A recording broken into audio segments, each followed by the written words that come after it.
Processing data. Beep, boop, boop, boop. Check-ins are being processed, I believe. Okay, we got... Oh, MaxPax has signed up. Ooh. All right. Welcome, welcome. We'll adjust title. Yesterday, we were a little bit... we weren't feeling our absolute best, I would say. Feeling a little bit better today. Well, actually, feeling a lot better. I am sitting on a bit of information that maybe I should keep to myself. But I don't... I feel like I kind of want to explain where my head was at yesterday and why it's a little bit better today. Leak it, leak it, leak it. It's not anything that is happening. It's something that has happened. If that makes sense. Solar... Did ByuN not check in? No, he did.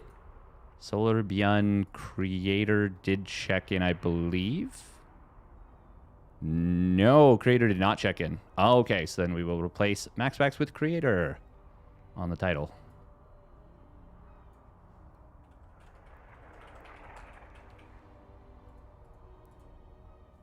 Did Cure check in?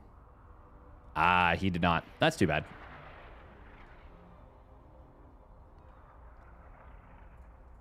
You know, we'll put Percival in there. I'd say he's earned a spot in the title of the YouTube video. He's been grinding. He has been playing very well, and I'm impressed. SE2 RTS. Let's go. MaxPax. MaxPax did win yesterday.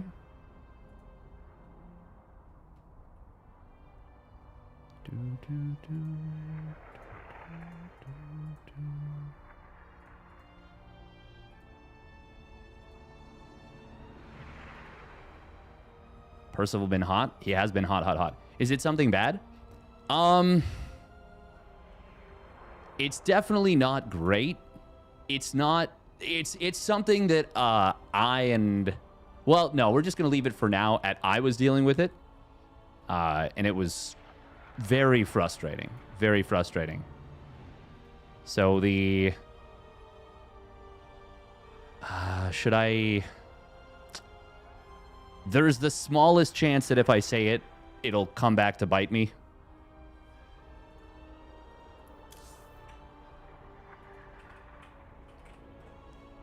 For now, we'll just leave it at the fact that it's been resolved.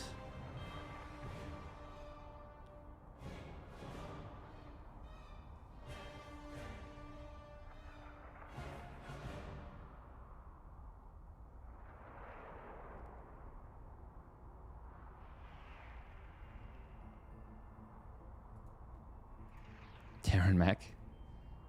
Terran Mech has caused... Yes, it's caused me a lot of pain. It's true. It's true. Welcome, Fake APC, Giant Orange, Tallymo, Jer, Blue is Coup. Yeah, I know that it's lame to just be like, ooh, I have information that I'm not going to say. Ha, ha, ha, ha, he, he, he. But I shouldn't potentially jeopardize something for myself. It's very cringe. I'm being cringe. It's fine.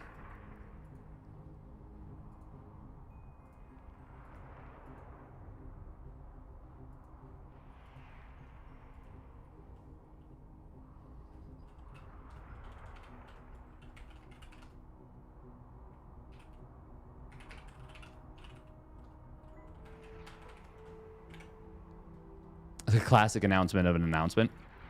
Well, this is less of an announcement and more so a me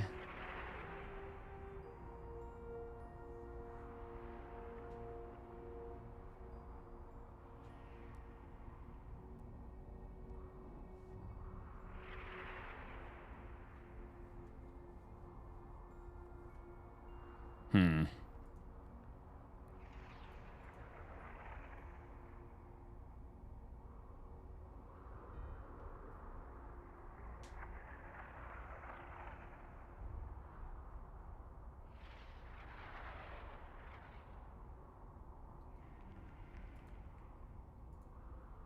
Hey, welcome, Seaberg. Yeah, no, it's more just like I was having a bit of a time, but we're feeling a little bit better.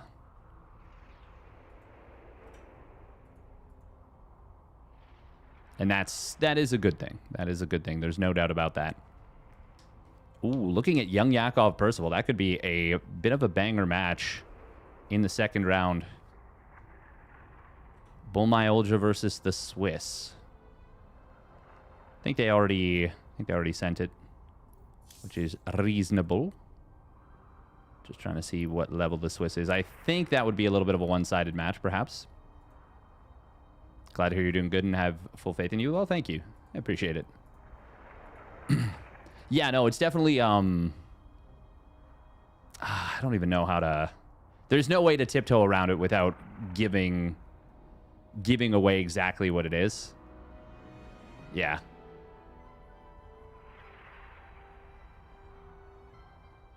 Bum, bum, bum, bum, bum, bum, bum, bum, bum.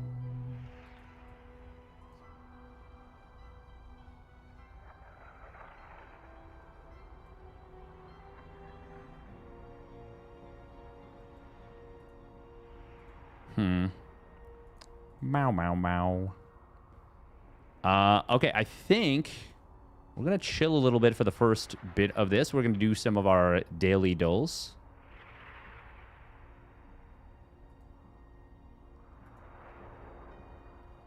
I will say, I have been, like, on the fence about streaming the last bit. It's been...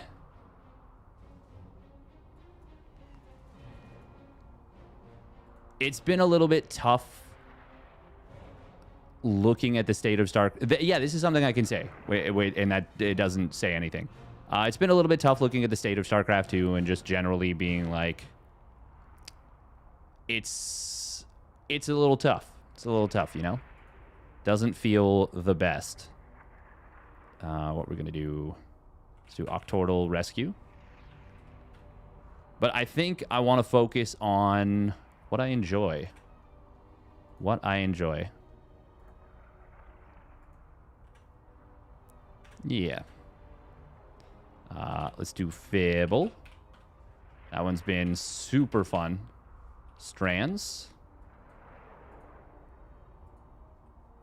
What is the other one? Not Redactyl. Strands. What is the other... You enjoy StarCraft? I do. I do enjoy StarCraft. I do enjoy the breaking down of stuff. I always forget what the other... What's the other one? Strands and... Connections. That's the one. Then there was another game that I played. I think Skatu recommended it, but I might be thinking it was like the Domino one. What is it? Domino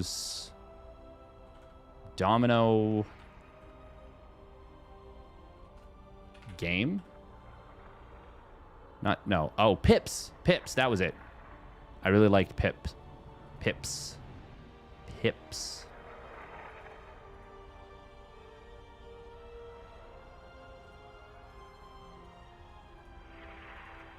Let's do Octordal Rescue first. Okay, what do we have for games?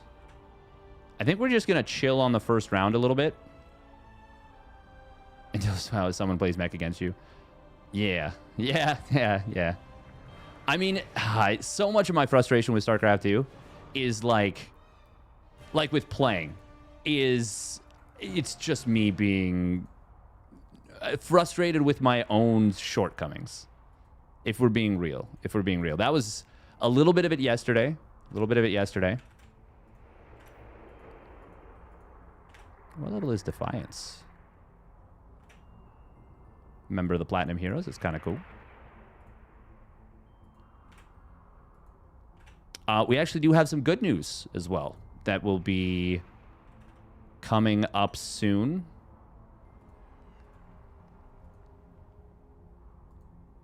I'm sure that'll be announced reasonably soon. So that's nice. That's good. Okay, we want to do... There we go. Octotal? Cool.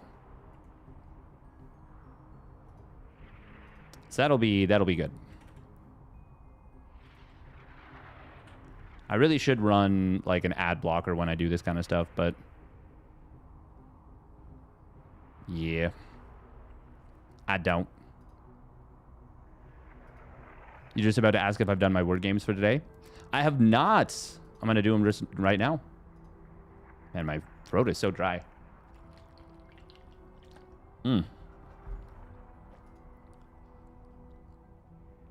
So, something that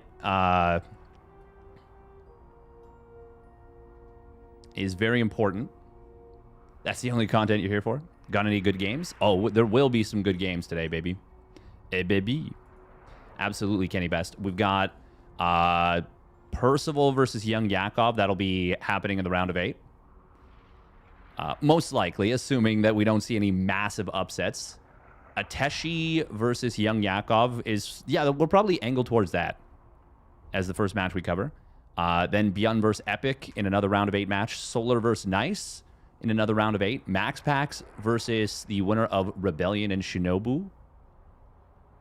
Yeah, I'm really looking at Percival Young Yakov, and that one has me pretty jazzed. I haven't yet had a WOG. I want to get my hands on those replays if I can. Not sure what the best way to go about that is.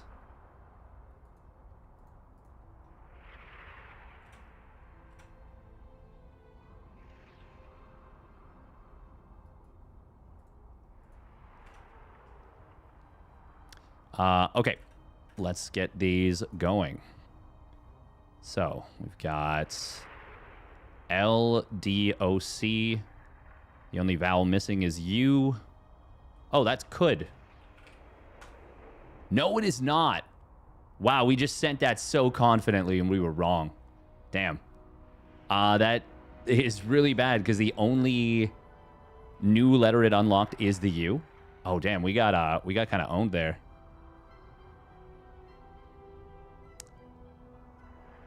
Oh, wait. LUID? Fluid, right? Can it be anything else? No, I don't think so. Oh, this will be filth.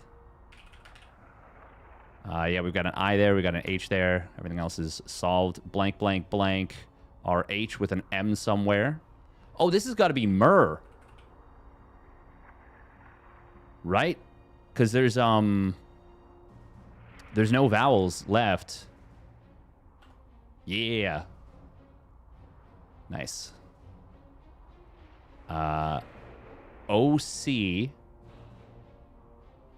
What is this then?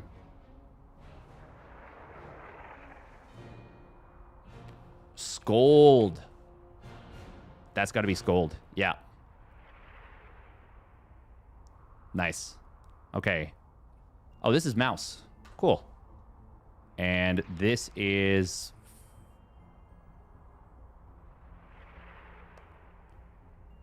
Flaky. Flaky, yeah. Okay, so we just need 6 and 1. So this is either goose or noose. Not a big fan of that. That's a coin flip. Hopefully, we'll get some more information by solving this one. Oh, and we will, because this is Piece. P-I-E-C-E. Yeah, right? Can it be anything else? Maybe, but we're going to... No, it wasn't! We have been owned. We've been owned. Damn. Oh, this is a rare failure. So then it's... Oh, it could have been Nice is the funny thing. Wait, what will this be then? So this will be goose. No, it's... Why did I think that would... I'm a goof. I'm a goof. For some reason, I was thinking P was N in my brain. What word is this then? It can't be starting with a C.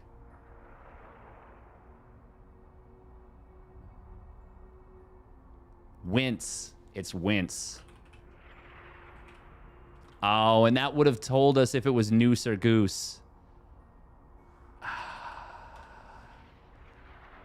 Yep, it would have told us it was noose. Oh my goodness. That's unfortunate. Oh well. Okay. Fibble. Let's keep an eye on games.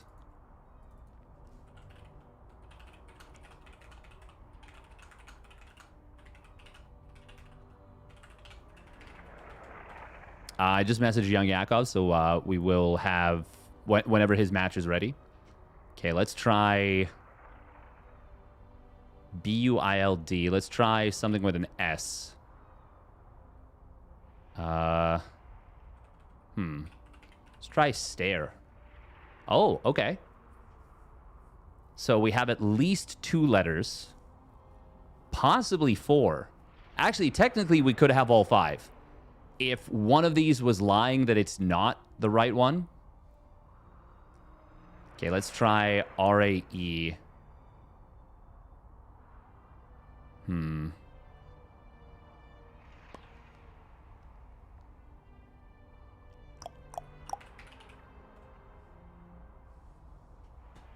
Not quite still lying. Wow. That's incredible. Okay, so then it's Grace, surely.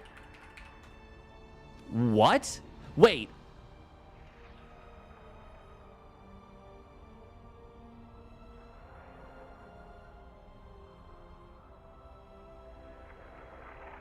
Okay.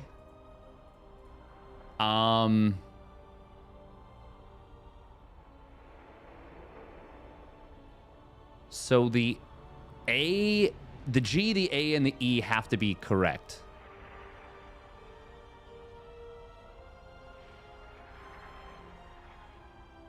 Unless this is the lie. And oh, it could be Grove. It's Grove. Yeah.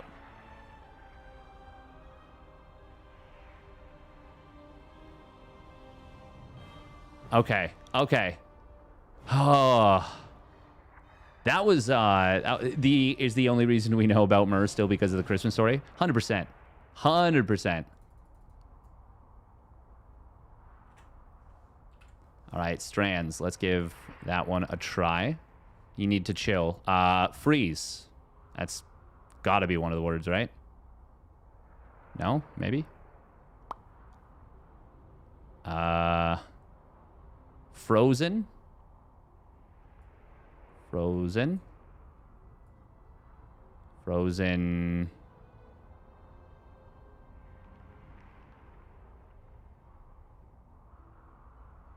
Frozen food. Okay.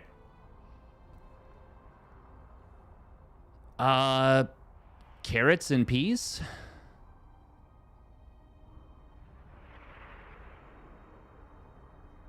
There's no R's next to each other.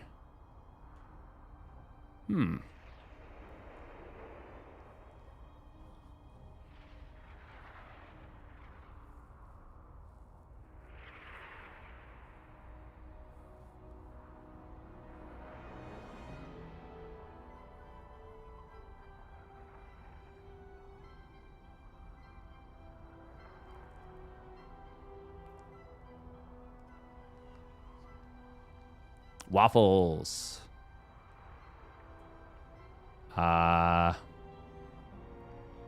of 6.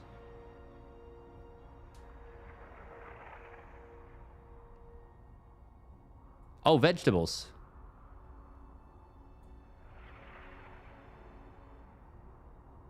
Oh, Zed's pizza. Pizza pot. Just pizza, right? Yeah. 4 of 6. Okay.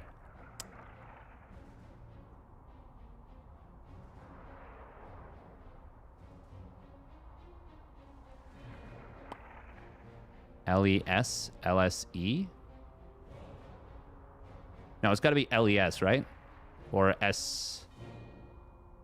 Selly. LES.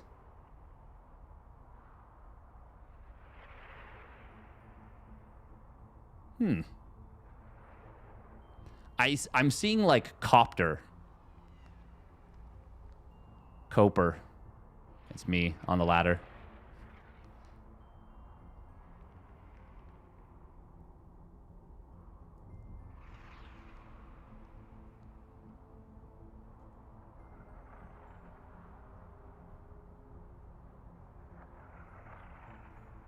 Huh. Bepsi. What do you mean Bepsi's not a word?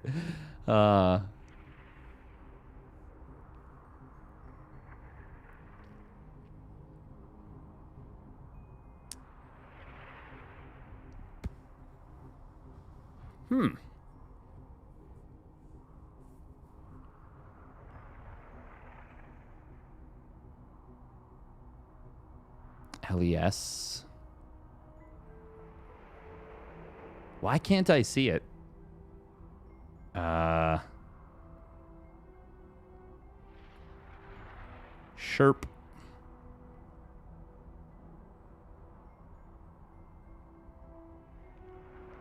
There's no, like, ice cream. Okay, frozen foods. Wait, perishable? No, perishables literally would not be frozen.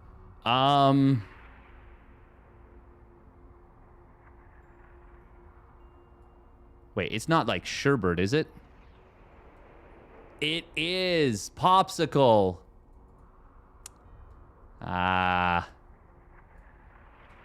Nice. I always think of sherbet, not sherbet. Oh, bow tie, elbow, types of pasta, ribbon.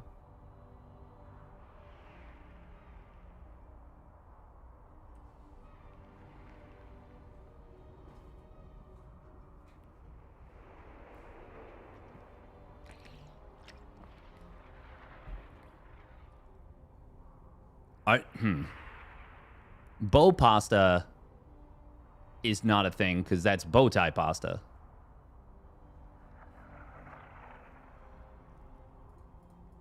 Gift wrap.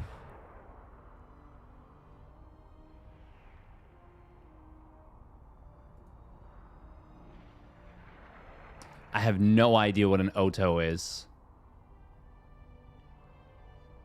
That's just going to be a problem.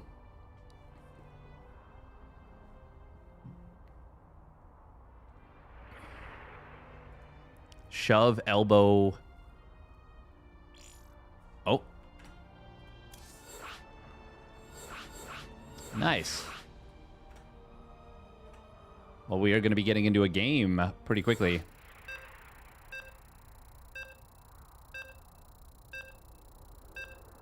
Elbow, shove, rankle, shoulder.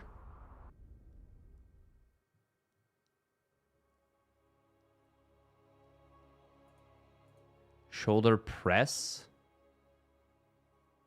These are kind of things that, like, push someone out of the way. Like, you can shoulder someone out of the way, you can elbow someone out of the way, you can shove them out of the way, you can press them out of the way. You can't really rankle them out of the way. We're gonna try this. Oh, jostle. Let's go. Okay. Yeah, we'll get into game. We'll get into game.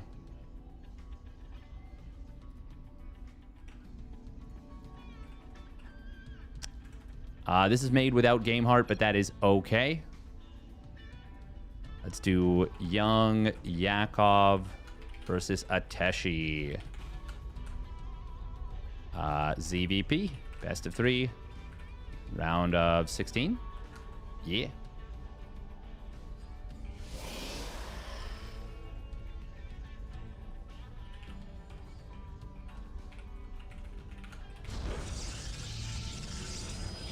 All right, we're getting into game. Just a moment. Projector, there we go. Turn that off.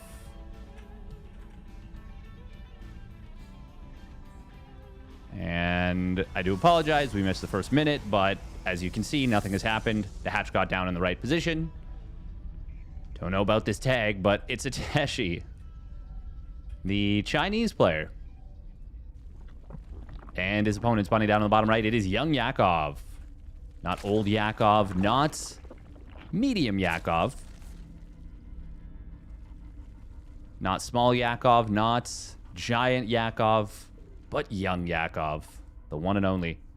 Isn't Ateshi Korean? I thought Ateshi was one of the Chinese players.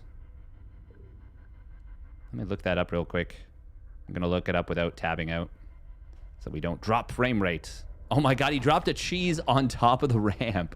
That is funny. That is quite funny. Interestingly, Ateshi doesn't show up as one of the notable participants.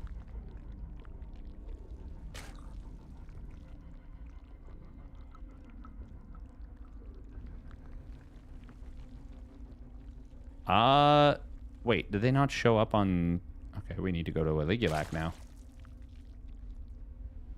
I swear they're one of the Chinese players, but I could be totally wrong about that. No, they are Korean. Who am I thinking of? Who the heck am I thinking of? Yeah, according to Eligulac, they're Korean. Who am I thinking of? That is very confusing.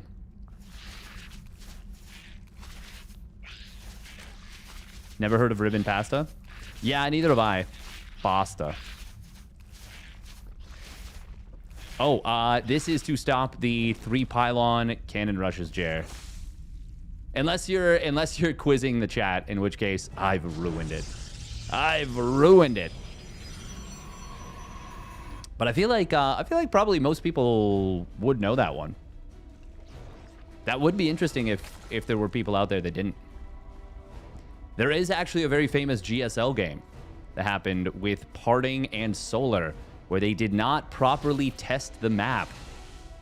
And as a result, Parting was able to 2-pylon wall. Or was it a single pylon wall? Was it just 1 pylon on that map? Oh, Stalker actually lost track of this.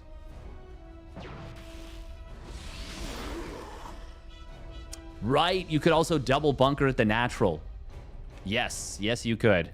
Yes, you could. They were both a problem. 1 pylon top center. Oh, God.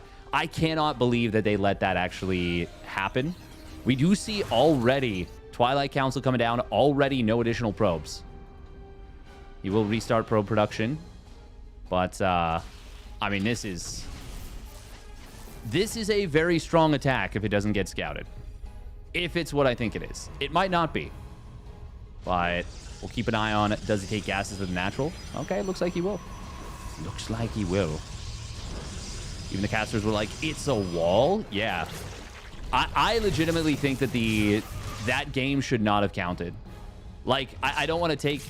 Yeah, like, I'm not trying to say I don't want Parting to win or anything. Like, I prefer Solar to win. It's just that was kind of established as this is not fair. Like, at a fundamental level, even a 2-pylon wall being able to wall the natural is, like, not meant to be possible. But a 1-pylon wall was fundamentally broken. And, like, that was, like, not a controversial take either. We do see a Roach Warren was already built. Young Yakov is prepared for what is going to be a Glaive Adept push. He's seen 6 Adepts, and he's treating this as though it is the attack that it is. Now, this is not a full wall with 1 additional building, but with 1 additional building and then a Spore Crawler, it becomes a full wall. And that can be a really great way of dealing with something like this. Ooh, Young Yakov did get a glance at these Adepts. Ateshi is going to move in on the natural expansion. Oh, he's going to be forced away. Good job so far. Glaives is not yet done. Ateshi is continuing to pump probes. He's already at 55. But Young Yakov is on a not amazing, but very solid drone count. Oh, and he's actually going for a lean counterattack here. That might be a bit of a bridge too far. Stasis Trap got not a whole hell of a lot. Wait, 11... Where did 11 Lings die? Oh, at the beginning when they kill the Stalker. Right. It is going to be a Spire started up here from Young Yakov. Shield Battery doing some good work. I might be thinking of Asuna. I think I am probably thinking of Asuna there, Thorn. Appreciate it. Appreciate it. This is just going to turn into nothing, basically, out of Ateshi. And, well, he didn't commit to a crazy number of Adepts, but he did commit to a decent amount. I understand not going for it because your opponent's well prepared. At least it looks like they're well prepared, and, well, he was. He was very well prepared. Oh, I love this from Young Yakov. He breaks into the natural to let 3 roaches in. What a beautiful little move. That is going to net him a lot of probe kills. Oh, unfortunately, he stops target firing there at the end. But still, 5 probes. And this kind of keeps his opponent back while he's continuing to push his creep forward. And more importantly, while he's going in towards those mutas. Now, oh, we've got ourselves a little gateway pylon set up here on the top side. And a little bit of dropped creep. That's cute. Now, unfortunately, he won't scout this. Just barely. But he might see some units warping in from this position. And depending on the path the mutas take, they might actually find the gateway kind of incidentally. It is going to be +1 flyer attacks and +1 melee coming through. And with a double Robo Bay follow-up. Colossus, most likely. Those mutas are going to be a good choice. Yeah, Young Yakov has really, really been impressive to me. Oh, Adepts are going to try and get in on this third base location. Not going to be able to find too much. Meanwhile, Young Yakov, oh, not quite able to get the files on that Oracle. Ateshi gets out of the last second. Stasis Trap finds a good connection, but it's not enough. Mutas are in the main base. They're wreaking havoc. Oh, a little bit of a potentially misclick right there, but he's focused on the main fight. Ateshi does snipe down the Overlord, but he is in some trub here. I mean, if we just flipped the supply a little bit, made it 180 instead of 108, Ateshi would be totally in this game. But, well, that ain't it. It's not going to be mass muta, by the way. That was just a small muta play. So the +1 flyer attacks is actually going to be kind of useless. But Bane Speed, +1 melee, and +1 missile are going to be all done in a moment here. Nice little Ling run by once again, capitalizing on the fact that there was nothing in the wall. Ateshi is in some huge trouble. He tries to blink the other way, back towards his Immortals. No charge just yet, but it will complete in a moment. Unfortunately, Banelings are already here. Young Yakov making sure they're on move command. Will blast through the natural kills. 1 Immortal kills the second. GG is going to get called. Young Yakov looking clean. Looking sharp.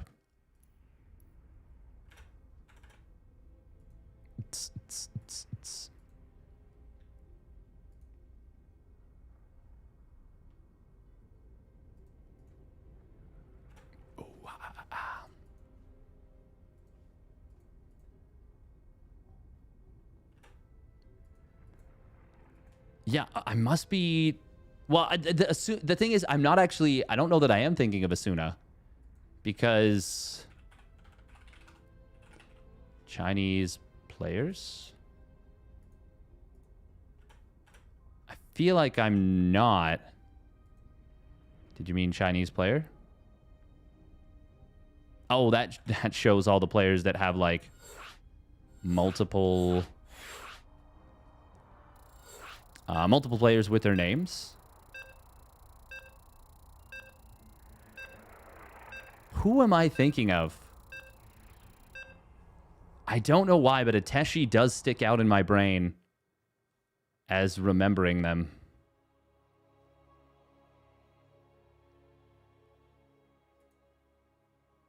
There was a player that it seemed like was actually starting to break into the lower level of very good. I believe that they beat... who'd they beat? They beat Zaun in a match in one of the weeklies where, like, no one was playing, to be fair. But it was still a pretty impressive feat. Can't remember. It wasn't... I don't think it was Young Zest. But I think it was one of those Korean... one of those Protoss players. And I was like, whoa, this is pretty cool. All right, here we go. 10,000 feet. Short rush distance map. It is Ateshi. And his opponent spawning up at the top left. It is Young Yakov. In the red.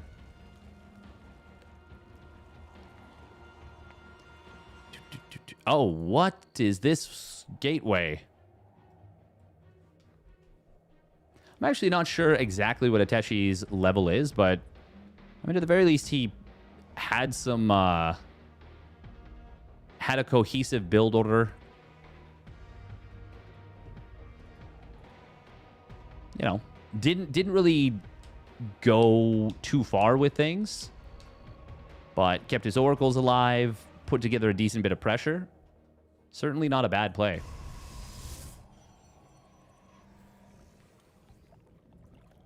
Oh, Cybercore. Cybercore? Oh, it late. Lunacy? No. This was a while ago. This was like during a world championship event or something where every player was away. That is a really, really freaking late Cybercore. That should be finishing up at 210. And it is not going to finish up until like 220? 225? 224. That's late.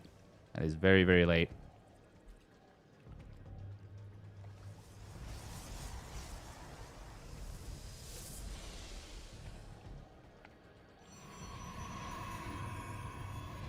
All right. I think he skipped Scout. Yeah.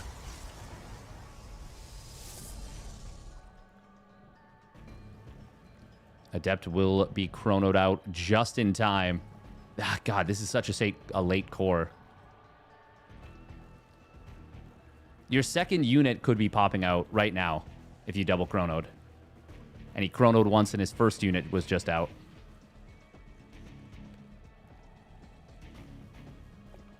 Now, I mean, as long as you don't get supply blocked, it's actually not the most disastrous thing to happen. It's obviously not good. You don't want it to happen, but it's for sure recoverable. No chrono on probes here, though.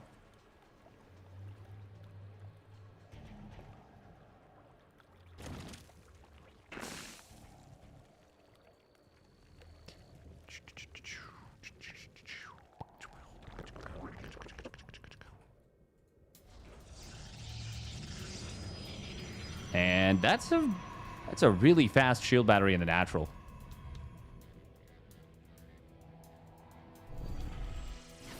Oh, just turns on the old pulsar beam. No hesitazione. No hesitation.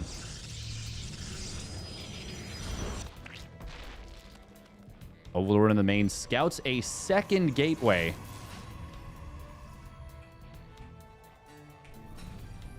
Oracle turning its pulsar beam off and on, just toggling. That's with an energy recharge already used. He's now turned it on for the third time, and it's completely out of juice. This is such a small number of lings, and they are kind of running roughshod a little bit. It's weird to say that when they haven't gotten a kill yet. Well, we've got more and more lings flooding across the map. Young Yakov is... Oh, he's pulling the queens. Yeah, I saw a big blob of red crossing the map there. And he is going to try and get a cancel on this third Nexus. And I think with the amount of Oracle energy that's been used, I think he could get it almost without the queens. But with 4 queens, he absolutely will get it. I have strong confidence in young Yakov to take this base down. And Ateshi, that's not ideal for him. We're already seeing the Oracle. Oh my god, they're both out of juice again. Yeah, now he could send the queens home right now, I think, and might still get the base. And he's going to do exactly that. He's like, well, you're out of juice. Okay. He's got more than enough lings. He's droning out of this nicely. Did take the forward base a little bit. Apparently 4.2k MMR according to Nepest. Ah. Interesting. Interesting. Okay. I mean, they seemed pretty confident in game number 1. Or, sorry, competent.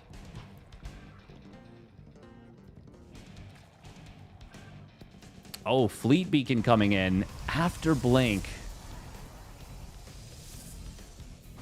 The Queen Pilgrimage, yeah. Taking a little jaunt. Oh, yeah. Ateshi's Oracle energy usage is creating... It's a problem. It's creating problems for him. That would be a thing that if they changed would probably go a long way to helping. A long way to making things a lot easier. It is always tricky to know how much the Zerg is going to commit to things. I feel like there's a baseline level of just you need to be able to deal with certain things well. This is not 4-2. It doesn't seem like it.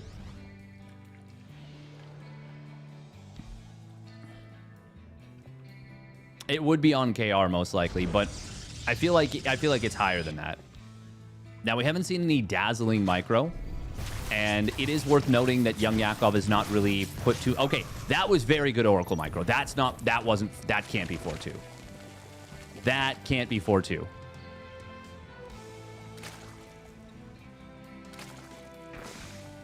That was very high level micro.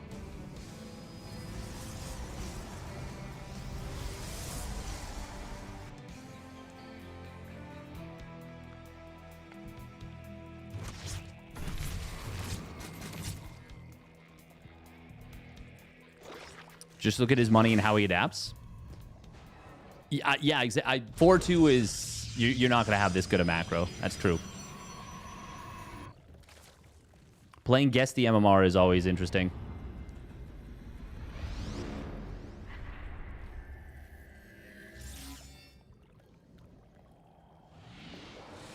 Yeah, 4-2 would be very, very low. For this level. Like, sorry, they would be the best 4.2k player in the world, you know?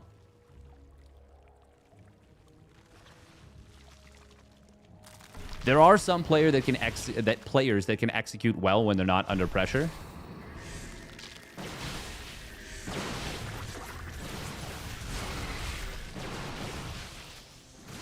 Mama Ship is here. This is a funny little attack.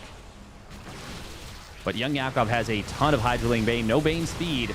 Time Warp will be very good here. But there's just too much Zerg, I believe. Yeah, the Mama Ship, it's really good in a straight-up fight. But it is not that good to make up for this level of army disparity. And young Yakov will just sweep the field. What about 5k just to be generous? I could see higher than 5k, honestly. Like, quite a bit higher. Specifically, the Oracle micro was extremely clean.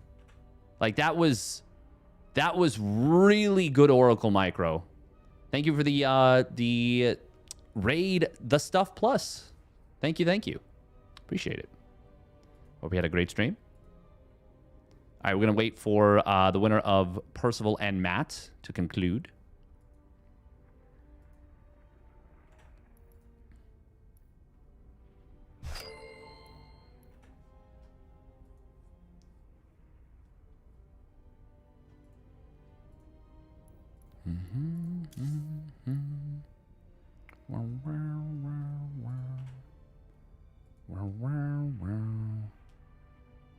I would assume GM somewhere. Most likely. Most likely. Thank you for the follow. Ontario represent. Nice. Nice, nice.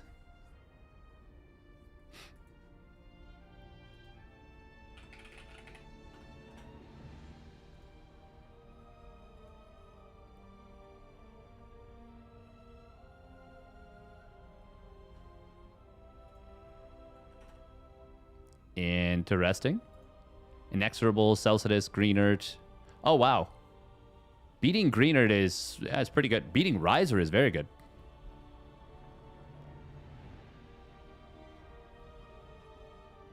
No offense, because I was 4-4, but the majority of 4.2 players lose an adept and ask their coach, what do they do now? I feel like it can't quite be that bad. So we're doing a rank roulette episode? I guess so. I guess so. Oh, I was absolutely thinking of Jieshi. I 100% was John Wicked. Ateshi and Jieshi. For sure. For sure, for sure, for sure. Absolutely. Oh, that is very interesting. Not that far off. Yeah. Okay, we're going to do a little bit more of the word games while we wait for stuff. Okay, so we got the first one done. Rankle.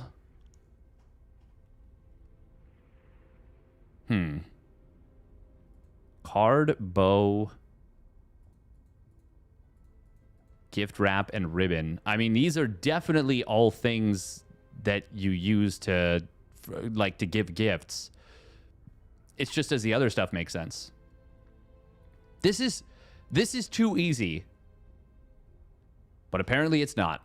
Okay, well, I guess there are... Okay, that does make sense because Oto, so many people just aren't going to know what that is.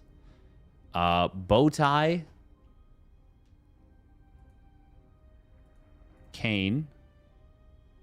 Money bag and top hat. Are those all Monopoly pieces?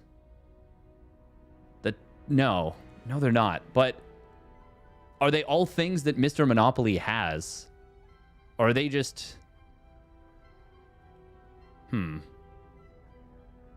Rankle, Parch, Wheel, Oto. You know, we're just going to send this. They are accessories for Mr. Monopoly. Okay, wow. Cool. Now where this is... Okay, Wheel, Rankle, Parch.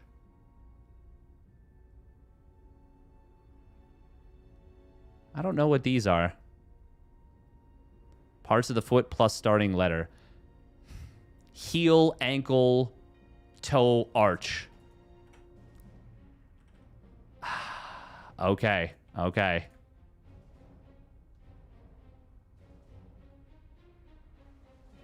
Oh, looks like Percival finished his match. Okay, we're going to do this one. So... Oh, wow, they all have to be... Okay. Huh. Oh, this is going to be interesting.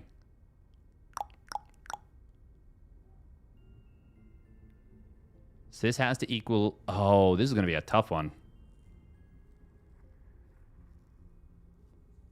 Okay, so in order for this to work, there has to be 5 of one of the numbers. So there are... How many zeros are there? There's 1, 2, 3, 4, 5. But we need a 0...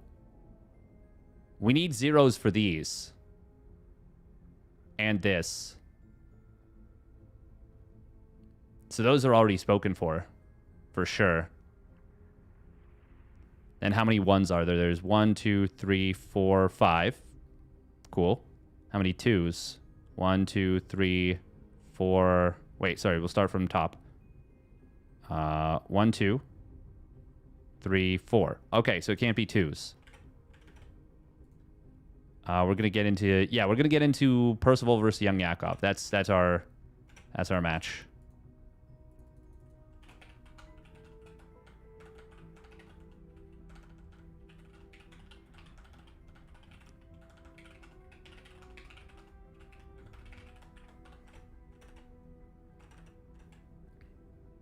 Bum, bum, bum, bum, bum, bum, bum, bum,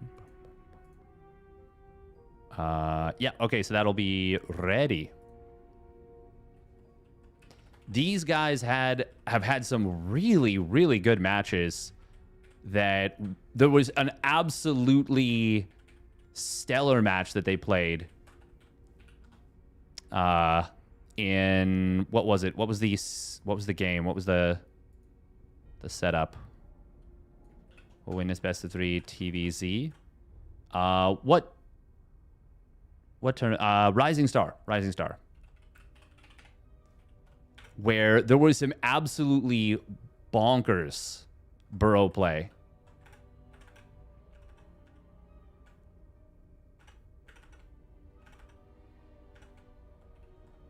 Young Yakov. Okay, we'll run a minute and a half of ads and we'll get into the next game. All right, resume. What I said, there was 5 ones. No, 4 ones. No, 5 ones. Not enough 2s. So 1s are still on the table. How many 3s? We got 1, 2, 3, 4, 5, 6. So 1s and 3s. How many 4s? Are there... Oh, there's only 1, 2 4s. Ooh, okay. Oh, that's a big tell. So either... Okay, so it's either this or it is the 4 and the 6 and it goes like this, which does make a bit more sense.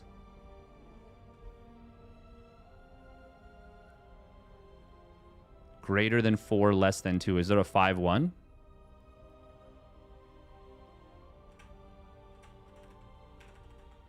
Okay, so this is, as much as anything, this is about logic. Less about math, more about logic. So if there's not a 5-1 or a 6-1, which there is a 6-1. So in theory, that could be this. That does follow the rule. A 5-1 or a 6-1. Okay, so that is possible. How many... Okay, so it can't be 4. How many 5s are there? 1, 2... Only 2 5s. Ooh, okay, so that means one of the 5s has to go here or here.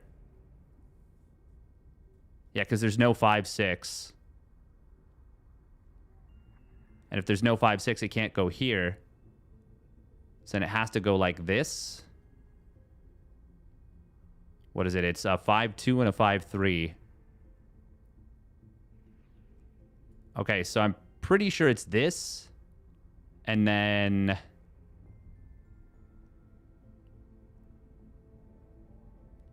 Because if it were 6-1... Yeah, no, it has to be this.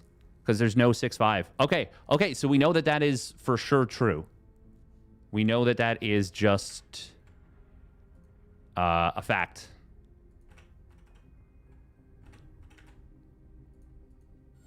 Okay. Lobby's up. We're in it. And then...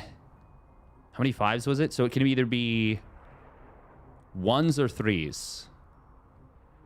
But if a 3... So if it's like this, then it would have to be 3s, I believe. 1, 2, 3, 4, 5. Yeah, because 6s, there's not enough 6s.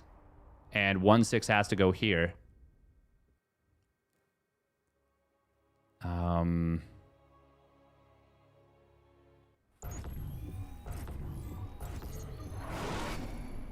Okay, we're going to leave it like that for now. And then we'll get into game. Nice. They made with, whatchamacallit.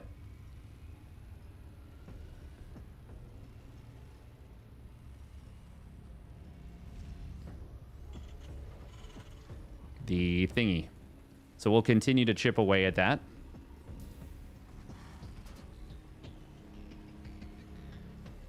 All right, here we go. Spawning up the top left, it is Kirktown's Percival. In the blue. And his opponent, spawning down on the bottom right, it is young Yakov. In the red. So it's really annoying, by the way, trying to drink all the water that you are supposed to drink. We're supposed to drink so much water as human beings. We have to drink so much water. Hey, welcome up, Falling Ninja. I too aspire to one day have a money bag as an accessory. Heh. Yeah, right? I feel like sometimes connections will get you where it will just be like the connection is the most straightforward. Like there's no trick to it. It's literally just 4 things that are obviously related. And that in and of itself can sometimes catch me off guard.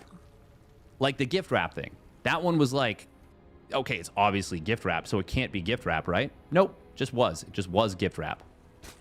Well, okay. You got me. You got me.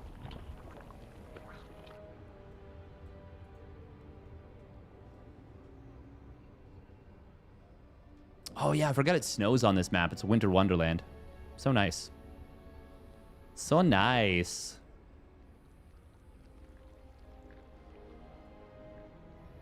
Apparently it's supposed to be minus 15 degrees Celsius tomorrow night, which is very cold.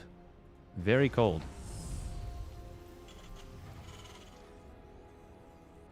Percival going to go for the block on the 3rd, and that is so annoying to deal with. I feel like this is a player-specific kind of thing. Against some players, I think it's not necessarily the best thing to do. Against others, I think it's so ridiculously good. Percival wasn't able to target down that Ling for a while, but he eventually did get it. Eventually did get the target fire. Young Yakov. Oh, he takes the forward base. Okay. Oh, man. I mean, you can.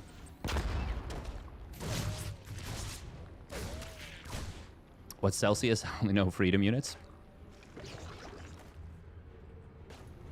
The age-old question.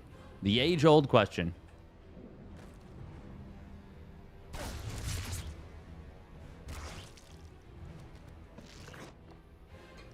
Oh. Sheesh. Bumped me water bottle. Water bottle.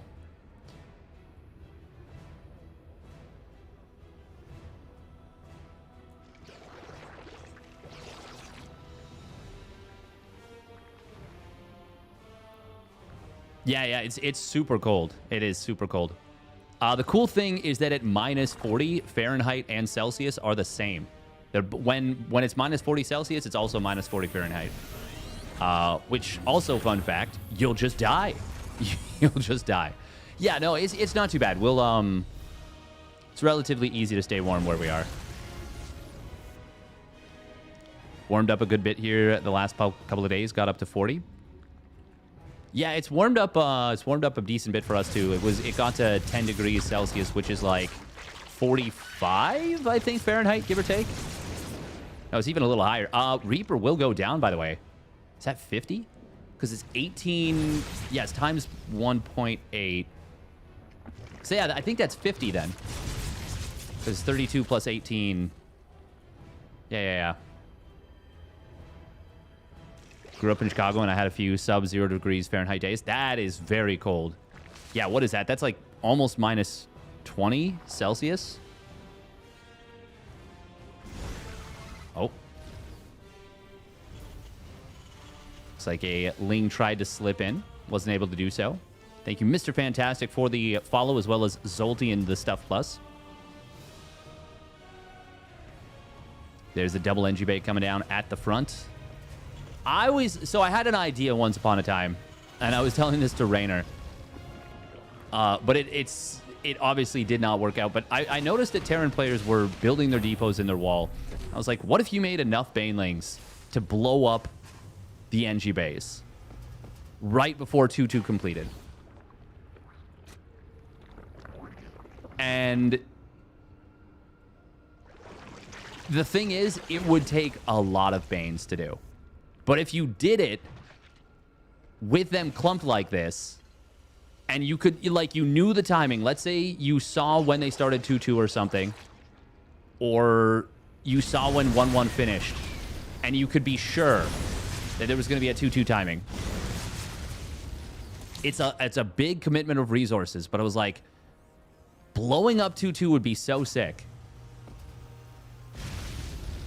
And if you have your own +1 melee, you will do 85 damage. So it does take 10 Banes. Speaking of damage, that is a good amount of damage from these Banshees. Setting up a really nasty spot between the natural and third. Oh, gotta be careful with that Banshee. Plays with fire, but he, fortunately for him, does not get burned. And this is finding incredible damage. 10 drones going down like this. And he got quite a few Lings with the Hellions at the front. That is a really strong start for Percival. Really freaking strong start. Oh, we're seeing Young Yakov going missile, no Banes. Yeah, for reference, 10 Banes with +1, once again, will blow up these depots right away. But that's 500 minerals, 250 gas. Actually, when you break it down like that, that sounds like not a lot to deny 2-2. And then obviously you slow down their upgrades completely. You blow the wall open. You can do a run by with it. Now that I think about it that way, that sounds actually super cheap.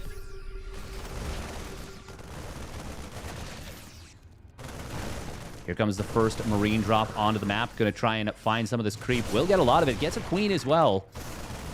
Oh, and man, getting a lot of damage there.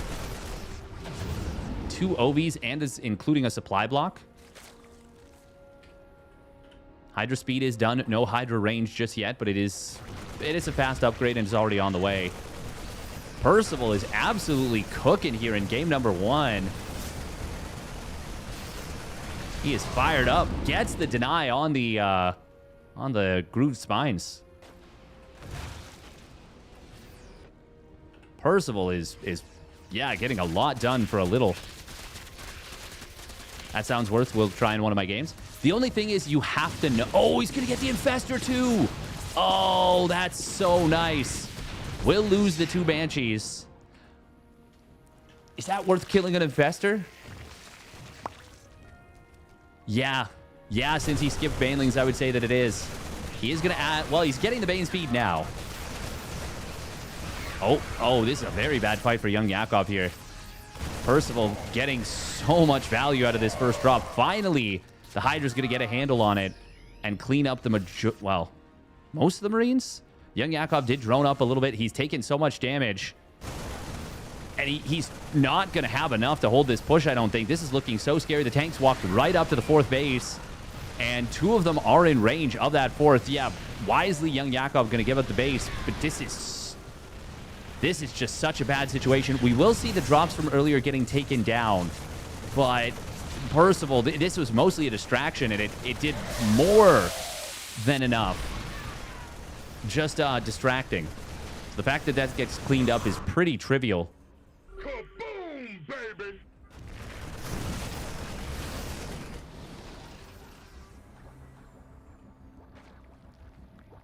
Yeah, I feel like stopping Terran upgrades right before they finish when you're ahead as the Zerg is like such a great way to make sure that they don't catch up. Now, you have to be really confident that you're right about the timing. We are going to see a big bungle to start things off. The tanks were on siege, but as the Marines mow down the Banelings, the Hydras will be left in the lurch, and Percival just blasting through. Putting some real emphasis on it, I would say.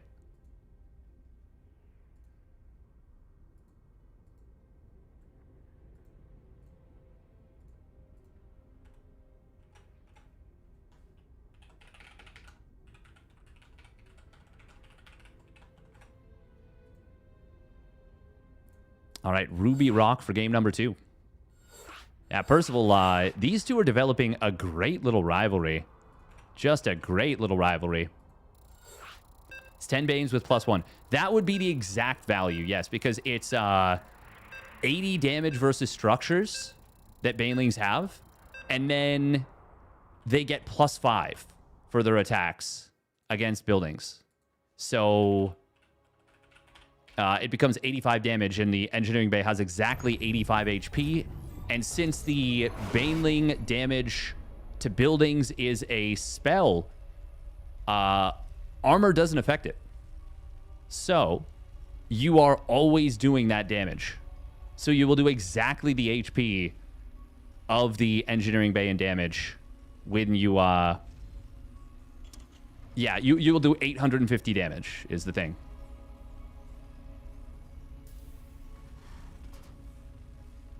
Isn't 2 engineering bays researching 450 minerals, 300 gas? Well, the thing is, you wouldn't delete the money. They get the refund. But it is 300 minerals plus you blow open the wall. The thing is, it's still worth it because how much damage they get. It's just you have to be ahead enough to afford it is the big thing.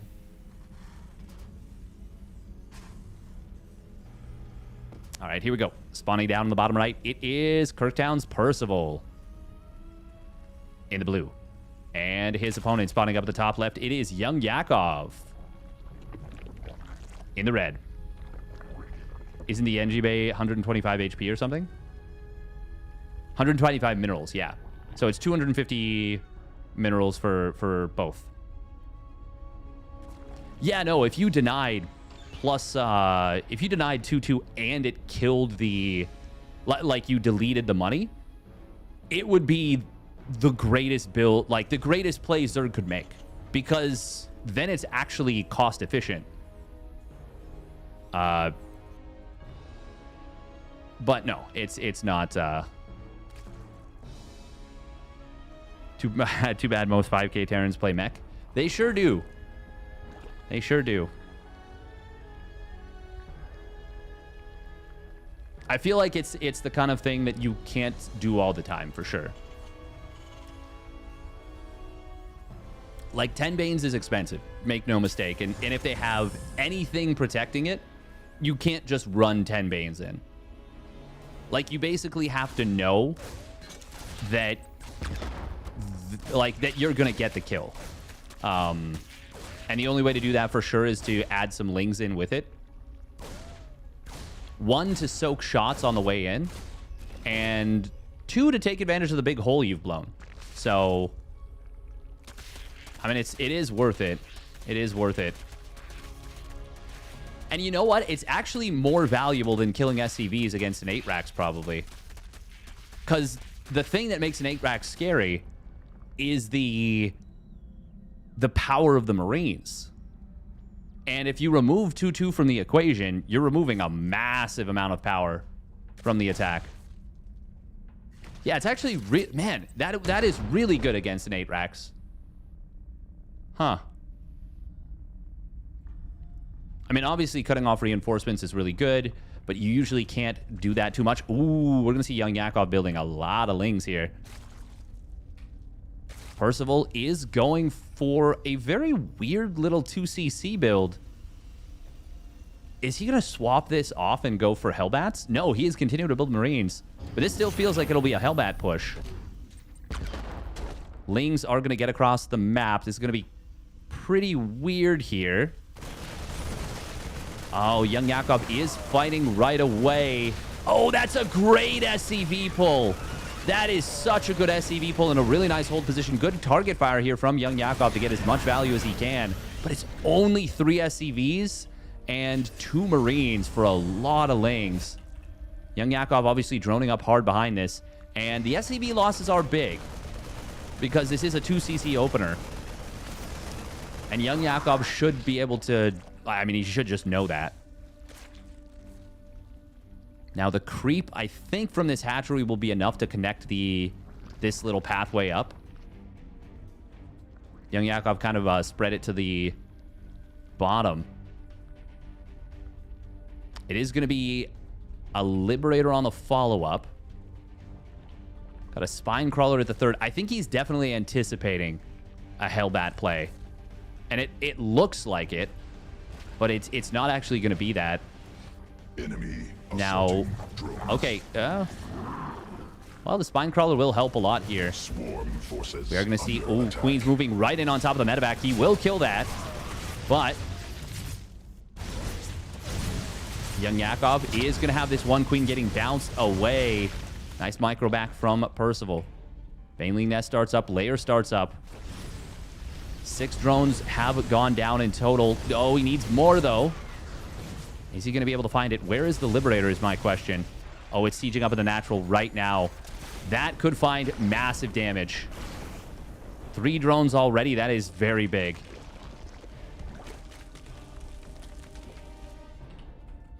Okay, so was that enough damage? I would say so. I would say so. Third CC is now nearly done. Double NG Bay is nearly done. Percival's actually sitting on a lot of gas right now. I think he took his gases at the natural too early. But, I mean, he's going to spend that gas, well, not actually super quickly. Even with the double engineering bay upgrades, he still has 500 gas in the bank. And even with starting his first 2 medevacs, still has quite a bit. It's not like a terrible, terrible, you know, imbalance of economy where it's like he's sitting on 1,000 gas or something and he can't build the stuff he wants to. Like, he's still able to afford his Marines. Still able to afford to pump SCVs, all that jazz. His production is well-timed. Liberator in the main base coming back in. There's no Spore here. Oh, and this is going to get at least 2 more drones. And a bit of lost mining time. The Liberator... people are pretending like Liberator Harass is completely dead because of the loss in vision. It's not. That is not a true statement. It's just not as easy to get it. But the faster siege also makes it a lot more difficult to deal with. This is going to kill a queen. Actually, it will kill both queens if he stays inside. Okay, he does get out of there. Meanwhile, Marines moving forward. They're all Hellbats morphing in as well. Liberator gets cleaned up in the main. Bane speed will complete in a moment. That's going to be a very timely upgrade. Very timely. Percival was not expecting it. And those Marines get blasted. That was the perfect timing for that upgrade to finish for young Yakov. And with that, 13 more drones get fired up. He needed that. Young Yakov needed that, and he needed it bad. And, well, couldn't have come at a better time. And now his creep actually looks very good. And... oh, because if he has Bane speed already when Percival moves in, Percival's just a lot safer about that. Ooh. Oh, that could be really nice. Young Yakov doesn't want to reveal that he's got high ground vision. If he can push his opponent back into this, you can see he's kind of trying to angle him towards it. But Percival not getting baited. And in fact, will be able to take an okay fight. But getting the medevacs is really good. Percival with some initial target fire on some of those Banes. Oh. Oh, oh, oh, oh, oh, oh, oh! Oh, baby, that's a biggin'. The burrowed Banelings strike from the bushes. That's a very nice little move right there from young Yakov. Brilliant burrowed Bane bomb. It is kind of funny, the second part of that, because he just kind of realized, like, wait a minute. I can just click the medevacs with the queens. I don't need to bait him into going over these burrowed Banes. Percival starts up the drilling claws. He does have a decent little upgrade timing lead. Oh, nice Spore Crawler morph. Oh, the double! That might be the first time I've ever seen a double bait on that. Oh, that's a good hit on the drone line, but it was an also very good hit on the SCV line on the other side. Spore Crawler will kind of keep these Marines at bay, but they are finding some good value. That's 7 drones going down quickly. Hydras do have speed, no range just yet. No +1 missile or +2 melee started up yet for young Yakov. So despite things going well for him here in the starts of the mid-game, Percival strikes back, holds a big upgrade timing lead, and Drilling Claws is going to be done with that 2-2. Now, it's important to note that this creep spread is starting to get a little out of hand.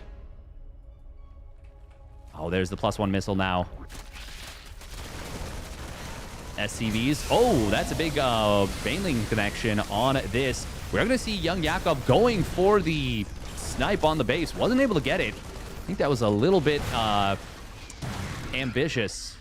Nice last second split against this one, would of mine. Oh.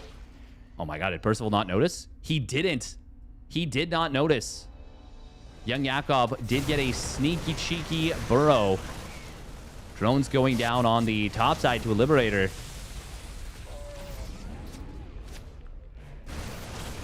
This is the 5th base. It's going to get killed. That's a big pick.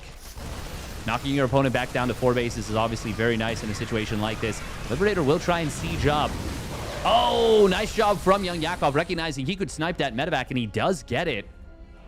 That's a very nifty little play. This 2-2 timing won't be as deadly as it could have been, because Young Yakov is moments away from completing that +2 carapace. And once again, he's got the really nice creep spread here. Now, a little bit unfortunate for him, he does not trigger this one Widowmine, so he doesn't know that there's one sitting on his creep. Percival, does he have a 5th command center done just yet? No, but he fires up 2. A 5th and a 6th CC. Also getting in towards Ghost. Just started his +2 weapon, or +3 attack on the infantry. But no +3 armor just yet. Ooh, Drilling Claw mine drop could come in on the left side. That's going to be nasty.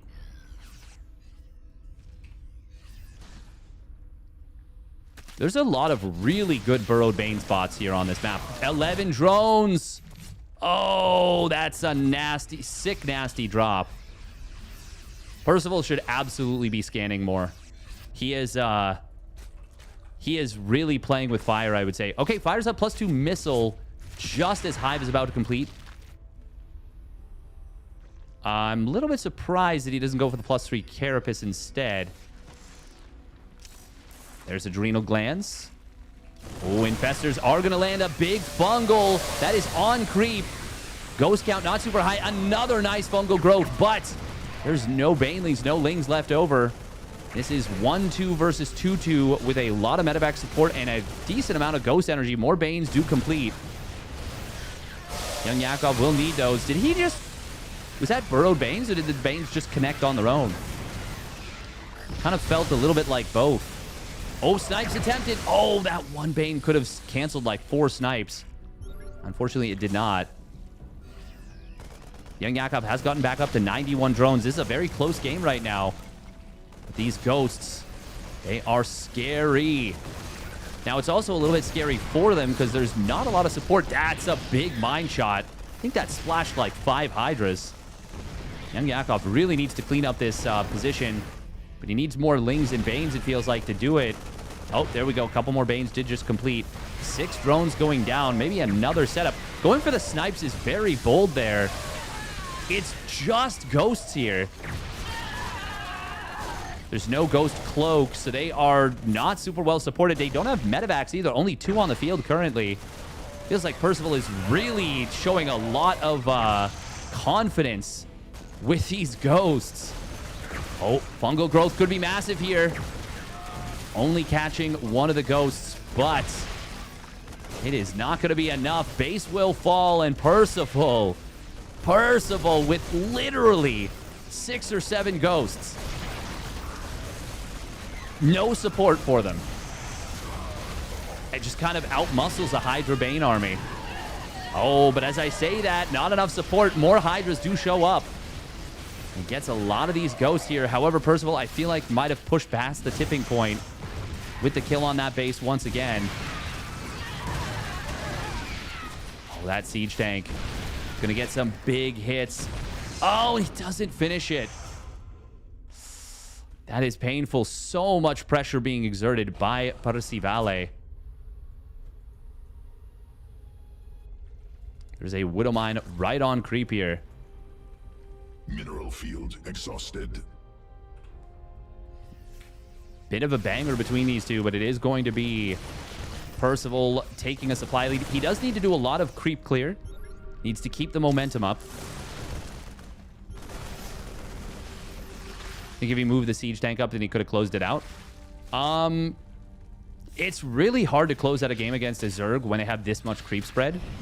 But I feel... Oh! That's a very nice Burrowed Bane play. That's the ones he set at the very beginning of the game. Well, not very beginning of the game. Very beginning of the mid-game. Oh. Young Yakov manually detonating 2 of those Banes. Siege Tank was repaired and just left there. And it is now going to get taken out. Adrenal Glands with +2 melee. Surprising, actually, how long it takes them to kill a tank. But they do take it down rather expediently. That is a cancel forced out on this base. And it is a 5-base Terran to a 5-base Zerg. That is never a good situation for the Zerg unless you've traded extremely cost efficiently, which he hasn't. Percival's got about a 6,000 lead. We are going to see a fungal parabomb. No, sorry, fungal blinding cloud combo attempted. It's pretty nice to look at, but unfortunately they weren't quite paired up as well as they needed to be. That's a nice parabomb here. We'll get 1 medevac immediately and actually going to soften up the others.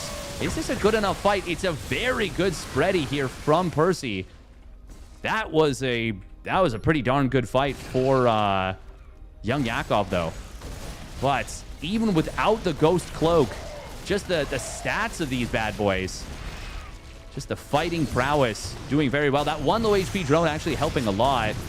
Oh, man, I always look at Widow Mines. I'm always surprised at how good Widow Mines are against Hydras, even when they just do splash damage. A little bit of energy being added back in. Resources lost is now far in favor of Percival. Even a nice couple of abducts here. Oh. Somehow that Widow Mine... Oh, man. He retargeted it so many times and it got a huge connection on the Banes. Very nicely done by Percival. This army will get forced back. And once again, no Ghost Cloak is kind of insane to me. God, the Ghosts are so tanky. Even against the Banes... With the light tag, it just feels like it's so difficult to kill these bad boys. And young Yakov will have no choice but to tap out.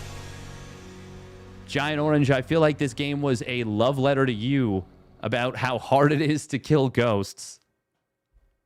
Even with Hydraling Bane. This was the answer to the question.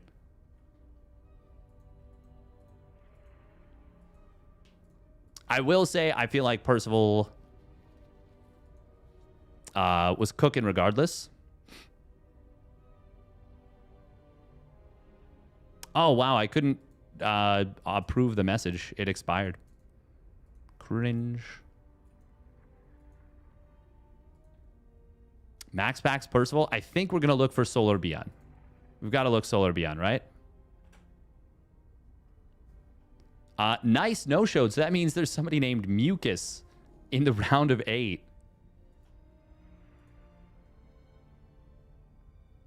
Guten Morgen. All right, we're going to run 3 minutes of ads real quick. 2.5. We'll get back to the game. The game we were playing.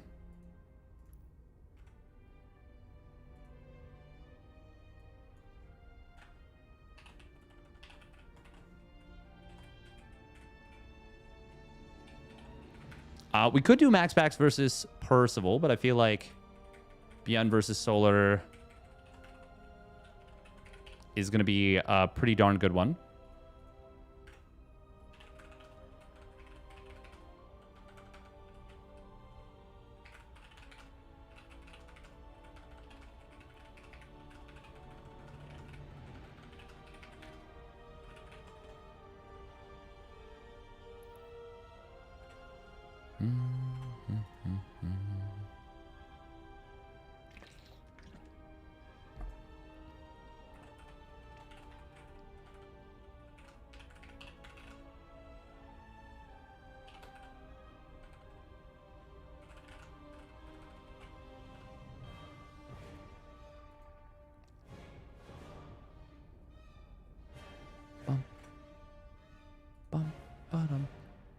All All right, so we're going to be covering ByuN Sola.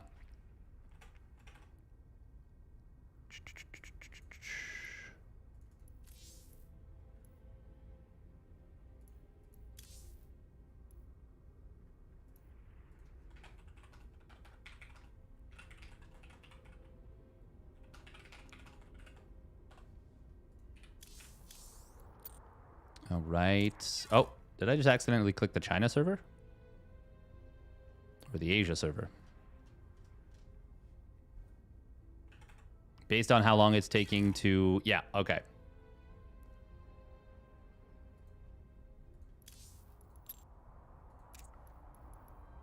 When is the Chinese server coming back online?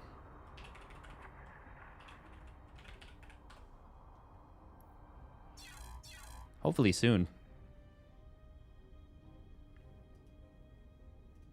Oh, I gotta go to the washroom, actually.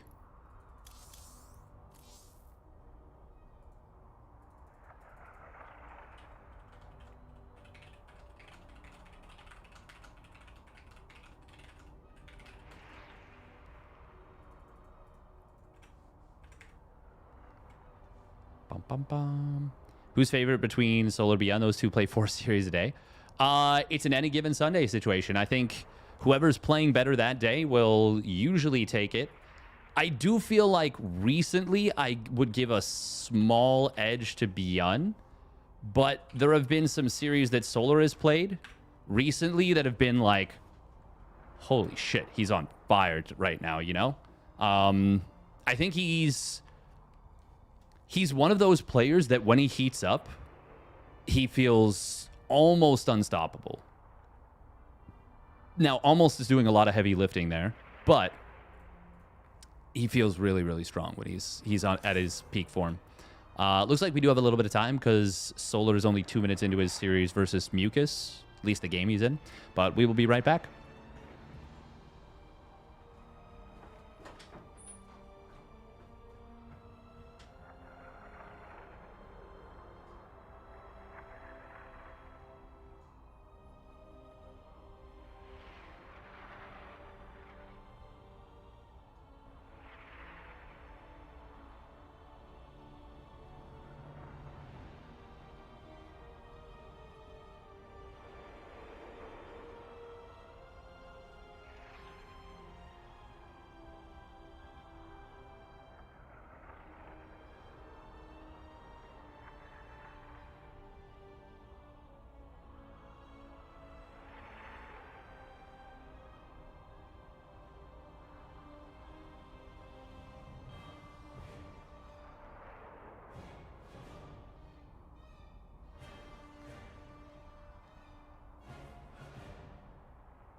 All right. We're back. ByuN with the high. No. Oh, ByuN's fun.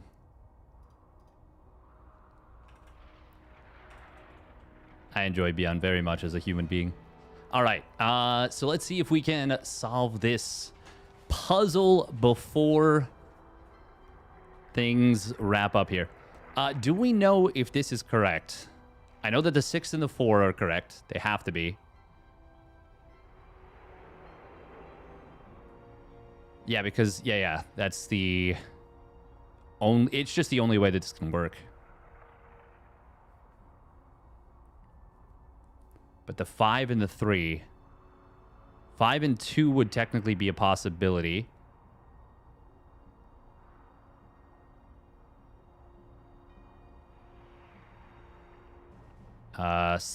Okay,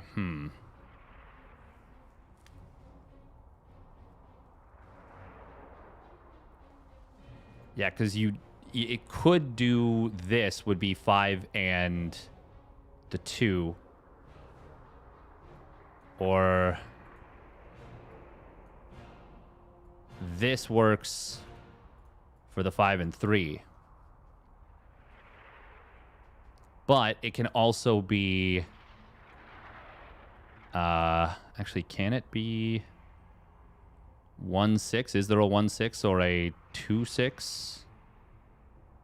There's no 1-6 or 2-6, I believe, so... Oh, no, there is a 1-6. Okay, so it could even be this. That is technically a possibility, too. Which would then mean that the 0... has to connect to one of the viable numbers, which I believe would have to be 3.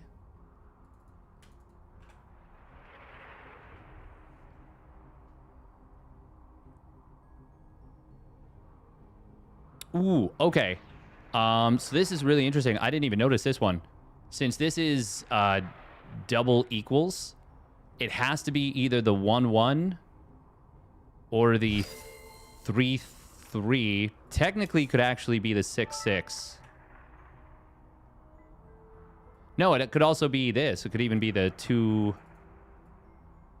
Oh, wow, okay. So it actually... There's 3 possibilities for this. 4 possibilities. Because it could be the 6-1. No, it's greater than 4. Oh, greater than 4. Okay, does that actually lower the number of possibilities then? Yeah, that's greater than 4. Yes, it does. So it has to be 2-2 and 2-5. Or it could be 1-1 and 1-6.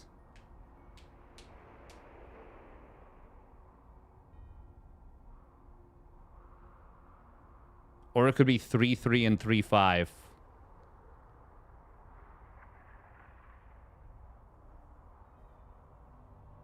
Technically, right now, this is possible.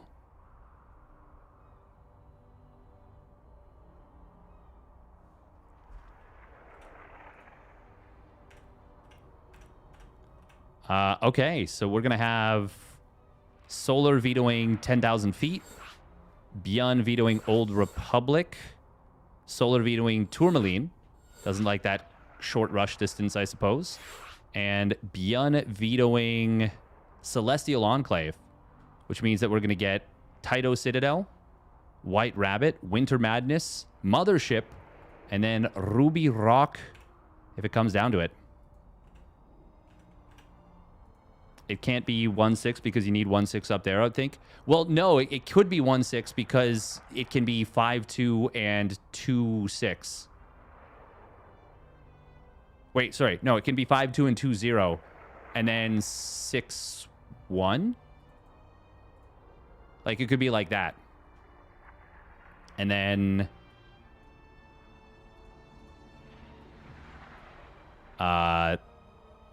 this... And then this. And this is all viable. Yeah. And then it wouldn't be this. It would be this and this. Does that make sense? Oh, but then... Ah, no, that wouldn't work. That would not work. That's not possible. Because it has to... No. Okay. This is good to know. This is good to know because it would have to be... Everything has to go up and down vertically from this. So, okay, this is not possible. Oh.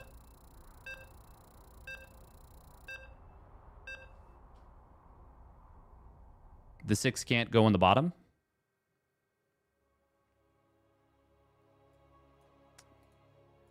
Okay, so this is not...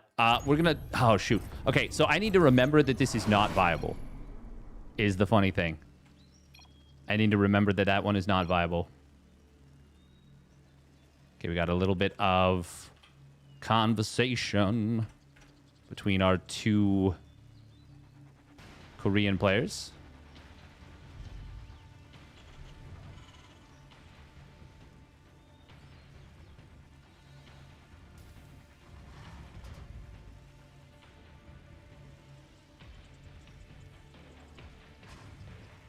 Oh, what the heck?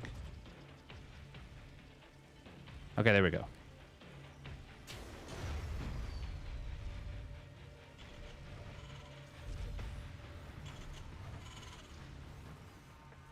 All right. Here we go, spawning up the top left. It is the Shopify Rebellion's ByuN. In the red. And his opponent is spawning down on the bottom right. It is Falcon Solar. In the blue.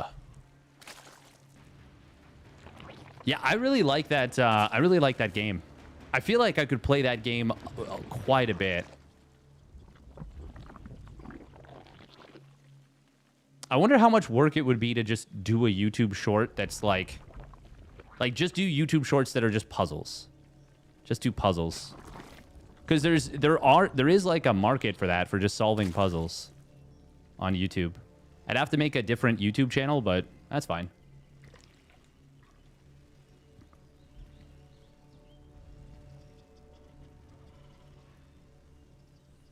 Or even just short videos in general. I don't know. I'm trying to... So I really like solving puzzles. I think that's part of the reason why I actually enjoy casting StarCraft 2. Is because... I mean, it's exciting, it's flashy, it's big bang. The units go burr, burr, burr, pow, pow, pow. You need to be spectacularly fast, educational, or funny. Yeah, it is really hard to break in on YouTube. To break through on YouTube, I should say. No contesting of the drone at the 3rd. ByuN. No scout. I wonder if players, when they go up against ByuN, if they'd rather face the Reaper or rather go up against the CC first. Personally, I know the answer for me. It doesn't matter, because ByuN's going to beat my ass anyways. But I would rather not face the Reaper. Cracking the Cryptic. I think that's the one I'm thinking of. That's the guy he's got like millions upon millions of views. Or Seductive. That would be really funny. Solving puzzles while like there's a guy who does something like that on, I think it's Instagram. He does like basically porn baking. Oh, ByuN gets the kill on the creep tumor. That was pretty sick. Yeah, he does like the weirdest stuff. You probably know who I'm talking about if you... Well, if you know who I'm talking about, you probably know who I'm talking about. Dodoy. All 3 queens brought to the front, by the way, and we do have 3 queens being pumped out at the same time. I feel like I haven't seen this exact thing before.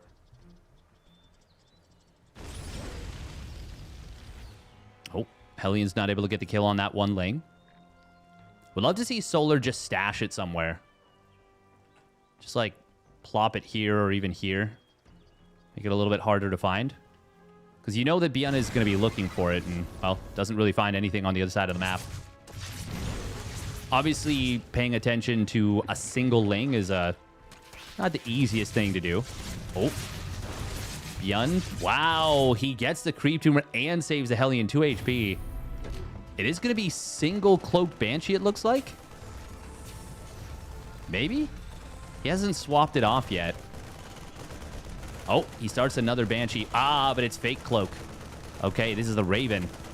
Raven's research. That should tell you what's going on, which is that you're going to need spores because you're going up against cloak Banshees, when in reality, he's just going to cancel that cloak. He's going to have 2 Banshees. He can still get some damage, but saving that extra 100 minerals, 100 gas. Uh-oh. Uh-oh, this is really bad for Solar. He is out of position. Drone's getting blasted. Getting roasted. Oh, he kills the creep tumor with that. It does cost him a Hellion. But a very nice little move. Banshee in the natural. Oh, well, that's an expensive loss for the Banshee. That actually, I would say that is probably just a lot better for, I would say that's better for Solar, yeah, in the aggregate. He's skipping Baneling Nest, by the way. 4 gases, double Evo, but no Baneling Nest. And a very quick Hydra Den. Now going up to his 5th and 6th gases as well. There it is. Missile and Carapace. If you can get this online, it is a really, really nice setup. But it is very difficult to do this correctly. It is challenging. Banshee will get a single drone. The second Banshee, I should say. Takes a fair bit of damage. Solar is going to knock down the blockade around his 3rd base. I mean, it's always good for Zerg to knock down rocks until lurkers are up. Once lurkers are up, then choke points can start to act in your favor. But until that point, you almost always want to be fighting in a wide open space. It is going to be a Baneling Nest coming in now. Solar going up to 7 gases. Wow. 7 gases before the 7-minute mark. 7 minutes in 7. Why? Why? Oh, I'm just such a weirdo. Such a weirdo. Oh, these queens. Uh-oh. Uh-oh. Okay. Oh. This is why this set of rocks is so important, too, is that maneuvering between your bases is really, really awkward with those rocks still up. And trying to flank an army like this is not fun. Siege Tank will get a decent shot on the Hydras to start off. There's the Lings, though. They will wrap around on this one tank. Gets one, gets the other with the Hydras at the front. That's a pretty good start to this for Solar. And by pretty good, I mean kind of a dream scenario. He's actually now ahead in resources lost by a lot. He also killed all the Hellbats and a few Marines. That was without his 1-1. That's an amazing start for Solar. Now goes straight into the +1 melee, +2 Carapace. Infestation Pit is fired up, and he's got the Hydra speed done. That was a scenario where, yeah, the Hydra range really put in work for Solar. It let him get some good kills. Oh, Banshee on the right side is looking for a kill on this base. And he will get it with the help of a few Marines. Does lose the Banshee. But, well, actually, no. I think killing the Banshee is, in the game state, I would say that's totally fine for Solar. He has taken down this blockade now, these rocks. And he's going to get to work on another set. Creep spread is really starting to become a problem for ByuN. He needs to nip that back. And that is exactly what he's going to aim to do. But even as he knocks out these creep tumors, I mean, the creep is kind of already linked up. That's a nice little snipe on a medevac again. Dropping the main base. There is creep here, so the spores are not right at the edge, but close to it. Oh, as I say that, he will reposition one of them and get it a lot closer to the edge. This is such a good scenario for Solar right now. He is nearly maxed. Well, he's maxed at 196, 197 supply. That's maxed. Hive almost done. Lurker Den completing in time for that Hive. Drilling Claws will complete here for ByuN, and he's getting his 4th CC landed, but it's not a planetary just yet. And there's no 2-2 just yet. This is a timing for Solar to potentially deny this base. Widow Mines. Ooh, nice split right there against those. Yeah, with no planetary even on the way, this is definitely going to be a bad situation for ByuN. SCV line is very exposed. Just about all the workers going to go down here. Only 2 of them escaping out. Drop going to try and find a little bit of purchase on the 3rd base. Not going to be able to get too much done. And that command center may very well fall. It is super low on HP. It does go down to the Hydras. Marauder's going to try and tank there, but not enough stuff here for ByuN. Not really. He will ultimately survive, but that is a lot of damage taken. And on the other side, basically none done in return. Oh, no, don't fly into the spores. Ah, that's a very dead medevac. And Solar now comfortably on 6 bases, getting in towards +2 melee, +2 missile. Am I missing something? This is now the 2nd Zerg that has gone +2 missile instead of +3 Carapace. Reaper, accidental Reaper going to get started up here. We do have Hydra Lunge in production. It's not done yet, but the Banelings corner these Marines. Get some very big connections. And this game is all Solar all day. Hydra Lunge and Seismic Spine's going to complete here. Adrenal Glands as well coming through. Just battle upgrades for the Hydraling Bane. Well, I guess Lurker as well, but it's a natural progression. GG going to get called. ByuN just doesn't have anything left. Very clean play out of Solar in terms of getting to his next set of techs. Picking off the tanks in the very first fight. Super good. Super, super good. All right, we got to run. Unfortunately, we got to run a minute and a half of ads. Oh, just 1 minute. 1 minute will be good. All right, White Rabbit going to be the map.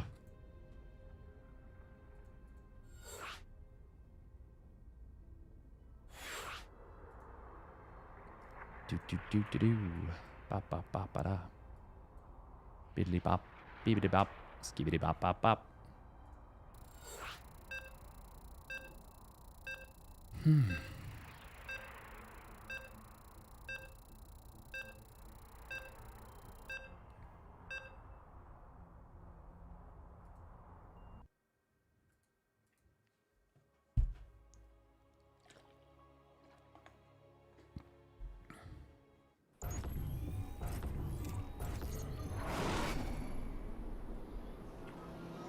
All right, here we go.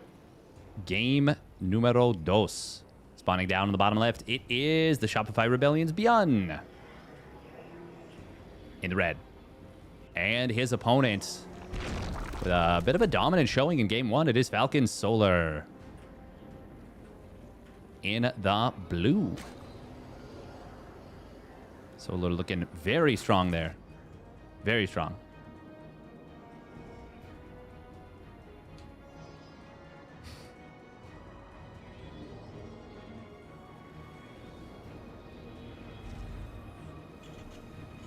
Bum, bum.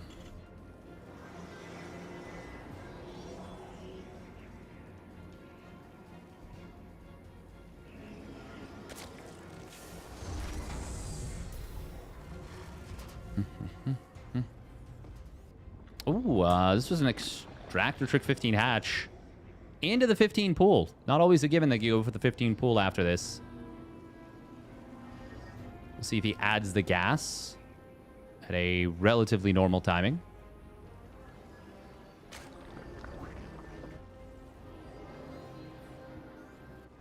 Well, won't be super, super normal. But just with the next drone, basically. Oh, rallying to the natural here. They're just going to let this return minerals back to the main hatchery. Almost could.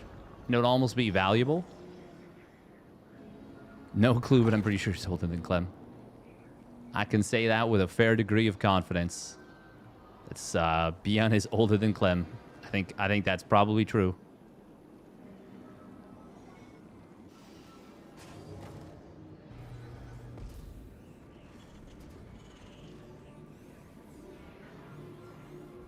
Oh. Interesting, this rally on the CC. Must have misclicked it at some point. I'm sure it'll get fixed.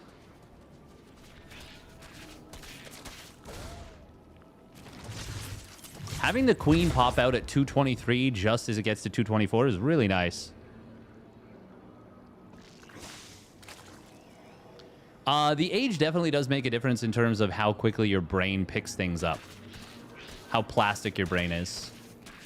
The earlier you are, the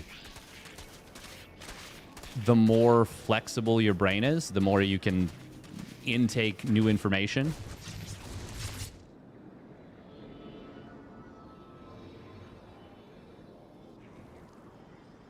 And react to it, respond to it. The more you can create automated response ways with your neural pathways. It's very hard to learn new things the older you get. Solar this time will not lose the early creep tumor this game, because obviously he went for the later creep tumor.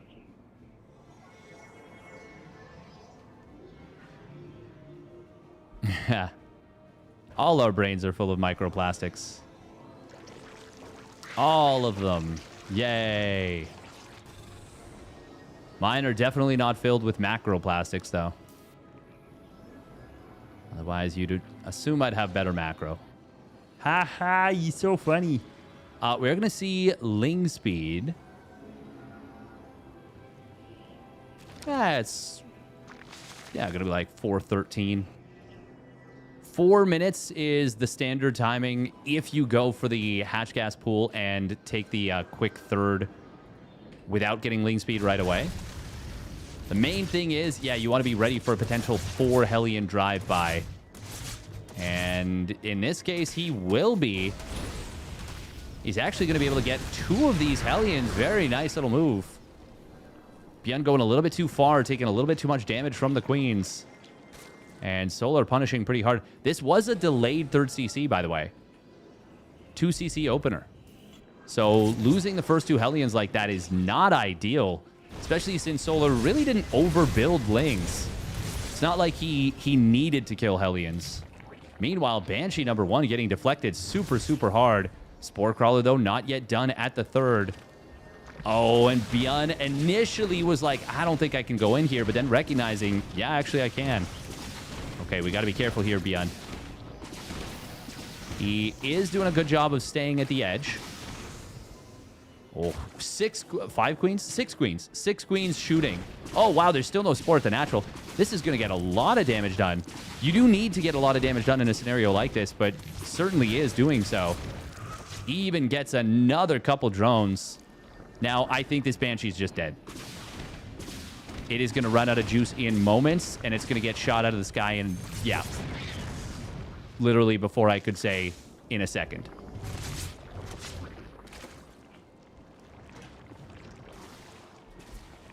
Oh. Oh, nice job with the creep drop. Get the queens here a little bit faster. There is a lot of cloak energy, but Overseer is closing in here. Yeah, you should be able to save this base, no problem. Even if the Hellions all rotate over to the left.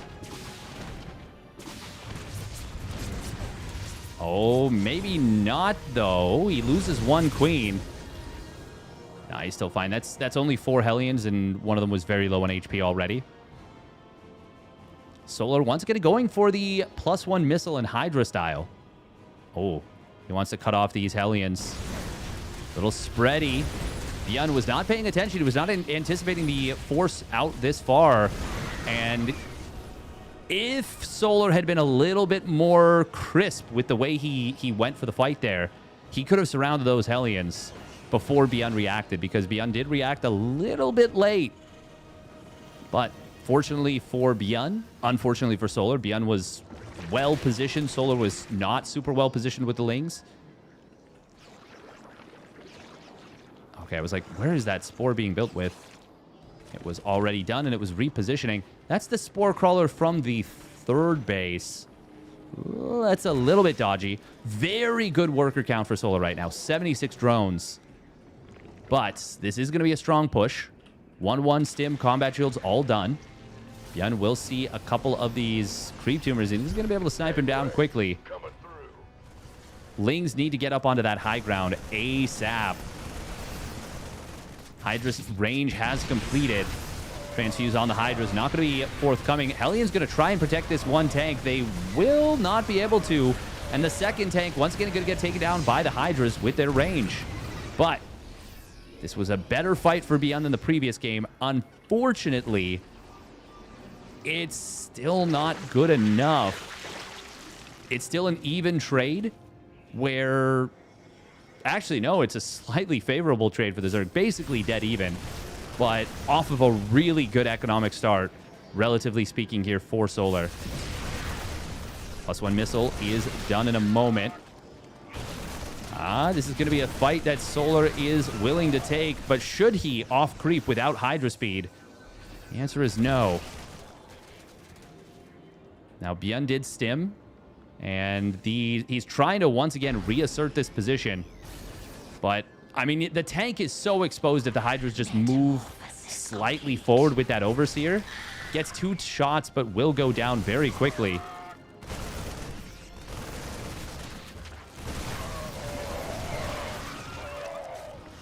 ByuN. Oh, Ling's going to run by at the third. And because tanks have been used aggressively, there's none on the high ground right away. This is going to be potentially a lot of dead SCVs. Already losing 7 workers. And even without the +1 melee, he gets 8 total. Now, there is a drop on the right side. We'll find 5 drones and we'll get the base, it looks like. Okay, so that's going to knock Solar back down to 4 bases. Ooh, even getting an Overlord, getting a Hydra that popped out. Hive and a Lurker Den are started up. But ByuN does need to find value. The start for Solar's been too good, too hot. Oh, Medevac goes down, but also the Banshee runs out of cloak energy and goes down. ByuN does have +1 vehicle weapons. So he is not going for the plating. He is continuing to pump tanks. He's on double factory tank, in fact. And... I mean, that's a good choice against the Hydras.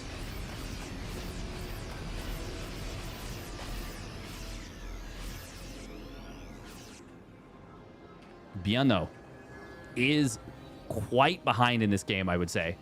I don't think you're going to win this game with a big push. I think you're going to have to win this game with ghosts. If you're going to try and win as ByuN. Oh. Marines will not quite get everything, but scan. Just going to make sure that they get the majority of this creep. +2 melee once again, and +2 missile once again. I'm so surprised that this is the setup, and it's not the +3 Carapace. I guess when you're going for Hydras like this, you want the damage, but I'm just really surprised. I mean, it does get you into a more linear 3-3-3, potentially.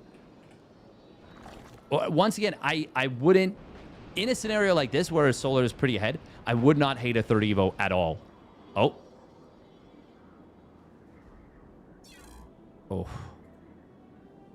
Oh, the internet goes down sometimes for me, so that was a little bit stressful.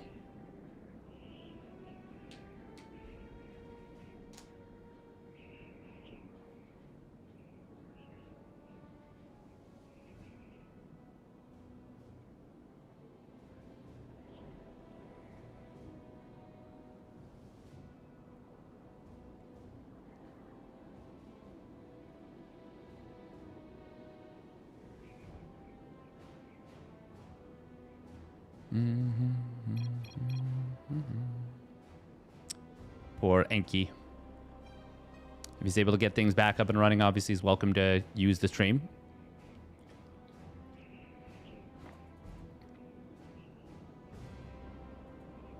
Womp womp. I feel bad that I'm like, oh, thank God it's not me. But the reality is, sometimes it could be. And that always That always just scares the crap out of me. It just scares me. I'm like, yeah.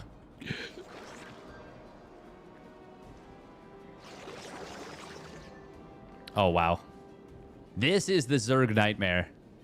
No, it's more like the Zerg minor inconvenience, but it sucks. Lurker range, Hydra lunge. No adrenal glands done just yet, but that is the same setup as the previous game. Solar with an interesting new way to play, it seems. Or new for him, I should say. 3-3-2 is coming in, though. And, I mean, even without ghosts, you can be pretty strong with this. Siege tanks in the middle are quite well positioned here. Speaking of well positioned tanks, that's a really nice one in the mineral line. That's going to be enough to discourage this counterattack. Solar. He's got to be careful, but Blinding Cloud will be very effective in a fight like this. He could go for this. Oh, especially once these tanks siege up. I mean, he's got 4 Blinding Clouds ready to go. Obviously, he can't abduct those tanks anymore. Could go for the Parabomb. I think that would be a big mistake. I think that'd be a huge waste. Almost a snipe on one of these Vipers. Can he get it? No. Gets its Blinding Cloud off. Second Viper moving forward. Going to get another one. A third Blinding Cloud. Most of the tanks getting nullified, and there's still one more Blinding Cloud to use. And that is a very good fight here for Solar. He's got to be careful about going too deep. The Planetary and the tank line behind this are scary. And he's out of juice, but 102 lings on the rebuild. And once again, that was a cost-efficient fight. And that's with ByuN. Oh, okay, no, those are changes. Yeah, that was just a great fight for Solar. Solar remaxes super quickly, still has a gigantic bank. Now, once the creep starts connecting around like corners and angles like this, that's when it feels like the map gets so much smaller for the Terran. Feels like the Zerg player gets all kinds of agency. Oh, Hydras just get the kill on one of those medis. It's a nice kill, obviously, for Solar. Still, there is one medevac up here, and it's going to occupy some units. Blinding Cloud in the mineral lines would be good. I really like that ByuN is playing mass tank on this map. I think it's very strong. Ooh, but a couple of command centers going to get taken down very quickly. That's expensive. That's minus 800 resources. Still, that was kind of an expensive attack for Solar. He did lose one of those very valuable Vipers. Very valuable Vipers. Very valuable Vipers. Would love to see him just queue up the +3 missile at this point. Carapace is nearly done. And that +3 missile is going to be so valuable. Interesting. Oh, okay, never mind, never mind. I think you're just maybe a little bit late on starting the building armor. These Lings, they might actually be able to kill this with the adrenal glands. They do tear through the SCVs very quickly that were on repair. Meanwhile, push at the front is going to come through. Will blast that Planetary. Oh, never mind. This one on the bottom side actually does survive. It was pretty close to falling, though. That was like 10 more Lings away from going down. Now, ByuN does have an opportunity while Solar is rebuilding. There's a Nidus Worm on the bottom side. But there's no units inside just yet. There we go. He pops out some Lurkers. They've got their Seismic Spines and Adaptive Talons. 5 Lurkers will blast this Planetary super quick with how low on HP it is. And I think he just kills it. SCVs are trying to repair, but you can see they are killing the Lurkers are killing so many SCVs. There is a push on the left side. Oh my god, the base does go down, though. Meanwhile, here's that push on the left I was talking about. A lot of SCVs going to fall. That also was a kill on another command center. How many CCs have died? 2 Planetaries, 3 command centers. 66 SCVs, 99 Marines, 14 siege tanks. Obviously, Solar's lost a lot as well, but he is cooking in this game. I feel like Solar is a player that actually doesn't build +3 missile often. And I'm always confused by that concept. I feel like more than anything, he just gets sidetracked in the games. But it is a big thing to miss out on. Anything that makes your Hydras just stronger is far better. That's a nice little lunge forward. He gets a tank that had just popped out. And more importantly, gets that orbital command. Solar is larva starved right now. And he's going to lose this base on the left side if ByuN goes for it. Obviously, Solar putting a lot into that attack. He's still got a decent amount of money in the bank. In fact, too much gas, even after morphing in a bunch of additional Banes. This is still a very good situation for Solar, make no mistake.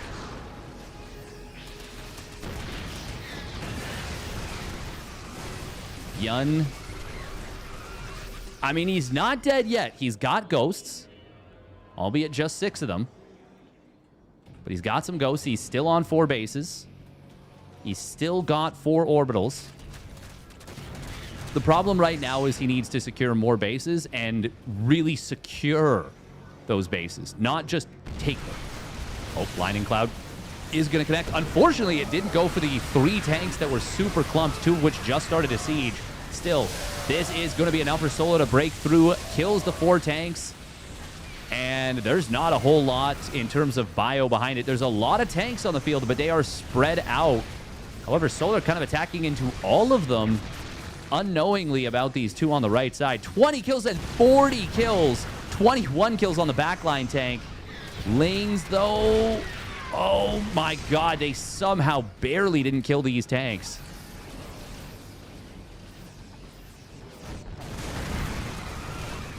Sheesh. Solar just needs to take a breath and rebuild a little bit. ByuN, though, oh, my God. Now is not the time to attack. Now, he is 76 army supplied. I mean, we can see that it's very close to what Solar has. But I do not think... Well, maybe this is his best chance. Maybe he sees that this is his best chance. Fungal does connect on a couple of ghosts, and Banelings do blast into them. Oh, Solar will lose the Infestor without Fungal. This might be enough. Hold on, though. The flanking Lings.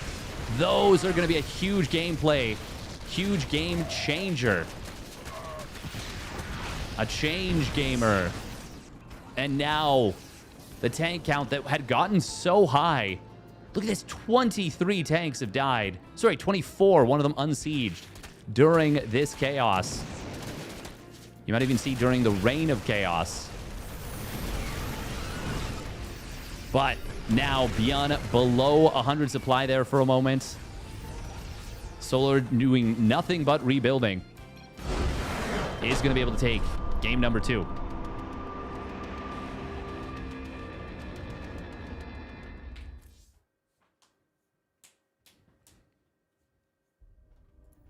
Yeah, there are some very sick tank spots there on White Rabbit. Still, it is a little bit too much. Little bit too much.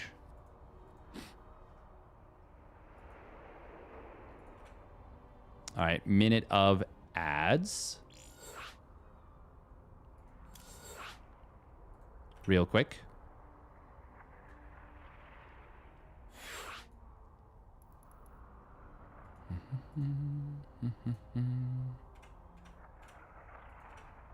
All right, what's going on between MaxPax and Percival?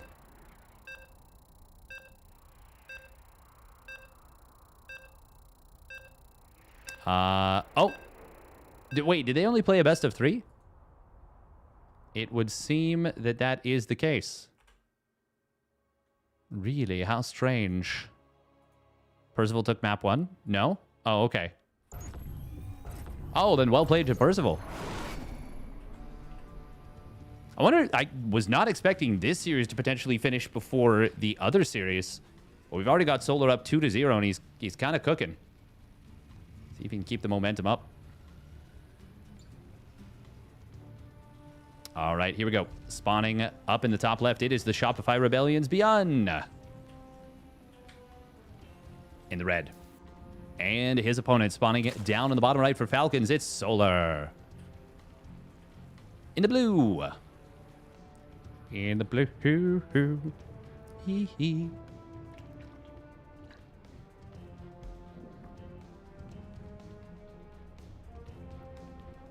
God, Overlord eyes are weird, man. You ever just look at an Overlord and say... and realize that's a Murloc and you're being racist. Piggins take over chasing Percival down to make him finish the best of 5. Ah. Oh, So, okay, so it is 2-1 in favor of MaxPax, but it's not over yet. Oh, okay, so they're trying to find him. Bubblegum looked to the Overlords.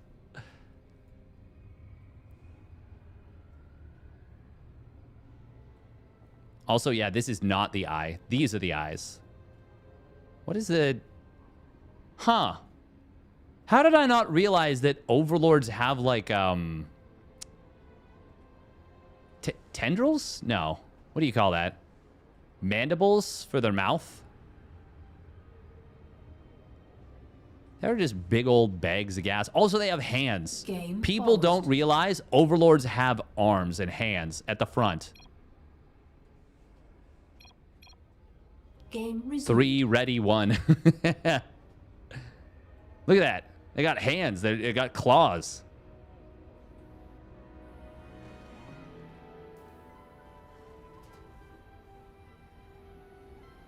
They're Eldritchian horrors.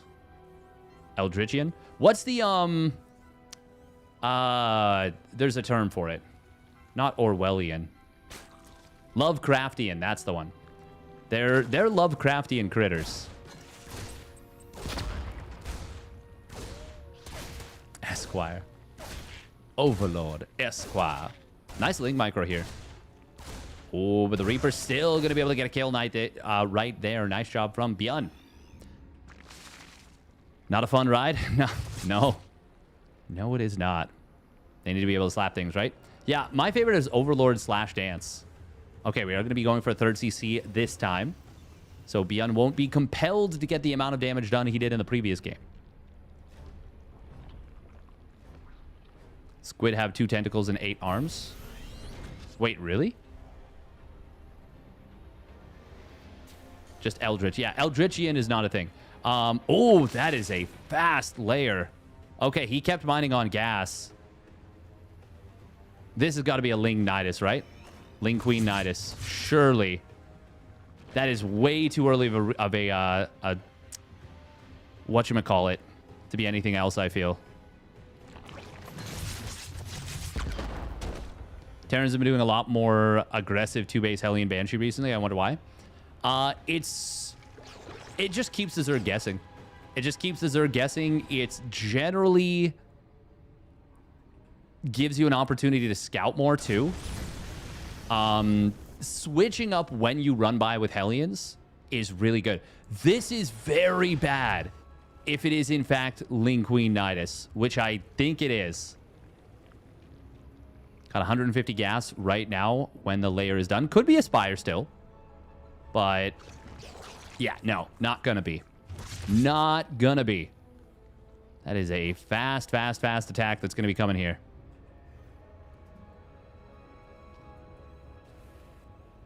Solar snuck the 2nd Overlord to the left. This gonna be tough to deal with. There is not...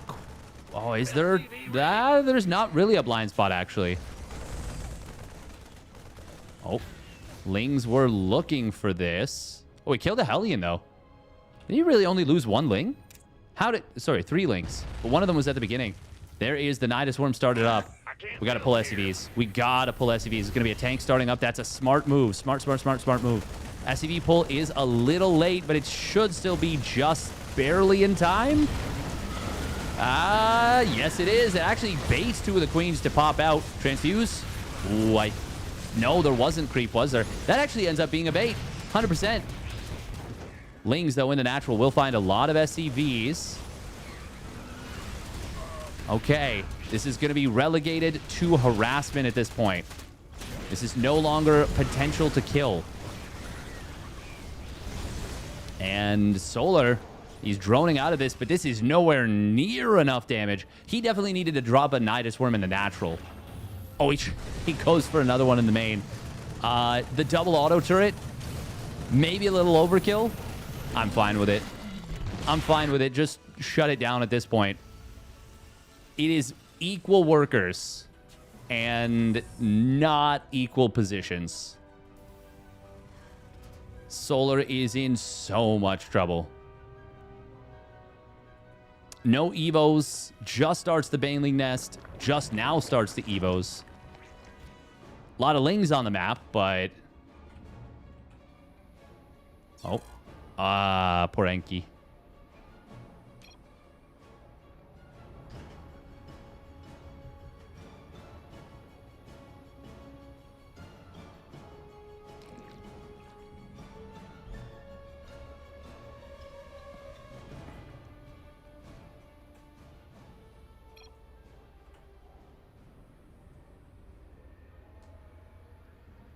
Bum bum bum ba bum.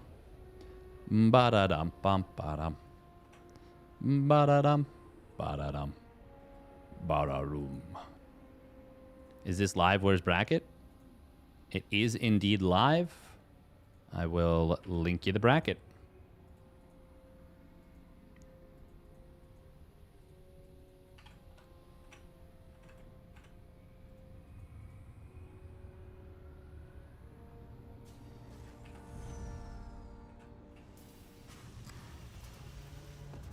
Combat shields and the 1-1. Oh, pardon me. Oh my goodness, pardon me. Little supply block here for ByuN, but he's going to have a depot finishing up in a moment. Solar needs the sickest run by to get back in this game. Like, I really don't know how he's going to, besides ByuN just making some pretty massive missteps.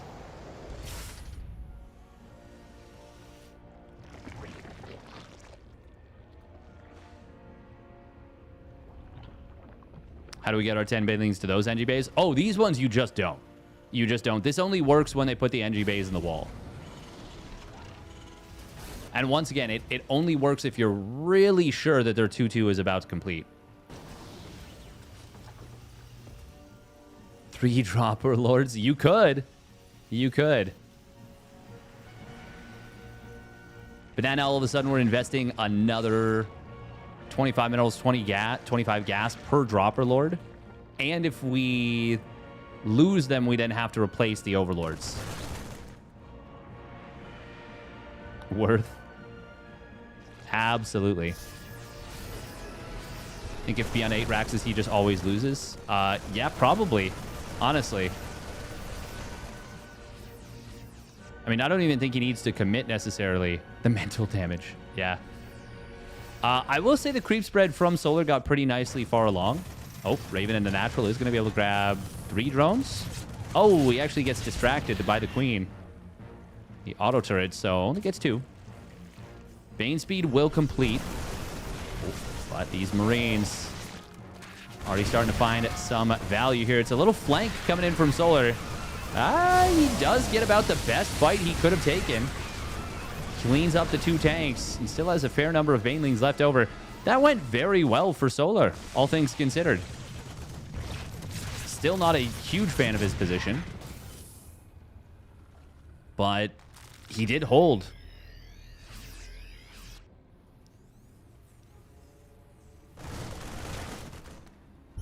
One will complete. 2-2 just now starting up here for ByuN. Hellbats will get enveloped. Only 2 of them get away. They actually take up a fair bit of medevac space. The Reaper's still alive. It was regenerating inside the medevac there. One of my favorite facts is that you can see the green glow through the medevac. I think that should never be removed. I don't care if it's a bug. I think you should. I think that's just too cool of a thing.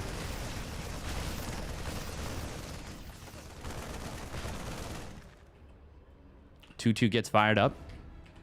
We're going to see grooved spines.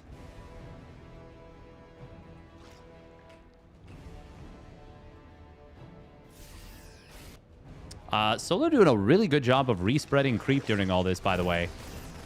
He is giving himself a phenomenal chance in this game.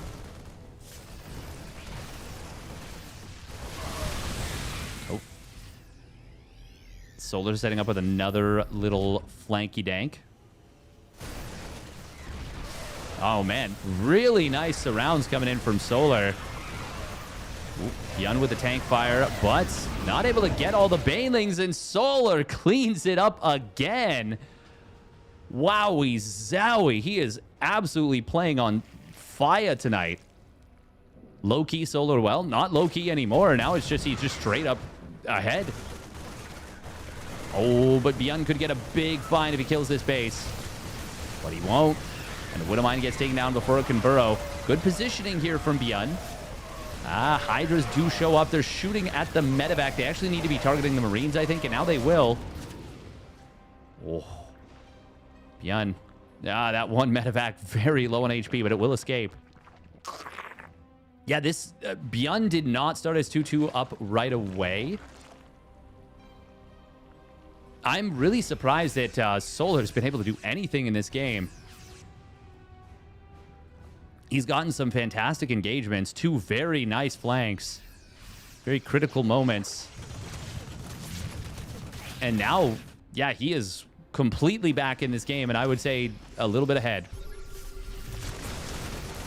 ByuN, though, is not dead by any means. Drilling Claws does complete, but unfortunately the mines don't fire before the Banes connect. Wowie zowie. +3 armor started up for ByuN. Oh, it looks like Hydras might have taken down the medevacs with the bio units here. Yeah, there's still a lot of creep. 5 base Zerg. Viper has completed. It's a maxed out Solar just about. I am really impressed by what we've seen out of Solar here.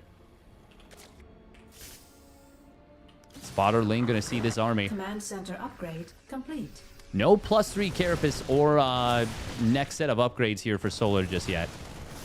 That is a bit of a problem. Ooh, losing these queens is painful, but he does save one of them. Widow Mines. They get some okay-ish shots, but not amazing. Lings will chase down that one Marauder. There is the +1 missile and the +3 Carapace finally coming in. Solar nearly... Well, he just completed another Nidus Worm. Did he? Yeah, he did. I don't think he remembers that he already built one. Hydra Lunge. Oh. Could have maybe lunged down one of those medevacs. Solar on the right side. Got to be a little careful here. Hydras did already zip away. Medevacs will get spotted.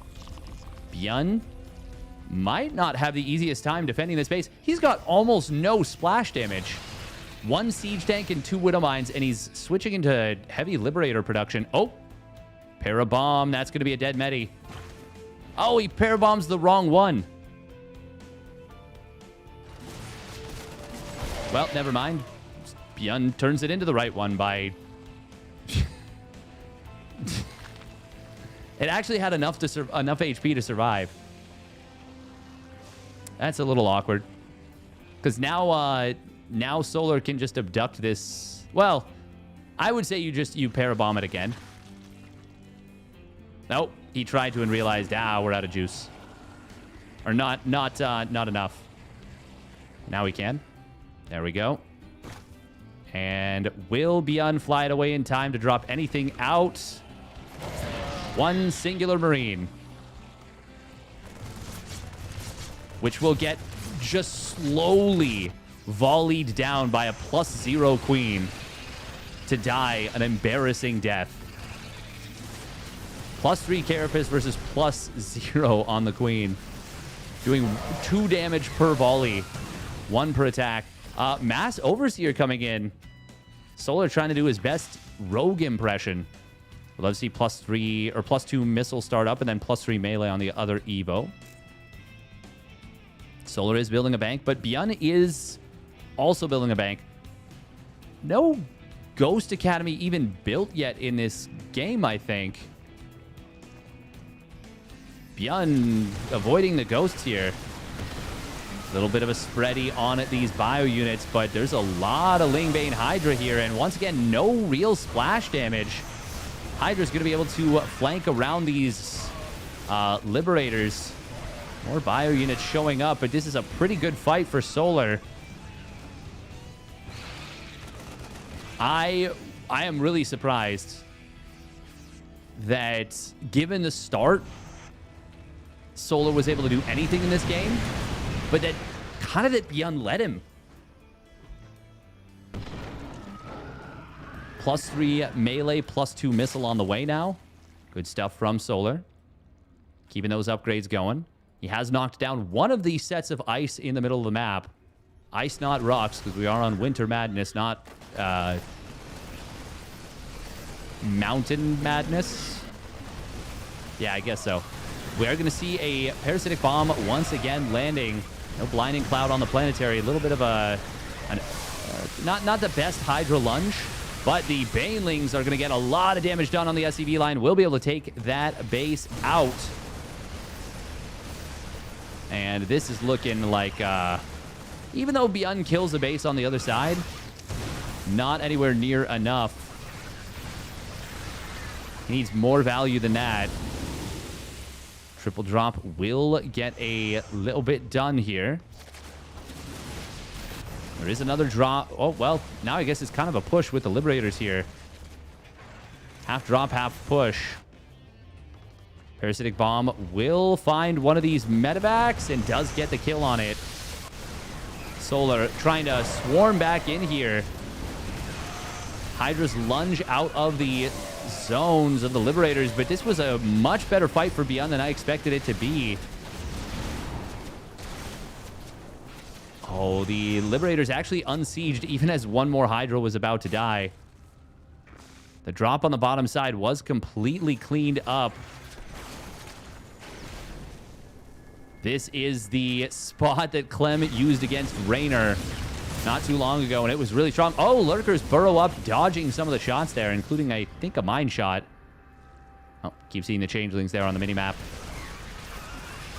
Constant fighting here in the last few minutes. ByuN, if he can get some mining going at this 5th base, he is absolutely still in this game. But, I mean, it is so surprising to me that we haven't even seen a Ghost Academy made. 7 orbitals, though, for ByuN. He has been mining a lot. And, in fact, he's outmining Solar currently. Yeah, in answer to Lurkers, these Liberators can do work against those Lurkers. Unfortunately, only when they shoot them. And the Hydras now show up, will be able to clean up those Liberators. ByuN will get forced back. He's on a very high medevac count right here, 10 medis. Parabomb would do so much damage once again.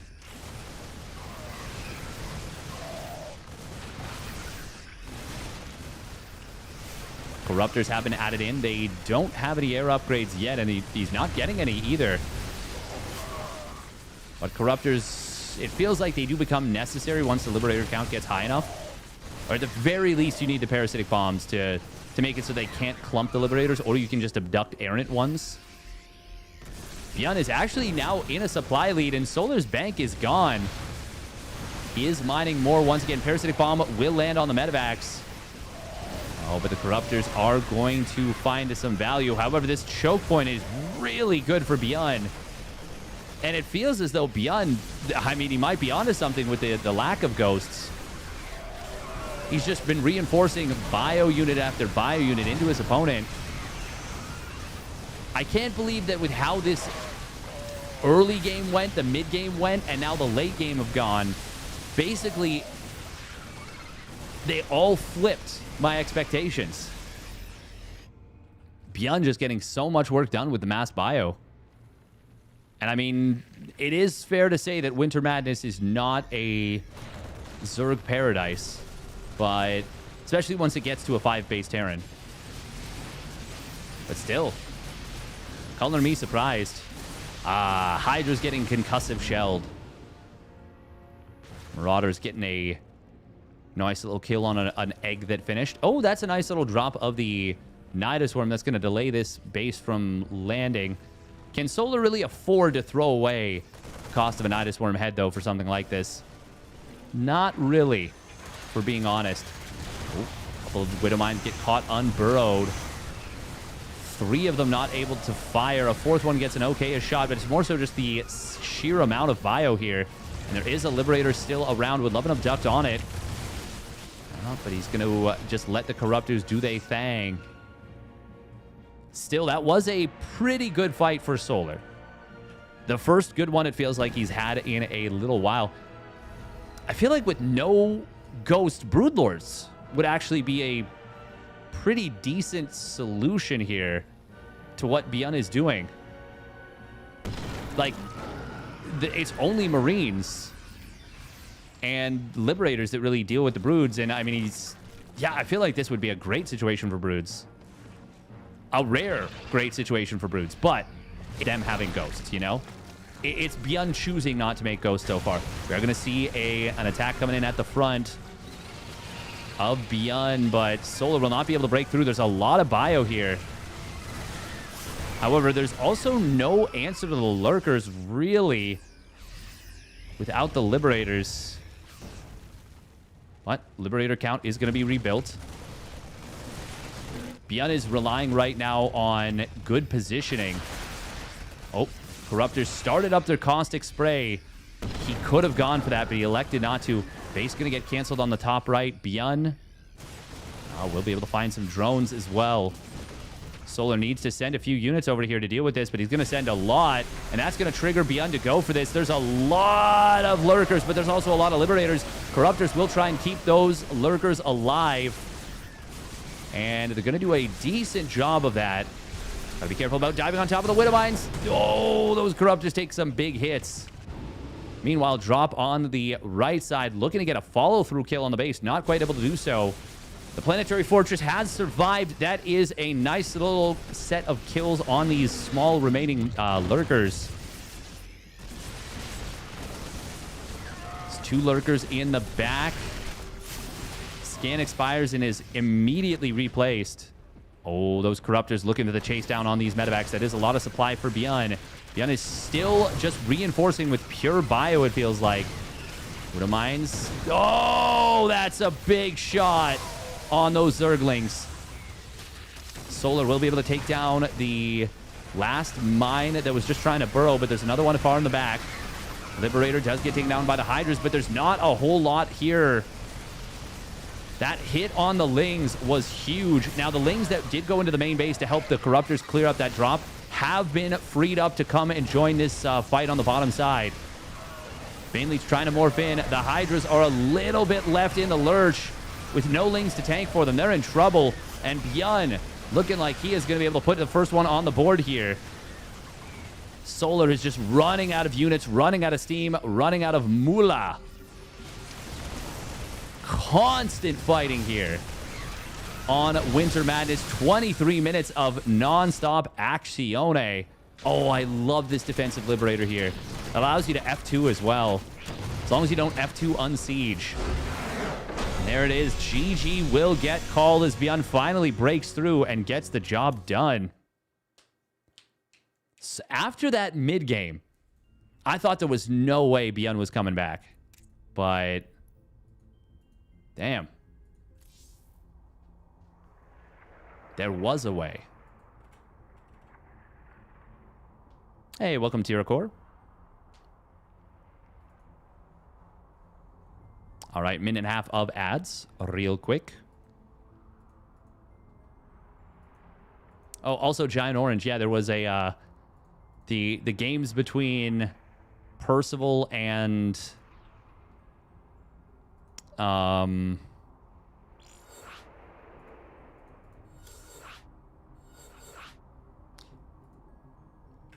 Percival and Young Yakov showed that even Pure Ghost can go up against Hydraling Bane and have some very strong plays.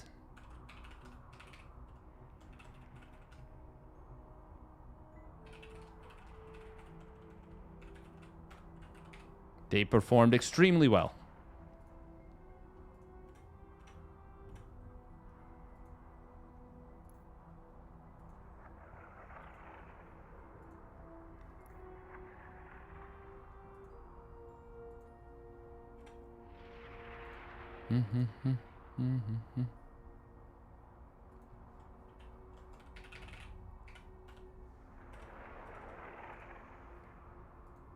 Bum, bum, bum, ba-da-dum, bum, bum, bum, bum.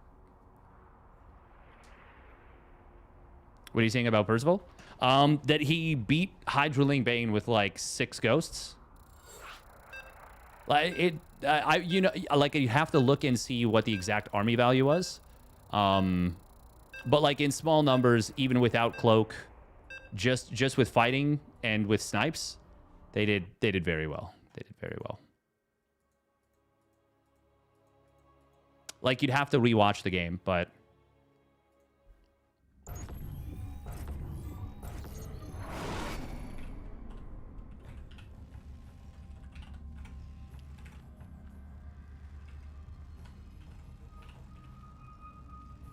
damn, what a surprising way that game went.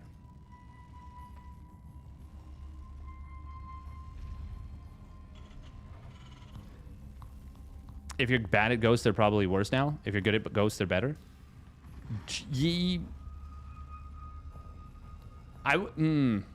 Maybe. They're definitely worse at getting hit in the face by Banes, for sure. But they always should have had at least a unit counter. And now they do. Now they do. Could just be you. I mean, I don't know. It is more punishing when you get caught with the ghost, for sure.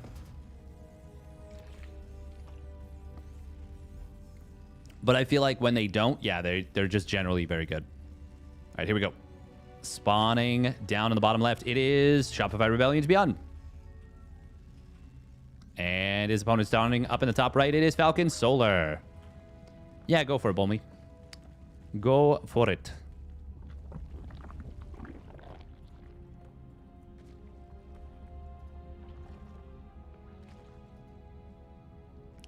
Bop, bop, bop, bop, bop. Would be cool to see ByuN bring it back to a game number 5. Especially considering how the first 2 games and even the start, or I guess not even the start, but the mid-game of game number 3.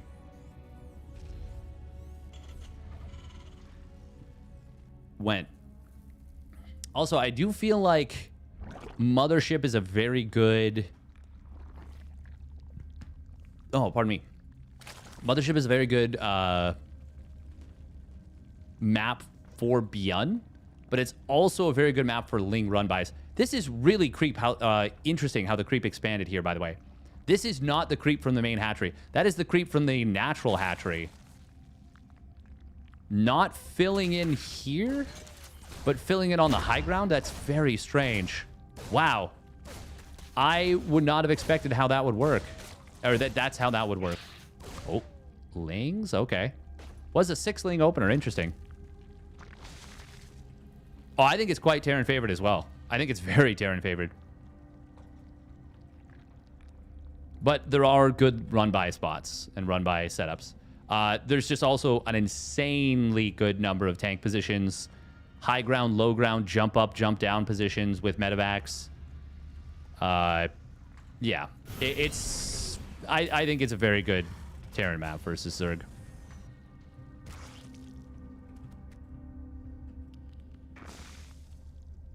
But there are some parts of it that are good for Zerg. I just think most parts of it are better for Terran, or more parts of it are better for Terran. Now, the Overlord did see the command center. Solar actually bringing his Overlord back to a pervy pillar. Neat. Neat. There are a lot of these pillars. The only really good thing for Zerg is that it's large. I feel like that's generally speaking such a myth these days with like, well, the bigger a map is, the better it is for Zerg. Once it gets past a certain size, yes. But for the most part, no map has ever been... Sorry, I shouldn't say ever. No map in the last 5 to 7, maybe even 10 years has been big enough to actually make it really good for Zerg.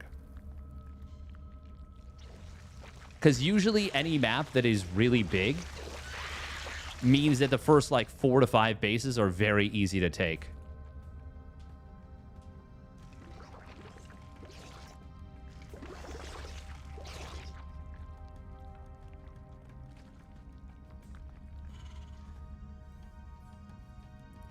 We will see a much more standard timed layer this game.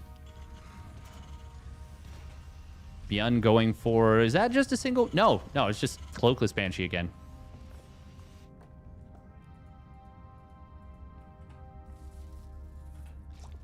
It is kind of crazy that despite everything...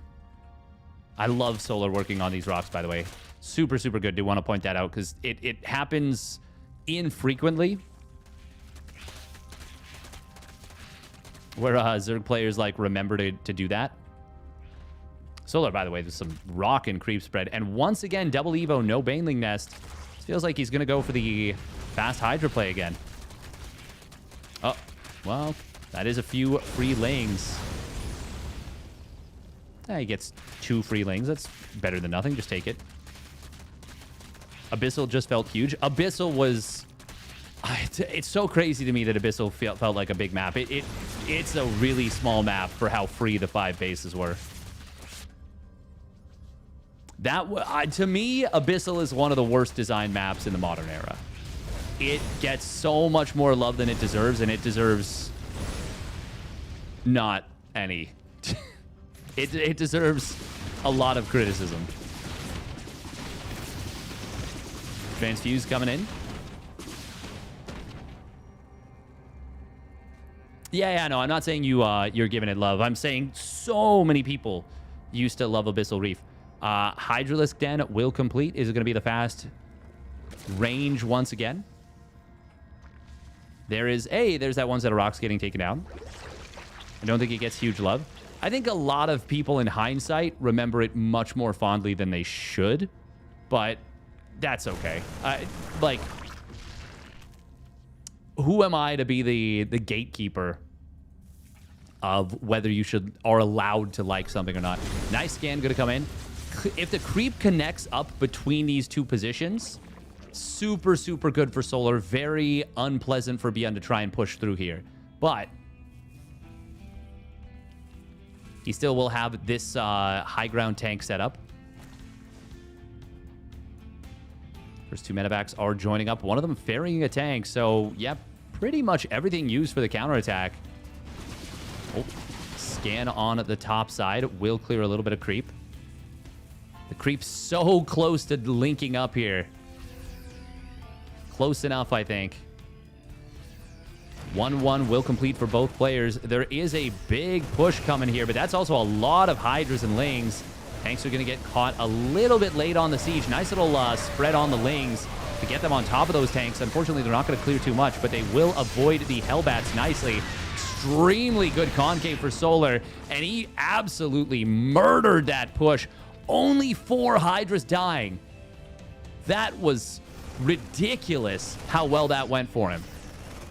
That was absolutely ridiculous how well that went. Solar on a mission to prove that Hydralisks are real units. And you know what? You look at it and it's hard to say they're not. At least you look at that fight. Then you look at more of them and you're like, oh. Oh my. It does feel like that's so good specifically against the push ByuN's doing. Because the Hellbats are... Well, they're not super great when there's so few Lings being made. Oh, Lings do spot a drop getting set up. This is a very far away 5th base. Solar, very surprising he hasn't taken this one or this one. Especially since he has so much creep in the middle and north sides. And he's so far away from this base. Bane speed, +1 melee, and +2 carapace are close to completing. ByuN unfortunately didn't fire up the +2 weapons right away. Which means that he is going to be... I mean, he's actually going to be fighting with an upgrade deficit, I think, for a little bit. Or at the very least, it's going to be like even upgrades when his +2 carapace completes. And the +1 melee and +2 carapace of the Zerg complete. I said +2 carapace, but ByuN now is +2 armor.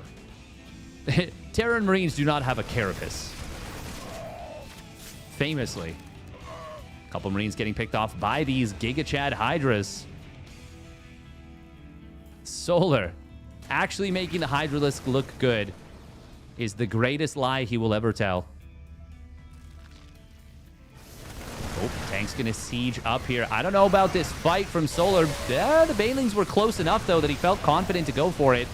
And he will get the frontline tanks, but he goes a little bit too far and gets hit pretty hard on the nose with the newspaper for that one. I really would like to see Solar prioritize creep just a little bit more right now. Feels like it's so close to enveloping the map in a way that makes it much more difficult for ByuN to play against. But he hasn't quite done that last little bit that, like, gets you up to, like, this position. Like, links up creep, like, basically across this and almost cuts off the bottom part of the map. Instead, it's now going to be ByuN moving in and cutting off a lot of Solar's bases. +2 missile, +2 melee on the way. And the Hydra Lunge, the Lurker range, and the Adrenal Glands. Siege tanks getting blasted. Most of this fight did take place on creep. That was a good fight for Solar, and he does clear out the medevacs on the bottom side as well. ByuN with another nicely placed tank. 18 kills on that bad boy. No adaptive talent started up, but he did just finish the Lurker range a little bit ago. ByuN does have a big Marine count. He was building 14 Marines at a time there for a moment. Oh, did he go pure reactor? He did. Oh, he did. He is playing this like it is a TBT with tank upgrades, with double factory tank. That is very neat against the Hydras. Oh, is this enough for Solar? Lurker's going to try and burrow. Big blinding cloud coming in, enveloping 3 of the tanks. But he loses high ground vision, and the Lurkers can't shoot, apparently. Oh, but the Banelings still have enough left over to clear the small number of Marines that were left over. ByuN, it looked like that fight was starting to turn in his favor. And then just enough left over for Solar to break through.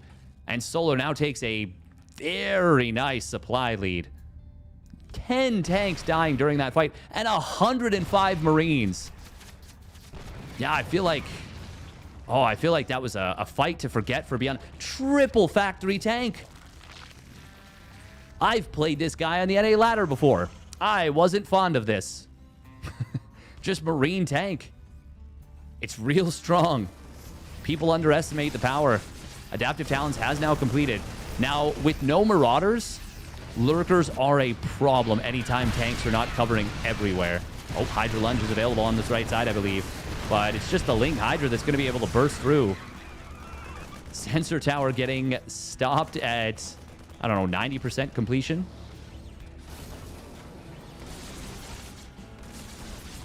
Lurker actually hitting the SCV line there a little bit. Oh, meanwhile, drop on the bottom side. That's going to be able to clear up these Lings.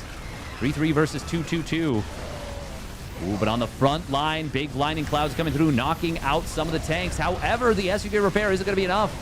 I mean, it'll be enough to save the command center, but I don't know that he can clear these Lurkers. It's a good concave with the Marines. Will it be enough? Just barely. Does the scan expire? Actually, is it enough? Huh. 1 Marine left over, and that is why you need those Marauders. That is a great example of why. Now, ByuN has kind of drawn himself back a little bit in this game. Solar losing a lot there. And in fact, he is not on the greatest economy. He still doesn't want to take this base. This has been a battle and a half here. Oh, nothing to defend this bottom side base. This drone line is in trouble. Lane's going to try and get back over here, but he needs more than just these Lings. 3-3 has started up for the melee and the carapace.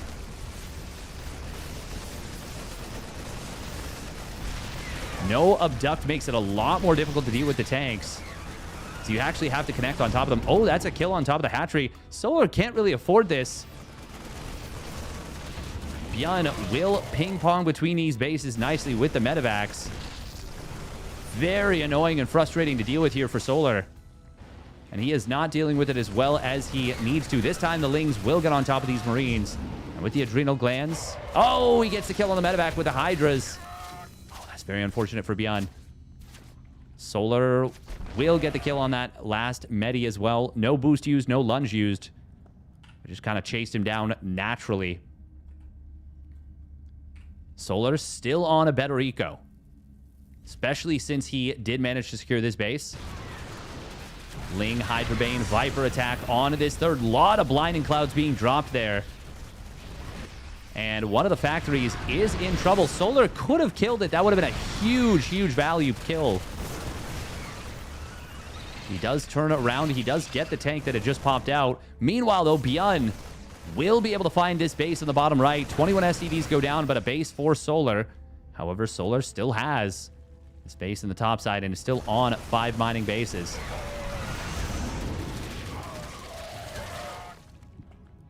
ByuN is on 5 orbitals, though.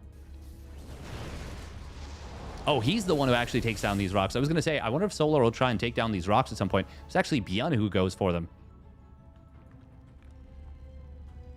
The +3 Carapace has now completed for the Zerg. That's going to be a big boon to his power in these fights. Now, this is a game where I'm totally fine with Solar not going for the +3 missile just yet, because it is expensive. We're going to see a Spire coming in, even more so than the previous game. Broodlords would be amazing in this particular game. I mean, against the mass tank, you're going to have such a good time with Broods. Lurkers. Once again, they're good, but I feel like the Broodlords are even better. And this makes it sound like I like making Broodlords. I don't. I never do. Oh, Blinding Cloud's also going to be very effective here. And with the Blinding Cloud on so many tanks there, Solar finds his opportunity and moves right in and crushes ByuN's army. And now that should be too much. That should be too much to recover from. Viper's also going to be a great answer when those tanks are relatively clumped up. Marines, it doesn't matter how good your spreadies are here. You are going to get shredded by these Lurkers. God, those SCVs were brave. Stupid, but brave. But stupid. But brave. Really stupid.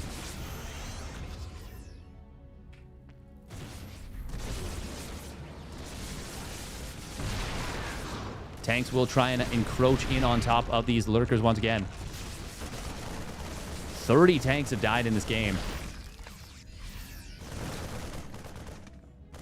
The pure Marine tank medevac is pretty ballin'. Oh, the target fire on the Bane. Sick plays there from ByuN. Unfortunately, he is still down 100 supply, give or take. Oh, and these medis. Oh, wow. Wow. He drops out, snipes a morphing Baneling to refund his opponent resources, leaves, refuses to elaborate, and leaves. I feel like ByuN has to know that there's not a whole lot he can do right now. Snipe attempt on one of those Vipers is unsuccessful. Parasitic Bomb just shy of killing that medevac, but Hydras will complete the job. Marines will get this base on the top side. That's pretty nice. Oh, they're actually kind of cooking. Lings, though, in this mineral line. The mass repair from these SCVs will not do the job. Not without any Marines for support. The Marines show up, but they're a little bit too late. Lurker's going to force the lift on this base, and ByuN will have no choice but to tap on out. Tap on out. And it is going to be Solar who will take the game and the series. Damn, that is twice we got very close to ads running during the games. Remembering that repair gives the SCVs the same attack priority as the thing that they're repairing. That is true. That is true. That is why hold position is such, well, right click and then hold position is such a valuable play. The mass repair can still be good, but it only works if there's not an insane amount of DPS. And like, if they're not, so by just attack moving again, you reset the aggro. All right, we are going to run ads, 3 minutes of ads on Twitch. And we'll be right back with the grand finals. ByuN sieged up way too close. Too close together. Yeah, probably. That was probably his biggest misstep. I'm guessing that the other series is done.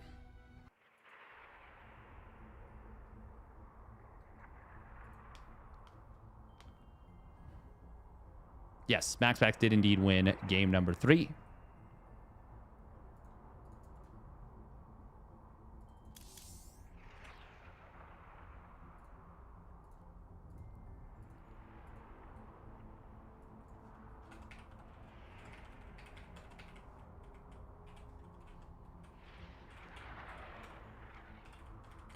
PVZ best of 5 grand finals.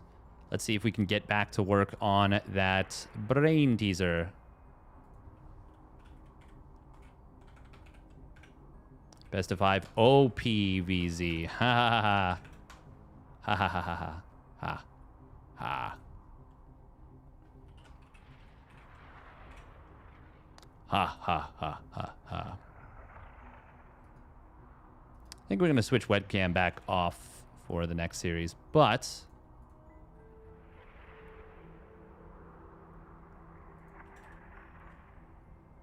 we will see if we can work away at this while we're waiting. Okay, so yeah, we figured out that we can't do this. And we can't do the 3 because it has to go up.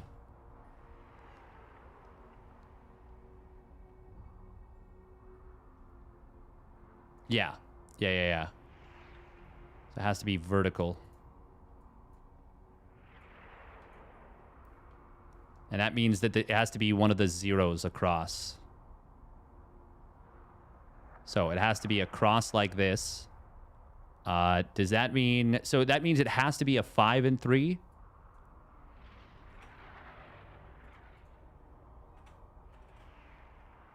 There's no 3, 6. So since it has to be greater than that. So it can still be 2, 5, or 6, 1. But I do believe that...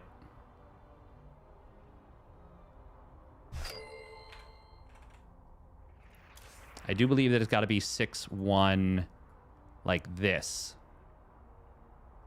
Which means that it's got to be 0... What are the only options? I think it can only be 3.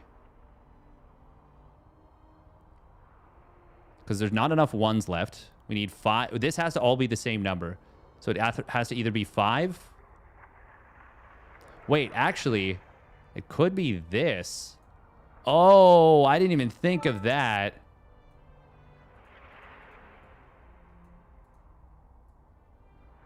Wait, no. No, it can't be that. Yeah, because it's still... Yeah, there's still not enough 1s. Game invite sound. Thank you. Yeah. No, I'm in the party now. So we're good. Thank you. Unless it is 0, 2, and 2, 5.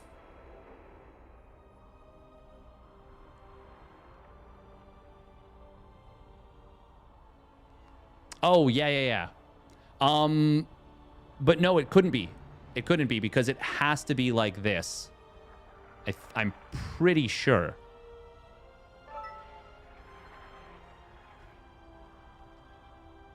Because if you look at it right now...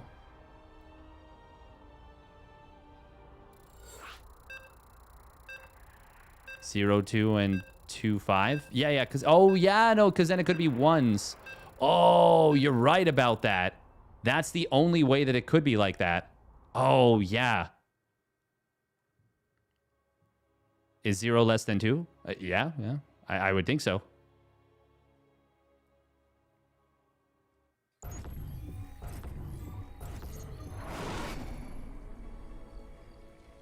Yeah, because this isn't legal. This can't be. Okay, we'll have to solve this after. We'll have to solve this after because we are getting into a series. A fresh series. Yeah, I would hope that 0 is less than 2. But I'm not the greatest math magician. All right, here we go. Spawning down in the bottom left, it is Falcon Solar. Getting hatch blocked by his opponent. Spawning up the top right, it is Storm Gaming's MaxPax. In the blue. We're not a puzzle stream? Not yet. But who knows? Dream job is puzzle streamer. That would be fun. That would be fun. Honestly, I could see myself doing that like every day. The tricky bit is finding enough puzzles to do.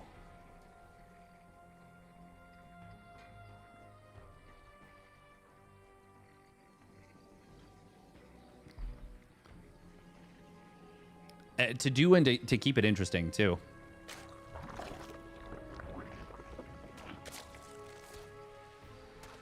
That's not hard. Well, the keeping it interesting is the hard part.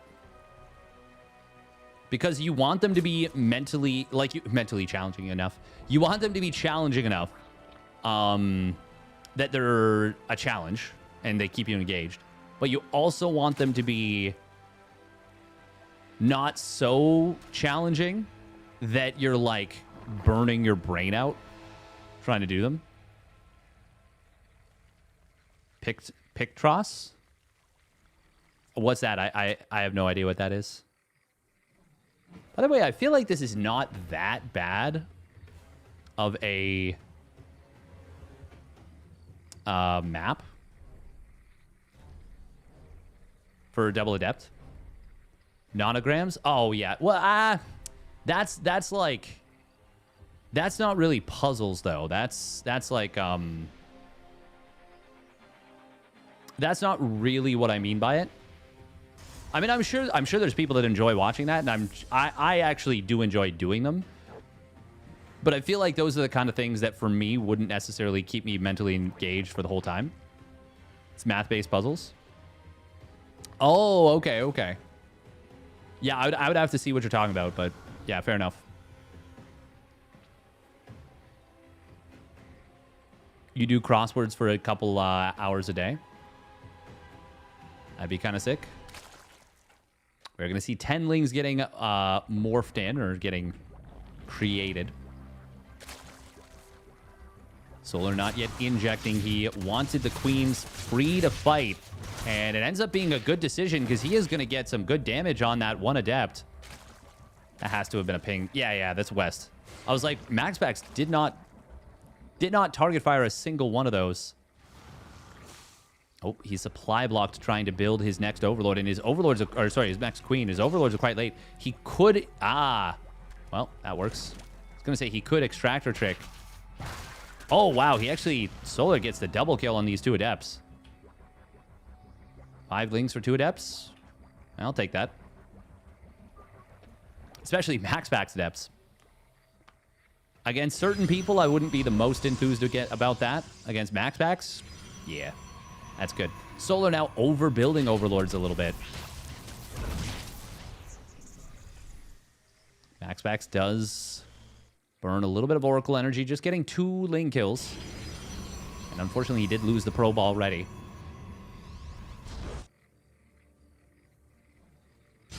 Nothing super remarkable about this early game other than MaxPax not getting a lot of damage with his adepts. Oh.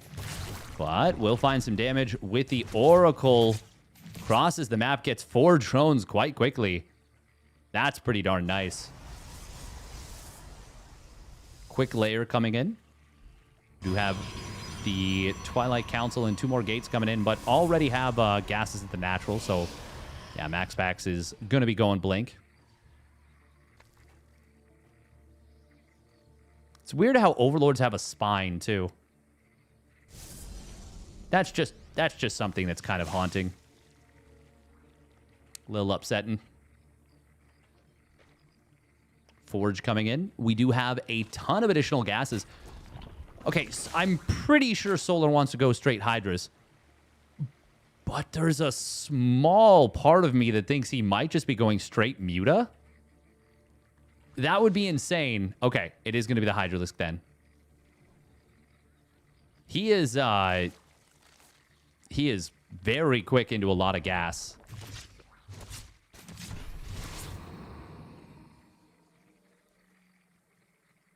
No Evo chamber either. Oh, Oracle at the third, getting 6 drones.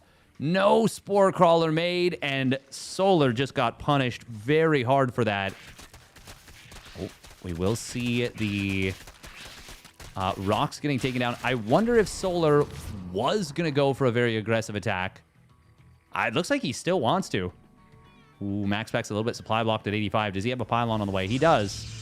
But feels like 85 is a really, really common supply block for Protoss players. It feels super, super there. I know someone who does 20 questions with chat. He picks a random Wikipedia page, and chat is trying to guess which Wikipedia page he is looking at. That is pretty cool. That's kind of like it matches their IQ. Good God. Damn, Blue is cool with the absolute sniper shot from across map. He could have waited until this was further along, but... Or, sorry, not until this was further along, until there was something else happening on the map. He's only going to get a couple probes as a result. Still, this will be a little bit awkward here for Maximus. Oh, Oracle goes down. That's a big loss. That is a really big loss. And this is actually causing quite a kerfuffle. Quite a kerfuffle indeed. More and more probes go down, and it drew the second Oracle back. Solar, despite losing those drones... Oh, no, he attacks the unbuildable plates. But the wall being breached is a big problem here for MaxPax. Solar is hitting so hard and fast. Psystorm has completed. There is the energy recharge popped. Storm immediately used. There's 2 more Templar with energy behind this. Decent storms. Another good storm there at the backside. Hydra speed making it difficult to get out. Solar re-engaging a little bit too early. One thing people don't talk about... Well, there we go, as the Archon gets absolutely blasted. I'll talk about it after.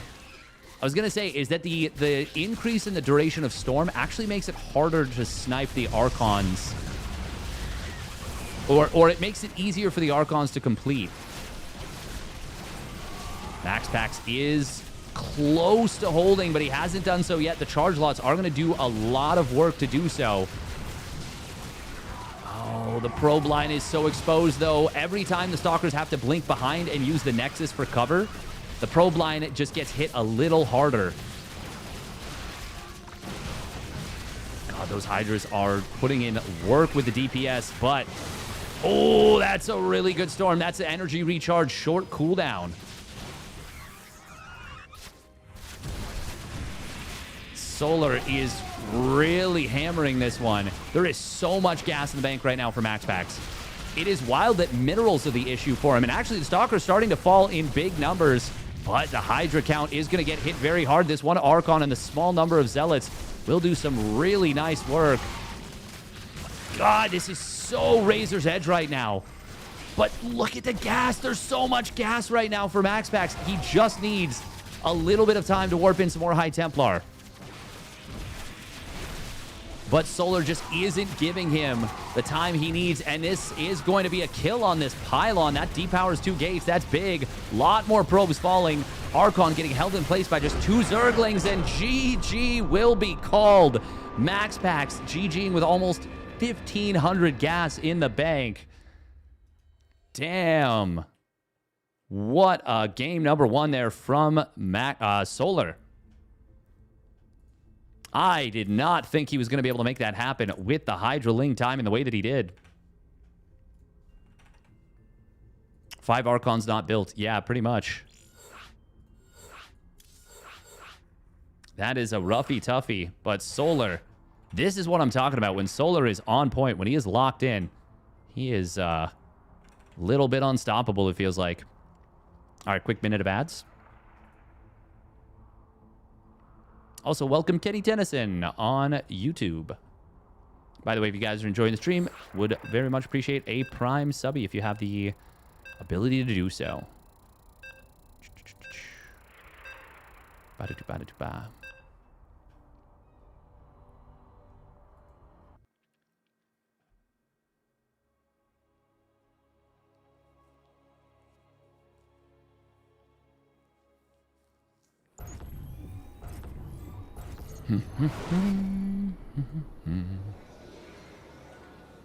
Yeah, the fact that the gas just continued to spike up during all that, very, very painful.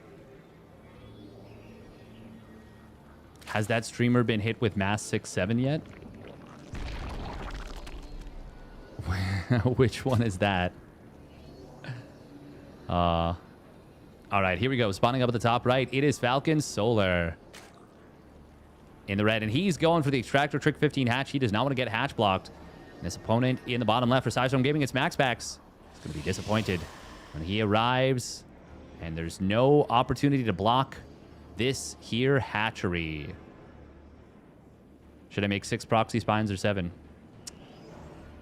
6 or 7, you say? Haha. Oh, oh. The streamer that's been playing 20 questions with chat? True. Yeah.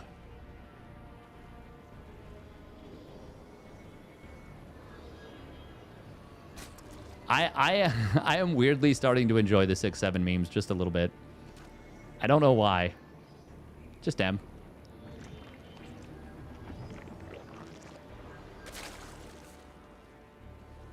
I'm like, oh, okay.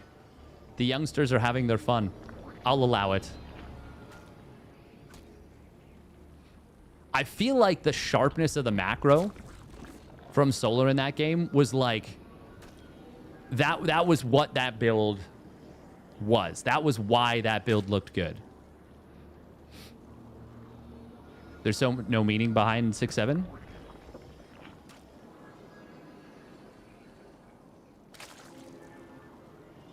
Close enough. It's something to do with music.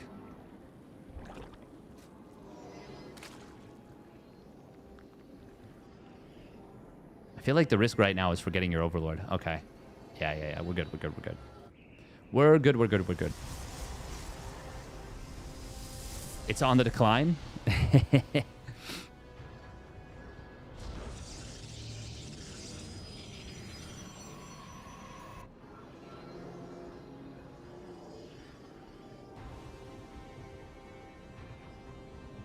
$67% since last month. Nice one, guys. Good one. That's a top quality. No lings being made here by Solar. He gets away with some very nice greed, slipping down that third hatch. Adept will shade forward though.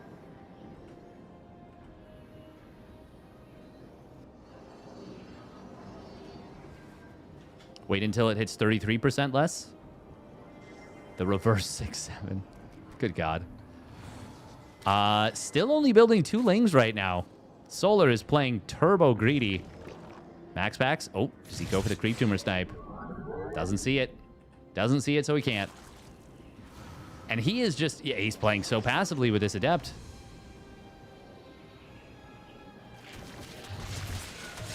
I mean, that will mean he's chronoing probes.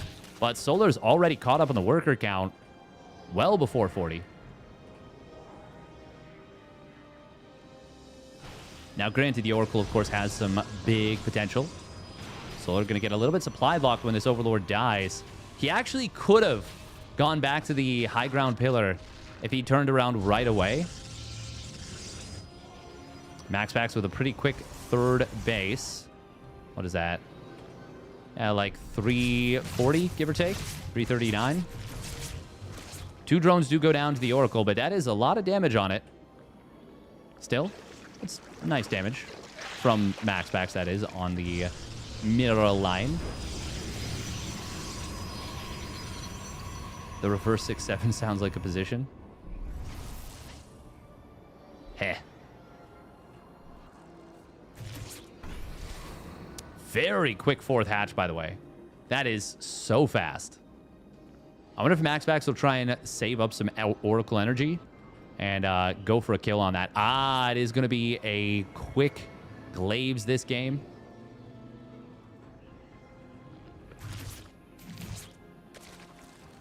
Oh. Oracle looking for an opening here. Solar once again cutting a spore, this time not getting punished as hard as he had previously. Oh no, MaxPax! Almost losing an Oracle on a bit of an F2 moment. An F2-2-2 timing.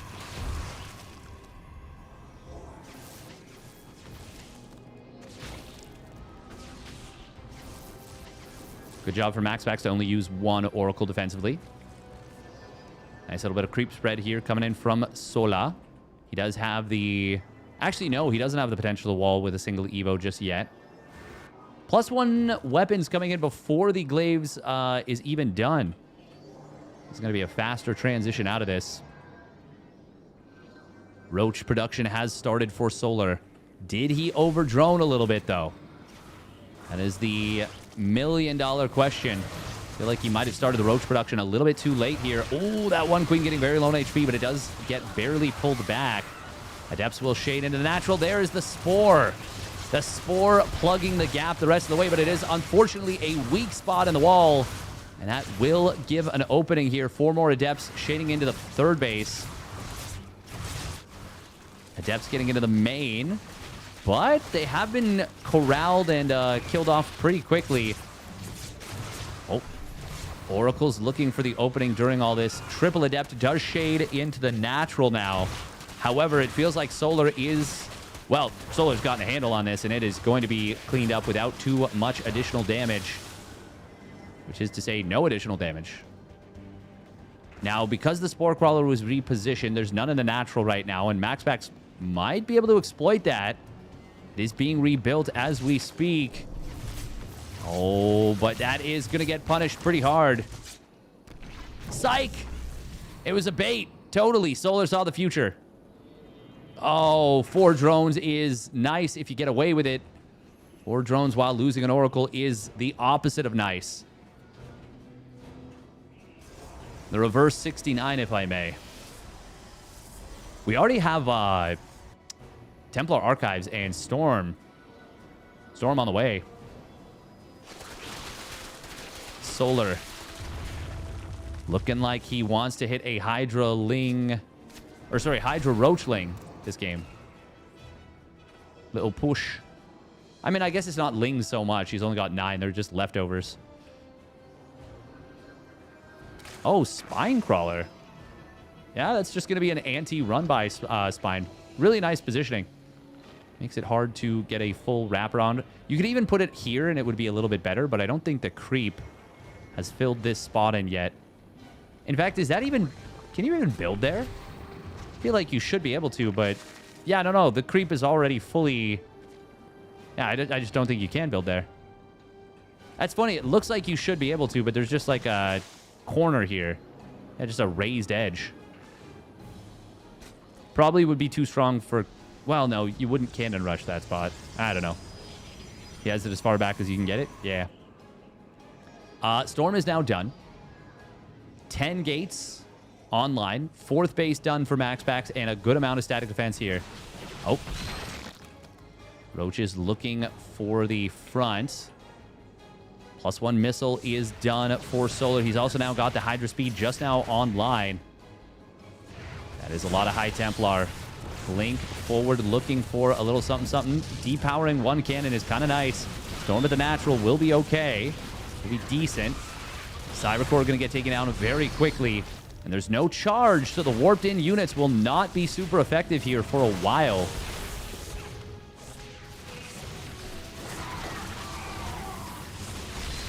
MaxPax is defending at the front pretty nicely so far. Storm on the 4th base. Not bad either. Solar is continuing to just pump Roach Hydra. This is very committed. Very, very committed. But he has not broken through yet. Is he just... I mean, he's taking a 5th, but make no mistake, this is not enough yet. If Solar doesn't find more damage, like, now, I mean, MaxPax is going to be able to get Max out with a much higher quality army. Solar is trying to bait MaxPax, though. Oh, that's a big storm. The High Templar and the Natural getting some very nice damage on this Hydra Roach army, specifically on the Hydras themselves. Secondary Storm getting some good damage as well. MaxPax now recognizing that Solar did pull these, or well, pulled most of his army to the side. Zealot Warband on the right side will deal with this. It's a good concave from Solar. Storms are also quite good, though. This is a very dedicated attack. Once again, I have to emphasize that. Solar is currently mining a little bit more in terms of minerals, but a lot less in terms of gas. MaxPax. Oh my god, he's just now rebuilding the Cyber Core. Am I crazy? Yeah. He just now rebuilt it.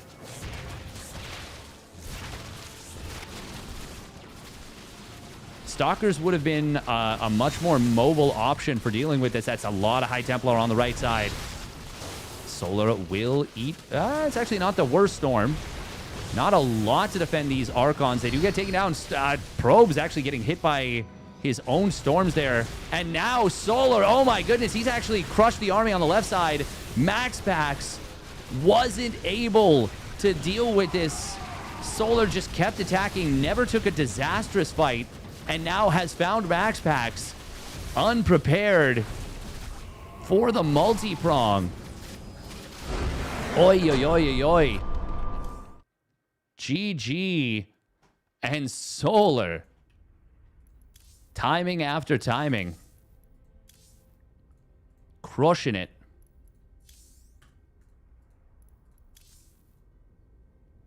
Wowie zowie.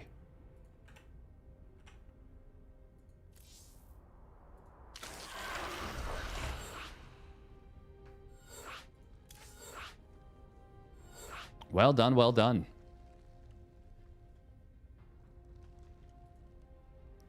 Yeah, sometimes you just don't expect them to just keep attacking.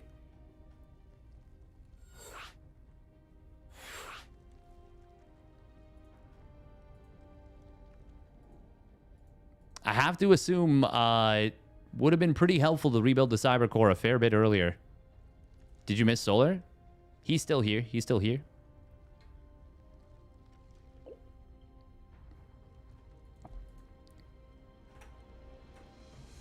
MaxPax just asking for a minute.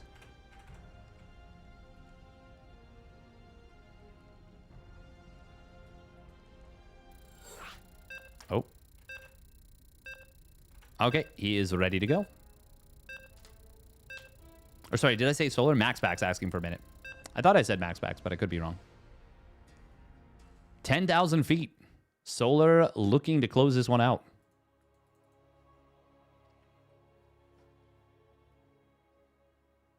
Yeah, I feel like MaxPax,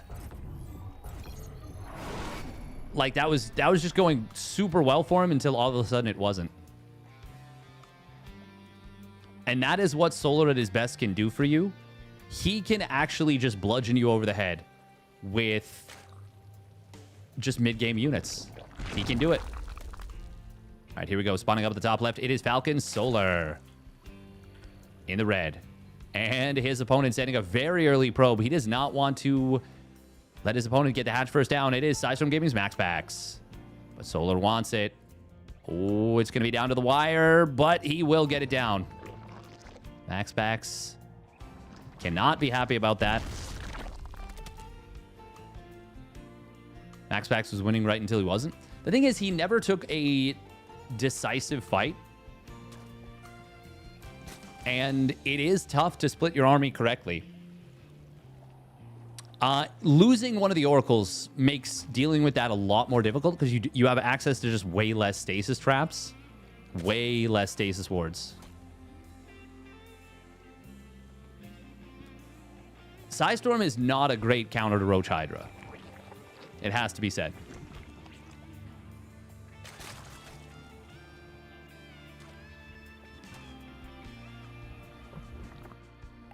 And it also wants to be a situation where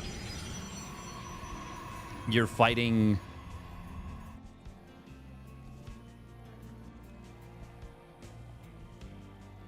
you're fighting less... What am I trying to say here? Sorry, you're fighting in one front. In an ideal situation. It is tough to manage two fronts at once with High Templar. Because they are still very fragile, vulnerable units.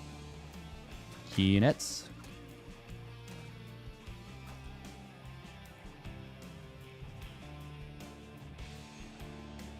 Bow, bow, bow.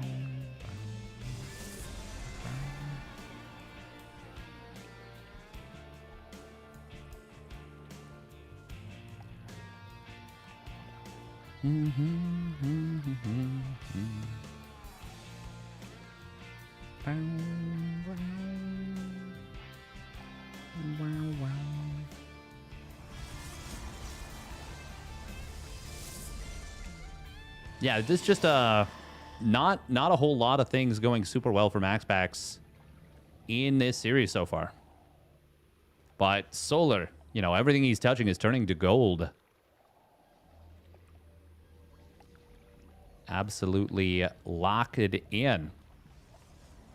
Lock it in on this blessed day.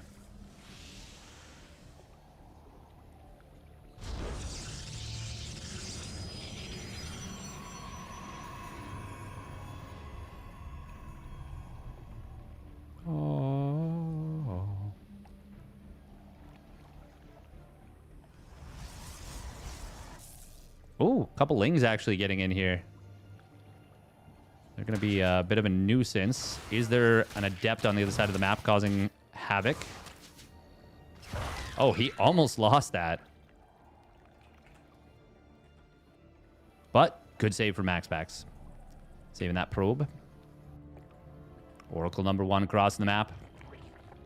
Ooh, does he go for the creep tumors here? Nope. He wants to go straight for the mineral line. And the Queens are a little bit out of position. This will be a nice little find. Get 2 drones, getting away with a lot more HP than he did in the previous game. Evo chamber is scouted immediately as well. It is important to note also that MaxPax didn't get a crazy amount done with his commitment to resonating glaives.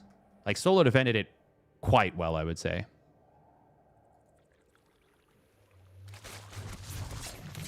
Second Oracle going to look for an opening here. Won't really find it, though.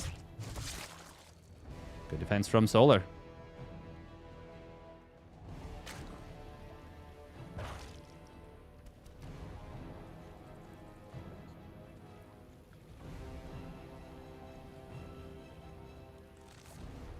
Bum, bum, bum, bum, bum, bum, bum, bum.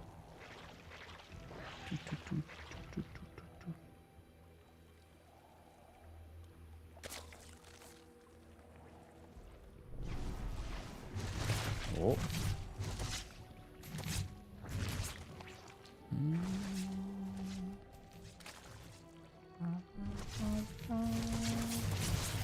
This time the Oracle. Oh, yeah. Oof.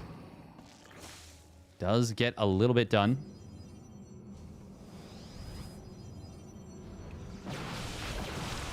MaxPax has gone blink this game.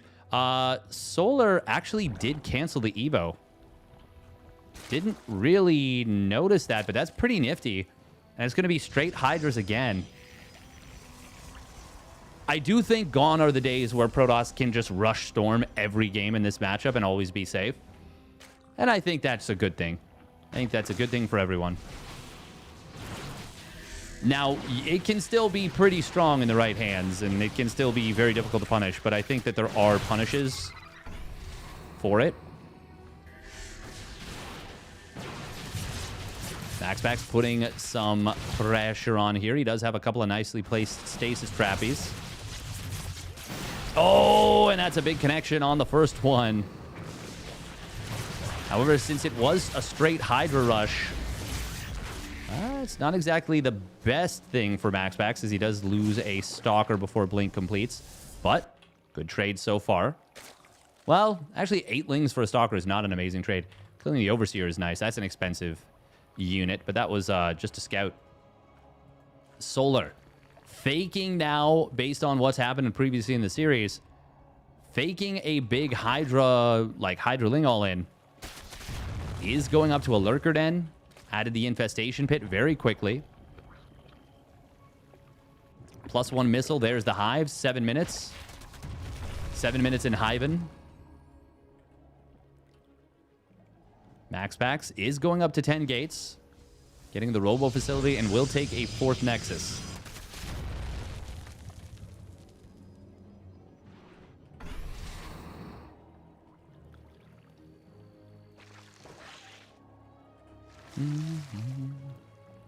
Yeah, I feel like Solar's MO is always attack, attack, attack, attack, attack when he is at his best. See what MaxPax does here.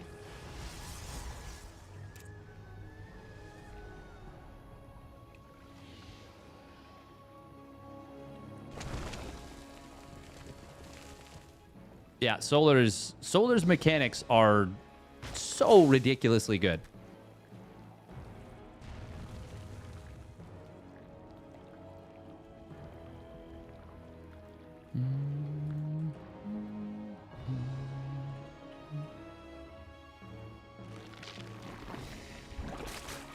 Here comes the attack, but we've already got a couple of Lurkers on the high ground, and this is not looking promising at all here for MaxPax. Solo, though, has to be very careful. He is trying to... he did try and go for a counterattack. Fortunately, he turned around before he was fully trapped, but this is still going to be a lot of dead Hydras. MaxPax with a really nice find. Going to get some incredible value on these Hydralisks. However, he has now pulled himself very far out of position. Oh, unless, of course, Solar just decides to back away. Which will give MaxPax a... potentially big bloody nose. Watching the High Templars shoot their water balloons there was very funny to look at. Lurker range is going to complete in a moment, as well as Hydra Lunge. MaxPax does have to be very careful. Big storms on the Lings. Huge storms on the Lings. Solar is macroing like a beast.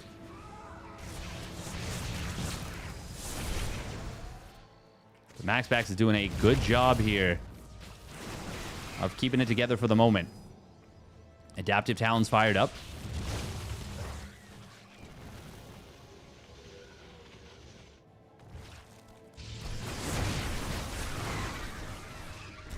But the first 2 Tempests are about to hit the field, and that is, of course, the answer to Lurkers. Now, Solar knows this. He's already got his Spire on, well, nearly done, in fact. On the way is underselling it.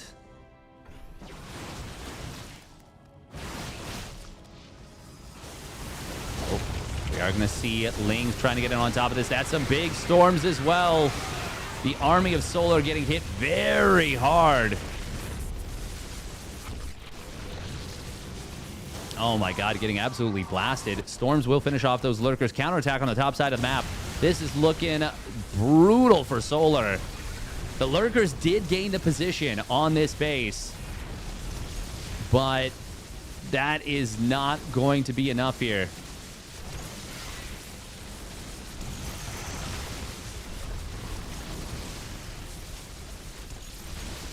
Solar is going to get absolutely crushed. Oh, MaxPax maybe shouldn't be leaving these High Templar completely exposed like that. He will lose 2 of them very quickly. The other 2 forced to morph into an Archon. They still do get most of their storms off. It doesn't even matter. GG is going to be called. MaxPax got way too good of a fight. The storms were gigantic.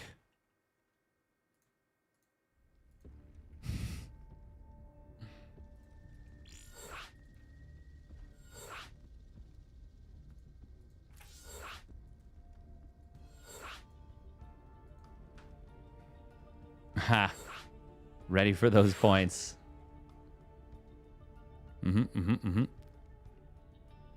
Oh, Mau with the solar belief. Love to see it. Love to see it.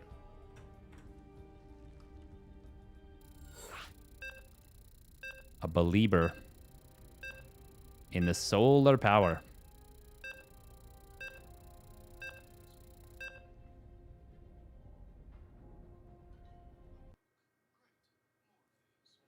All right, Old Republic. For the Republic.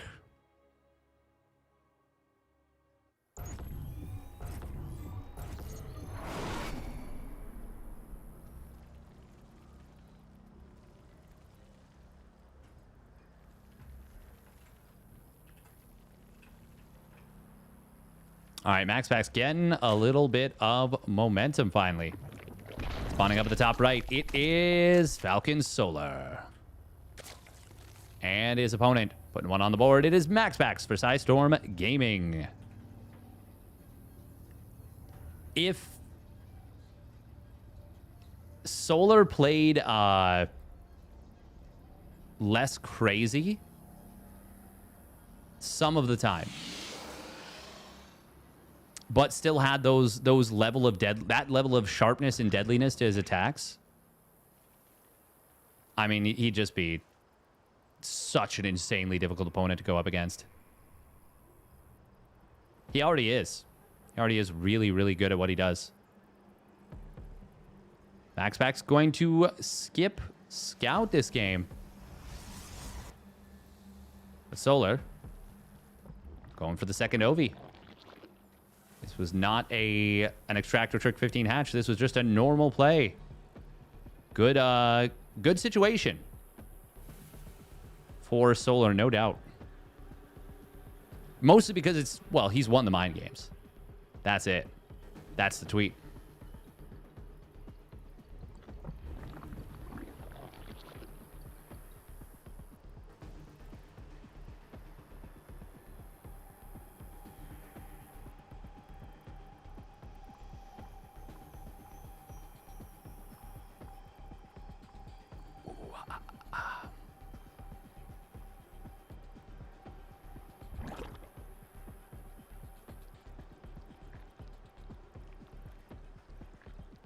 Now, what's MaxPax going to do with this very fast Cybercore timing? 207. Speedy. Chronoing probes. Wow. Okay. He's going very eco-focused. Very eco-focused MaxPax. Maxupaksu. Huh, huh, huh, huh, huh.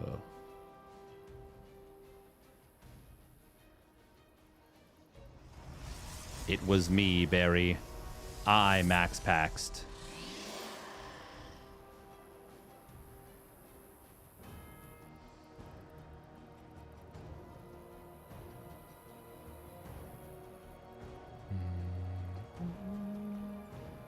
Now, surely Solar's going to be very aggressive again. That feels like just the easiest prediction of the century, you know?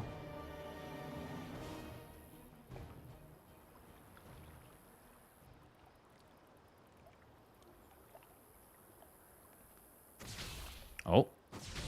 Ovi gonna get hunted a little bit. Feels like MaxPax, his early game isn't as sharp as I've seen.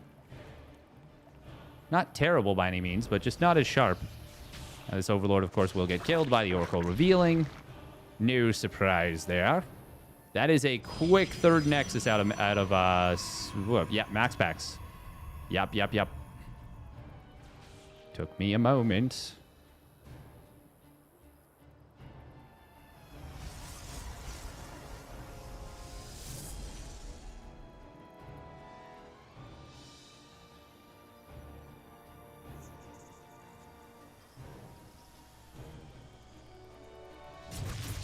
Oh, Oracle looking for an opening once again. This time there is actually an Evo chamber for real. It's not a fake Evo, it's a real one.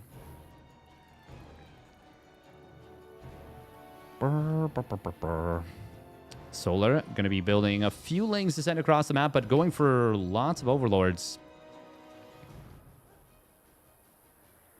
I don't think he's got plans to go crazy with this. He is a little bit overbuilding overlords. A little awkward for him. Charge for the first time this series. Okay. I feel like MaxPax is really not a charge enthusiast. He does not go for the charge upgrade often. Quick fourth hatch from Solar, but not super quick, not crazy. Just fast.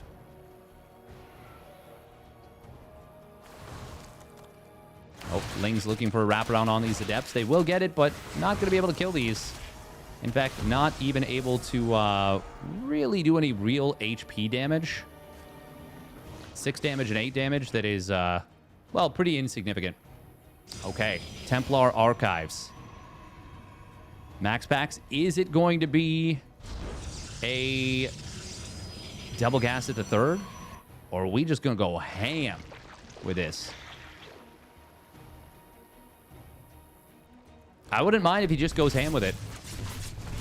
Nice save right there on the drone by Solar. Good quick mineral pull, probe pull, drone pull. We got there the third time. Third time's the charm. Now, if MaxPax hard commits to this, it will be very close as to whether Solar can get enough to defend. But I kind of think he's got this Hydralisk Den in time. And I kind of think MaxPax doesn't have a Warp Prism on the way because he's supply blocked. Psych, it's already done. Got you. Ha. You thought I didn't know what I was talking about, but I fooled you. Oh, we caught a glimpse of the Warp Prism for just a moment. 14 Hydras in production, though. MaxPax is... yeah, he is going to go for a big Warp in. Looks like he wants to expand, but he does want to get something done with this.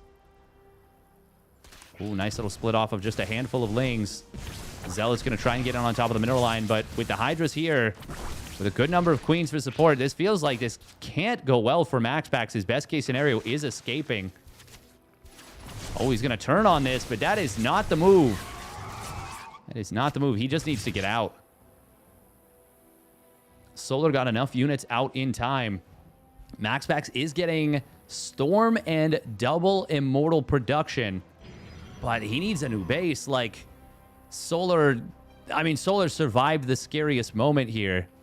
MaxPax, oh, this is very scary for MaxPax. But he will get these units out safely. Hydra, or rather, +1 missile coming through. As well as the Lurker Den. There's that startup of the Infestation Pit as well. And Solar going to drone up a little bit harder here. He's already gotten a great eco, though. Oh, Lings do not want to take this fight. That is an expensive one, but he gets out relatively quick. Was that only 2 Zerglings dying? That feels like a lie. Okay, yeah, it's got to have been like 8. 6, okay. Also, wolves howling in the middle of the map. MaxPax is setting up already kind of for the late game a little bit here. A lot of cannons at the 4th base. It's going to be a lot easier to defend than it was on White Rabbit. White Rabbit. MaxPax already saturating one of the gases before the base is even completed yet. Obviously, getting up to the gases at that 4th base enables a lot of tech. Lurkers don't yet have range. In fact, the Hive is, well, in construction. This is looking kind of scary here for Solar. Oh, God, but that's also looking scary for MaxPax. A lot of this army getting pinned against the wall. Storms are really good against the Lings, though. And they're also pretty good against the Lurkers. Ah, this is going to go so well for MaxPax. Okay. MaxPax kind of just walked up and just hit him in the head. Damn. And we got ourselves a game number 5 coming up.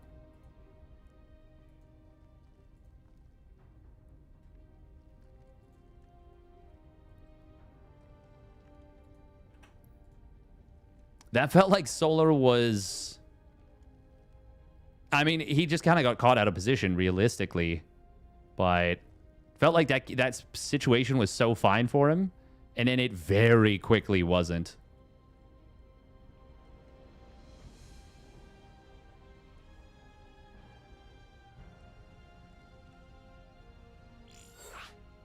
All right, Winter Madness for Game 5.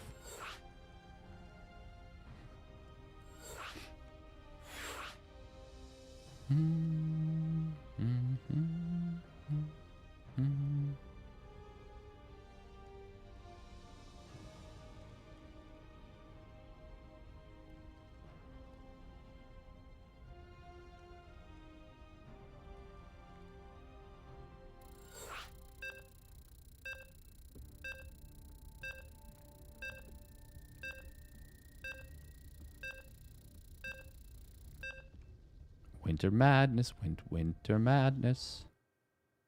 Winter Madness, Winter Madness.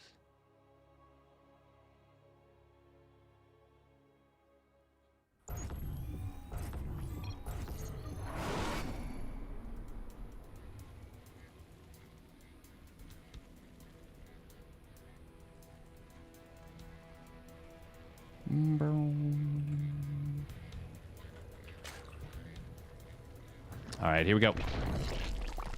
Game number 5. Spawning down on the bottom right for Falcons. It is Solar. Not on my watch. Yeah, seriously, MaxPax decided to just get blasty. And here we go, spawning up at the top left for Sidestorm Gaming. It is MaxPax. In the blue. Oh. Oh, no. This is, yeah, much later.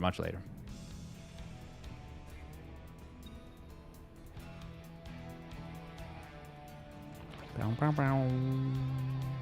Bow, bow, bow, bow, bow, bow, bow.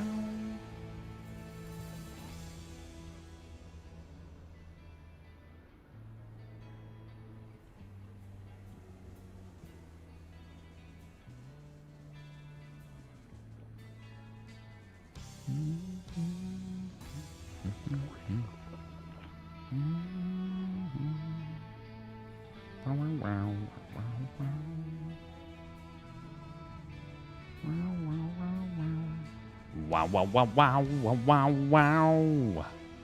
Chicka, wow, wow, wow. You ever just jam out? Just jam out to the whole thing? The whole song? I do. You guys know it. You guys know that I do.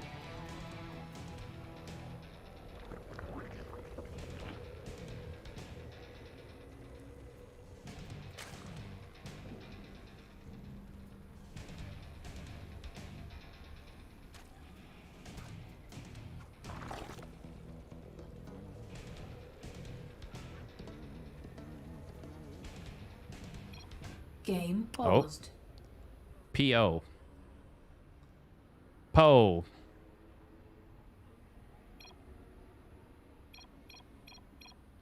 Game resumed.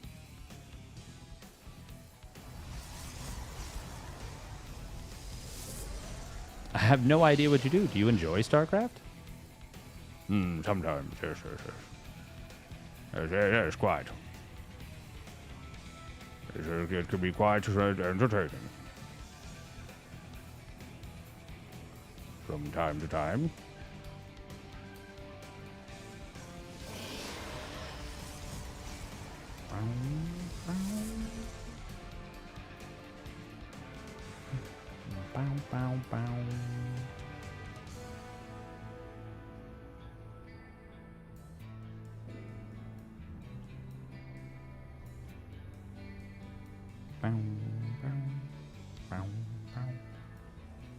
Oh, pylon. Oh my goodness, we're missing a very important thing. Oh. Oh, he's actually... Oh. Lings on the other side of the map have inevitably distracted Maximus Maximus. A little bit here. That might be a dead adept. Yes, it will be.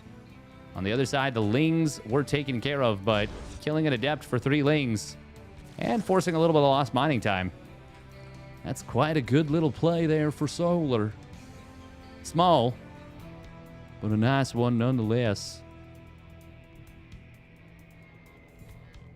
Aim small, miss small.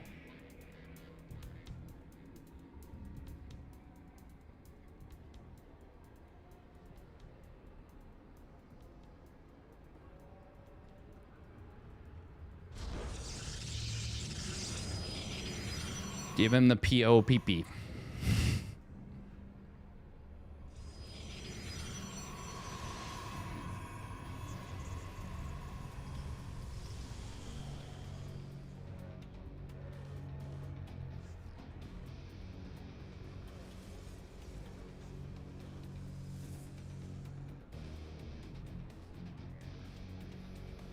Bum ba dum bum. We're going to see a Roach Warren getting built here. Does Solar have anything left in his bag o' tricks? Try and take this one down. Oh, snipe on a Dronerino. Oh, another one. Another one. The multi-pronged Oracle. It's pretty nice. It's pretty nice when you're able to do that. Do a little bit of multi-prong.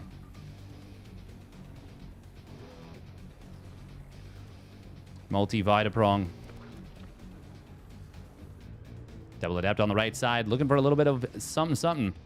This feels to me like Solar wants to get aggressive. It's just the vibe. I feel like this is going to be a Queen Dropper Lord. I could be wrong. Could very, very well be wrong.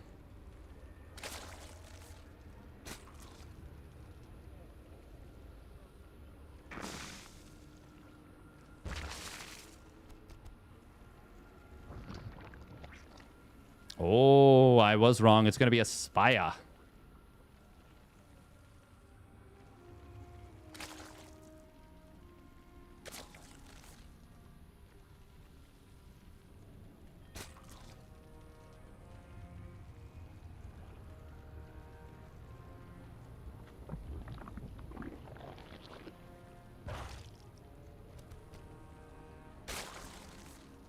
Oh. Little push coming in from Maximus Paxman's on the right side. Solar waited till this one.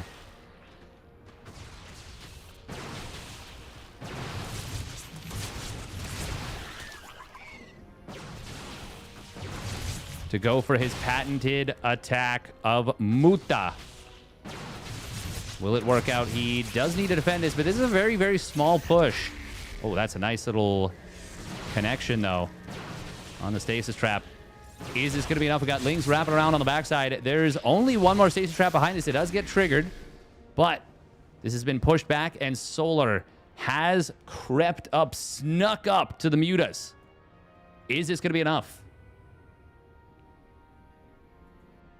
Got more Dronerinos in production. Solar, of course, getting towards that +1 melee. This was only 4 gates produced for this initial pressure. Oh, Lings, did they? No, they did not blink. Sorry, the Stalkers didn't blink. Oracles. Oh, I don't think he found the Mutas here. He was looking for them, I think, but he didn't find them. Ling, Muta. Going to be very good if you can find these Stalkers, but they do get back. That's a big deal that MaxPax got out of there. That could have been very, very scary for him. Solar, how many Mutas does he lose right away? Just 1, but he only gets 2 probes, and that's part of what makes this very scary to deal with. Stalkers continue chasing. Muta's only getting 4 probes in total. And now Phoenix production can start up. A second Stargate gets started as well. MaxPax will get supply blocked, and it's a rough one. But that is one of the intangibles about this Muta play. that makes it so difficult is you are under constant stress against this kind of stuff. And this is going to be a wide open natural now. Solar could have gotten so much more, but he settles for just killing a single gas. Oh, he does get the re-kill on it and bounce damage, killing a couple probes. Behind this, Hydra's Baneling Nest coming in. Solar knows that, well, if he gets a 5-base setup to a 3-base, even though he's committed to a lot of Muta, his opponent is going to have a tough time defending. It's funny how little he's committing while committing to so many Mutas. Oh, this is a really good fight for Solar, though. He's got the +1 flyer attacks. Oh, my goodness. And MaxPax, who looked to be on the verge of pulling a reverse sweep, is now in so much trouble. That supply block at 117, I think, really cutting the legs out from under him. And now Solar thinking, wait, maybe can I just end this game? Oh, Phoenix is getting killed. That's the blink forward that shouldn't have happened. The blink forward that shouldn't have. Another kill on that gas is very nice. He kills the Phoenix again. And the bounce getting all of them. Solar is on the verge of taking this here. And this is once again before he's even really exercised his options of going back into the Hydraling Bane, but while unlocking the tech for it.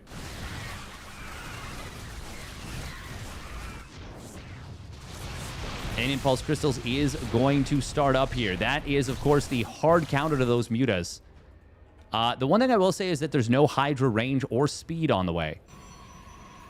So if he does go into Hydras now, it's not going to be the most powerful it could be. Bane speed is obviously great, but this is still just mutilating Bane at this point.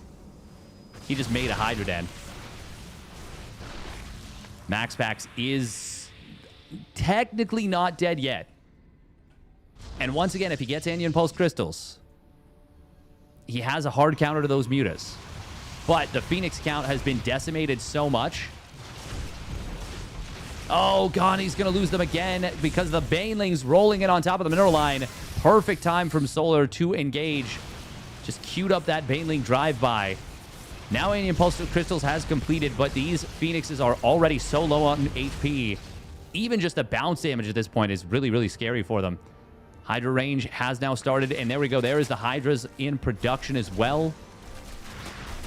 MaxPax with no static defense at this third, just an empty shield battery.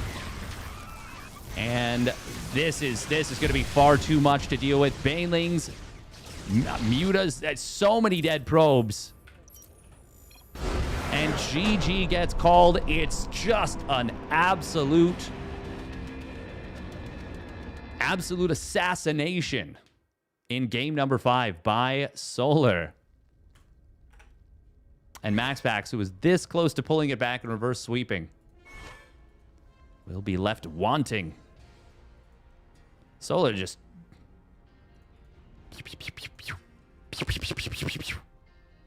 Very well done. We're rich. Rich beyond our wildest dreams. All right, and that will conclude the PiGosaur number, this one, 64. And we are just going to do... How much sweating happened between games 3 and 5? I'm sure there was quite a bit. We're just going to finish this little... Oh, hydrate. Yes, yes, yes. Finish this little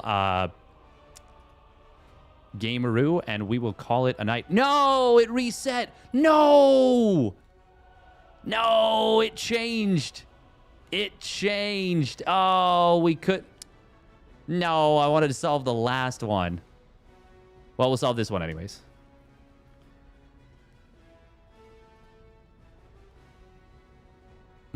Drink the water. That's right. All of it. Okay, so since this is an elbow, it has to be a double tile because it's either this or this. Waterboard. Glug, glug, glug, glug, glug. Okay, so it can't be a 0 because there's only 3. Oh, can it? No, it can't. Yeah, because there's only 3 zeros available. Or sorry, 4 zeros available. And you need 2 zeros here, and then you need 3 zeros here. It can be a 1. Because there's a double 1. There's a double 3, double 6, double 4. So it can be 1, 3, 4, or 6. That's not enough to kind of narrow that down. This pink just can't be equal. This has to be a 2. This has to be a 1. Less than 3, greater than 3. So 4, 5, or 6.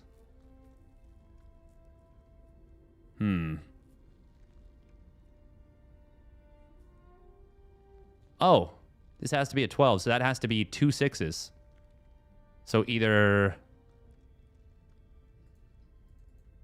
like this, and then this, or this, or this, or this.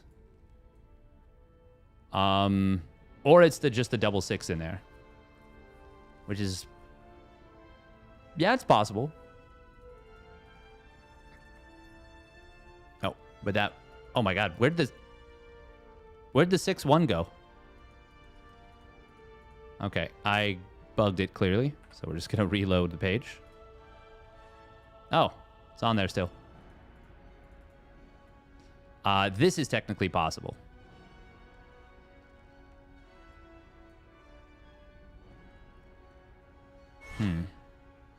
Oh, didn't realize I was still in a group. Waterboard. Blub, blub, blub, blub, blub.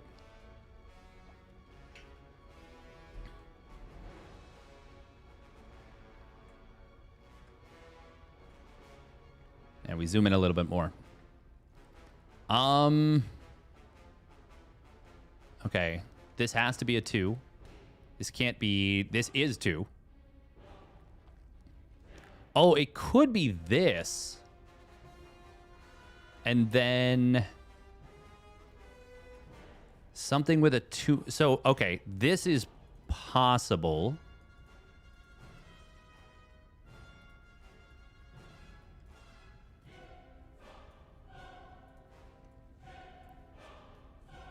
Okay, that is allowed for now. And then, oh, there's actually 2. Oh, okay. Oh, that's super interesting. So because there's 2 sets of 12s, one of these does have to be the 6. Now, is it this one? Or is it this one? Oh my God, that was the loudest neck crack. Holy crap. I don't know if that came through the mic. It seems unlikely, but wow. That was very loud.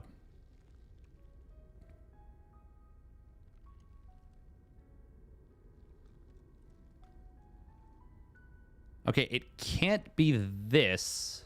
No, that's not true. It could be... So this is possible still.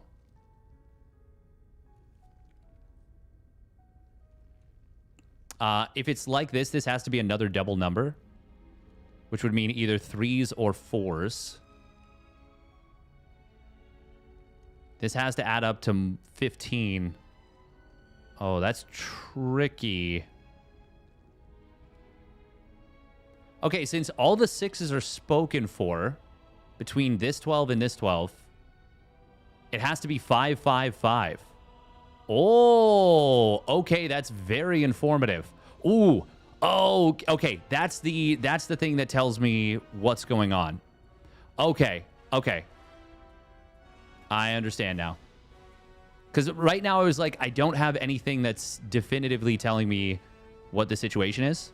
Okay, so this, I believe, is correct. Not 100% on that. But definitely the 5 has to go... There has to be 5s here. And there's only 3 5s. So they all must go here, which means we can't have 5 for anything else.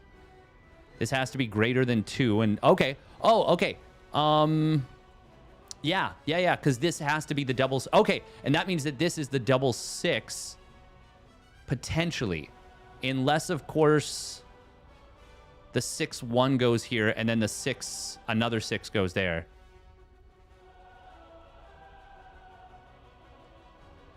All we know for sure is that the 5... So it's either this, or the 5 goes... Oh, well, that actually could be like this, but actually that wouldn't make a difference for this. Because whether the ones go across or like this, it doesn't make any difference. Now, if it were 5-2, that would mean we need a 1-2, which we do have.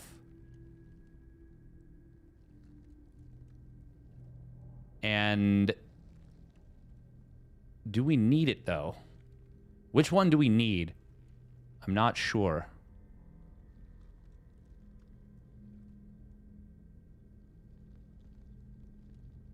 This double 6 is correct, though.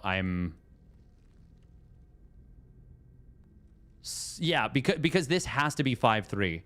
Yeah, because this 5 can only go this direction. This one can go either side. So right now, this is technically still possible for it to be like, like this, and then like this, and then the other 5-1 would be like that. So the only difference is that leaves me a 1-1 instead of a 2-2. But that might be necessary to do this. Possibly. We'll see. We may have to redesign this, but this is the correct concept so far. And then we know that... okay, yeah. What we've got so far is right. Or right enough, at any rate. Okay, and then this should be... I believe this should be correct. Yeah, because it can't go like this. Because, yeah, that wouldn't be enough space for the dominoes to set up. So it has to be like that. Okay, that's correct. Okay, that means that the 6-1 goes like this. And then it's either 1-4, 1-3. This is where we could see that it's actually 1-2. Thank you, Night Halcyon, for the prime resub at 4 months. Thank you. Steadfast rage quits from the game due to the game changing on him. Would have been a reasonable crash out, but not this time. Not this time. Okay. So this... Does it have to be like this? Yes. Yes, it must be. Yes. Okay. Yes, it does. It does have to be like this. We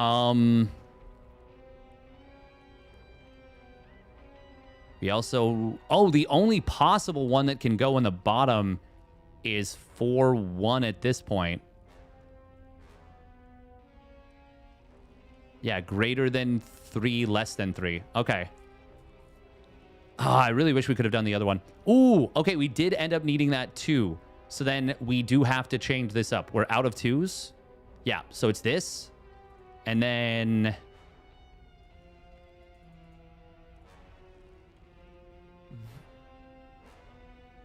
Oh, we gotta take that. We gotta take that. 5-1. And then that's 1-1. And then that's 5-2. So then we need a 3-3. Oh. Oh, yeah. Ah, that's perfect. Wait, I did this. Did I do this oopsie? Oh, did we do an oopsie?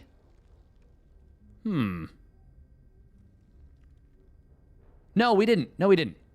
Okay. Oh, yeah. We're good. Okay, so then this is 3-4. Then this is 4-4. And then it doesn't matter which direction this goes. What? Wait. Keep trying. Wait. Is that... What? Oh, I'm dumb. Okay. Oh, shoot. Okay, well, that satisfies that now, but... Yeah, because the 5-5-5s were all used. The 6s were all used. It does have to be 3 4s. Ooh. Bollocks. Oh. Wait.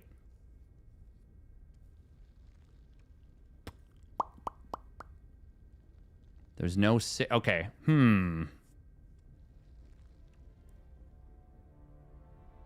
Oh. Have we oopsied?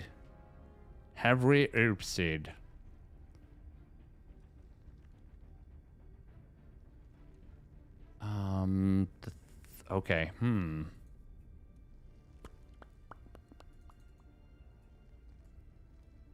Well, surely this won't actually satisfy the requirements, right? Because it's greater than, not greater than or equal to. Yeah. Oh, we're so close. Okay.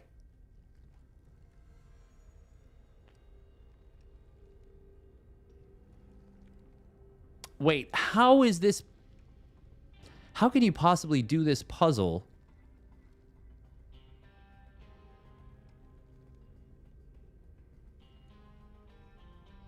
Okay, okay, well, I know what I need to do then.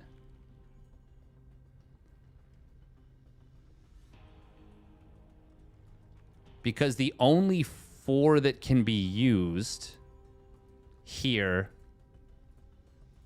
is the 4-1. Greater than 4, less than 4. Yeah.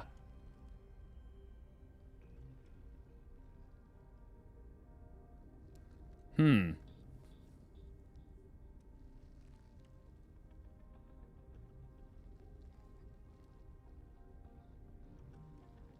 the only way to add up to 12, since the 5s are all used, the 6s are all used, with 3 slots, is to use more 4s.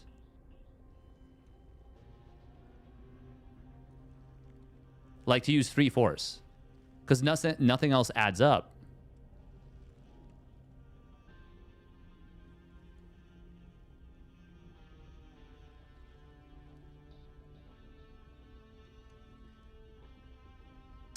Oh, that's not true, this 5-3. Wait, no, but that, well, once again, doesn't help me. Because I need this to add up to 15, and the only way that it can is with 3 5s, because once again, there's only 2 slots for this 12, 2 slots for this 12.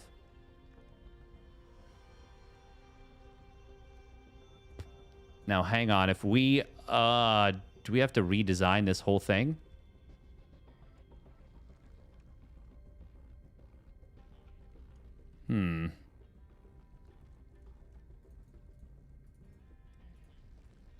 I'm pretty sure this is correct like this.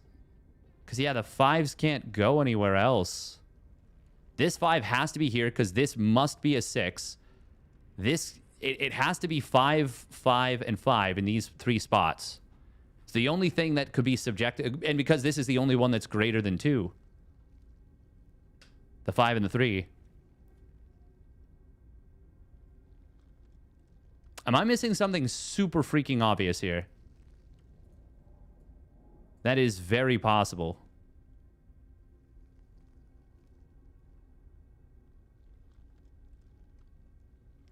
Okay, there's the 6 and the 1, the 6 and the 0. The 0 and the 3. No. I mean, it's got to be the 4s.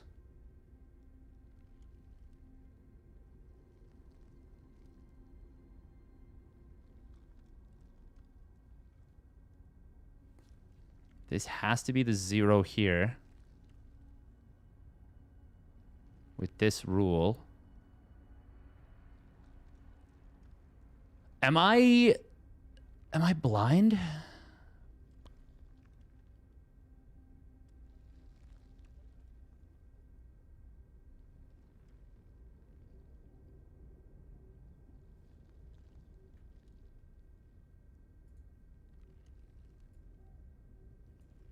I mean, there's nothing I can do on this one.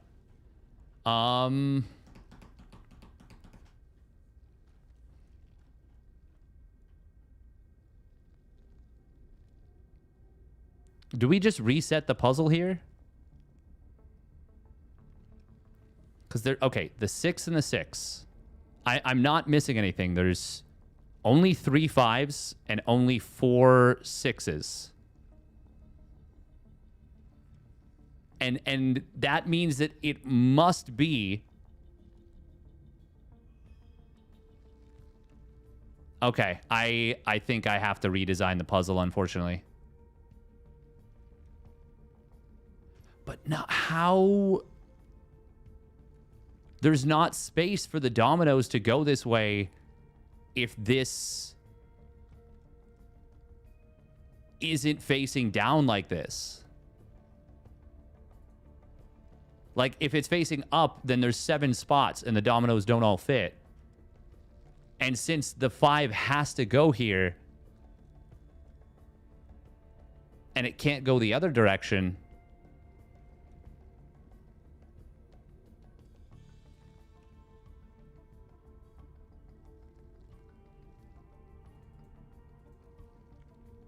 Yeah, this is quite the mindfuck, isn't it?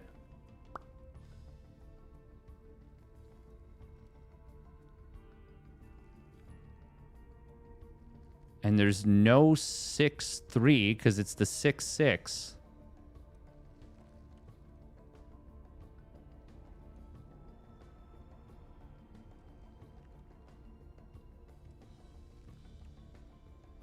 When one ladder game? One zerg ladder game? Not tonight, not tonight. But we will get back to it at some point.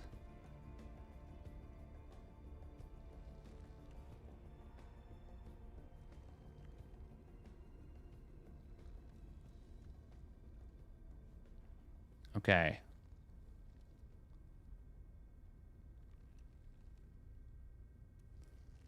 What am I missing here?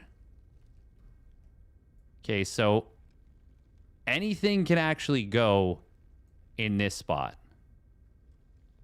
But the 5-3 does have to go there. What happens if we revisit doing this? That doesn't help us at all, I don't think.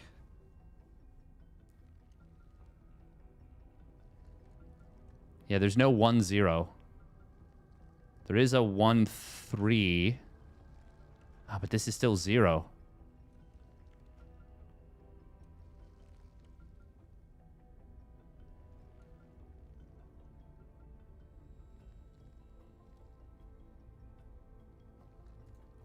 Wait, if we can free this up... Okay, that's what we have to do. That is what we have to do. We have to free that up.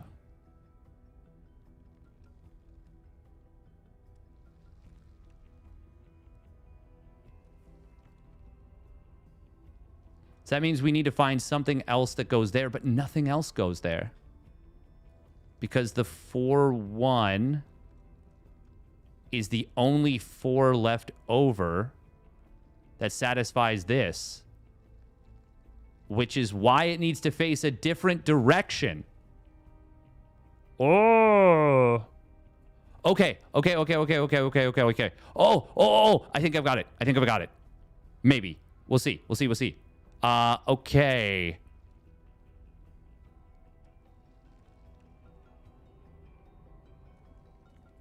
Yes. 2-1. 1-1.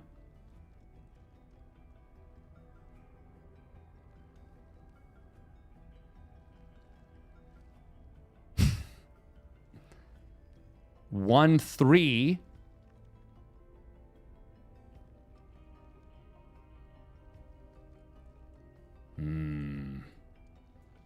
we still have to do that. Wait. Oh. No, this is worse than before. Huh. Well, here I was thinking I had some kind of a hunch. Oh boy, was that ever wrong.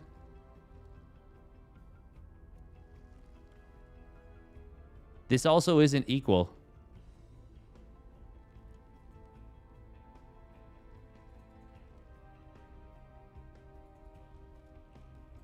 Yeah, that's not equal. Why is it not alerting me that this is wrong?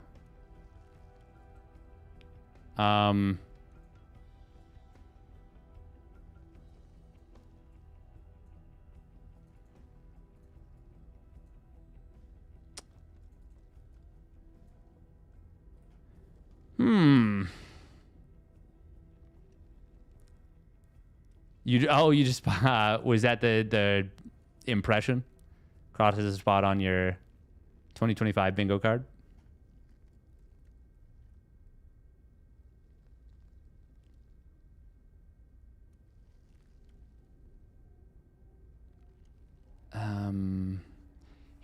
Herm.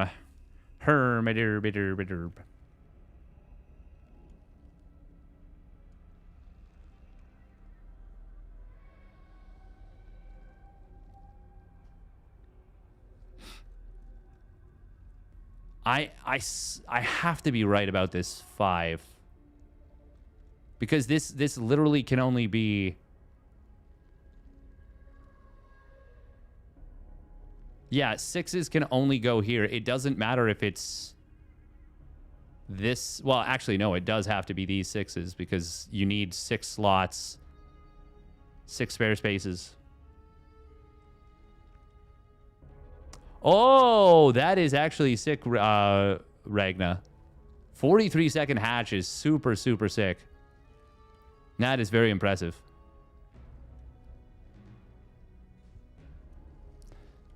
Okay, this is correct. This is correct. What do we know that is correct? I'm actually pretty sure...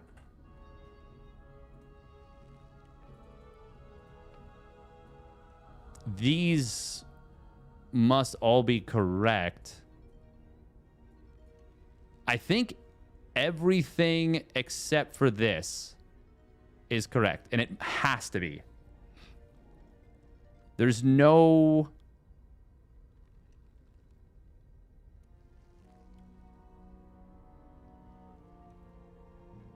There's no other way.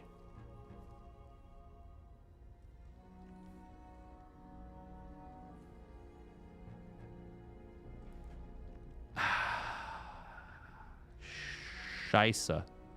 No, but that can't be because the only way to satisfy this one... Well, okay. This... And then what is the 3? So it's either 3-1 or 3-0. Okay, yeah, this... You think I have to swap the 6s? I can't, though. Because... So I don't know which 5 it is, but if it's this 5 or this 5, it has to be like this. And if I swap the 6s, then... this is the conundrum. Then now all of a sudden there's only 7 slots. So one domino, there will be an empty space here. If that makes sense. I think this is correct right here. The 4 and the 3. So that means we need a 3 and a 0 or a 3 and a 1. But we need the zeros. Actually, do we need the zeros for anything? Yeah, no, this is right. This is right. This is right. This is okay. This is it. And we know that the 5 and the 1. Yeah, okay. This is correct. That means that this is correct. So then it's either 3-1 or 3-0.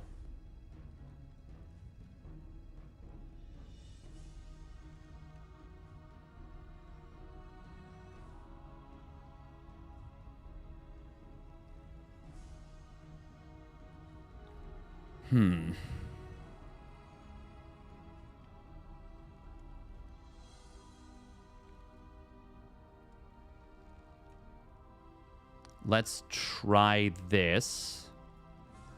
Oh! Oh! Okay, but there's no 2. Okay, never mind. It's got to be this. And then...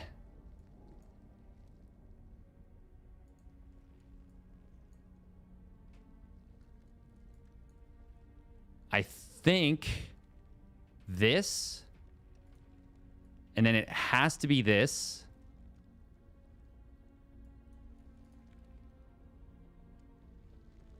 Oh. Oh, do we have it? No, we... Oh, yes, we do. Yes, we do. Oh, okay. Hot damn. Holy crap. That was a tough one. That was a tough one.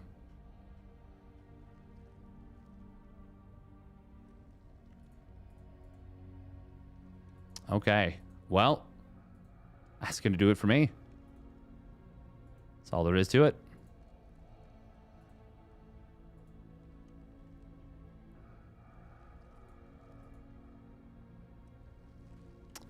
Oh, that one, that's satisfying. That's a big dub. Big dub. Okay, let's rate up. Let's rate up a stream. Raid somebody up. We'll rate up Warren. Warren's streaming right now. Very good Zoig player.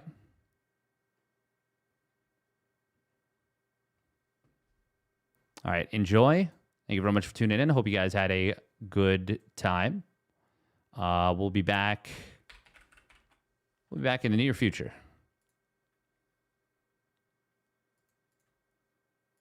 All right, stay safe, everybody. Peace.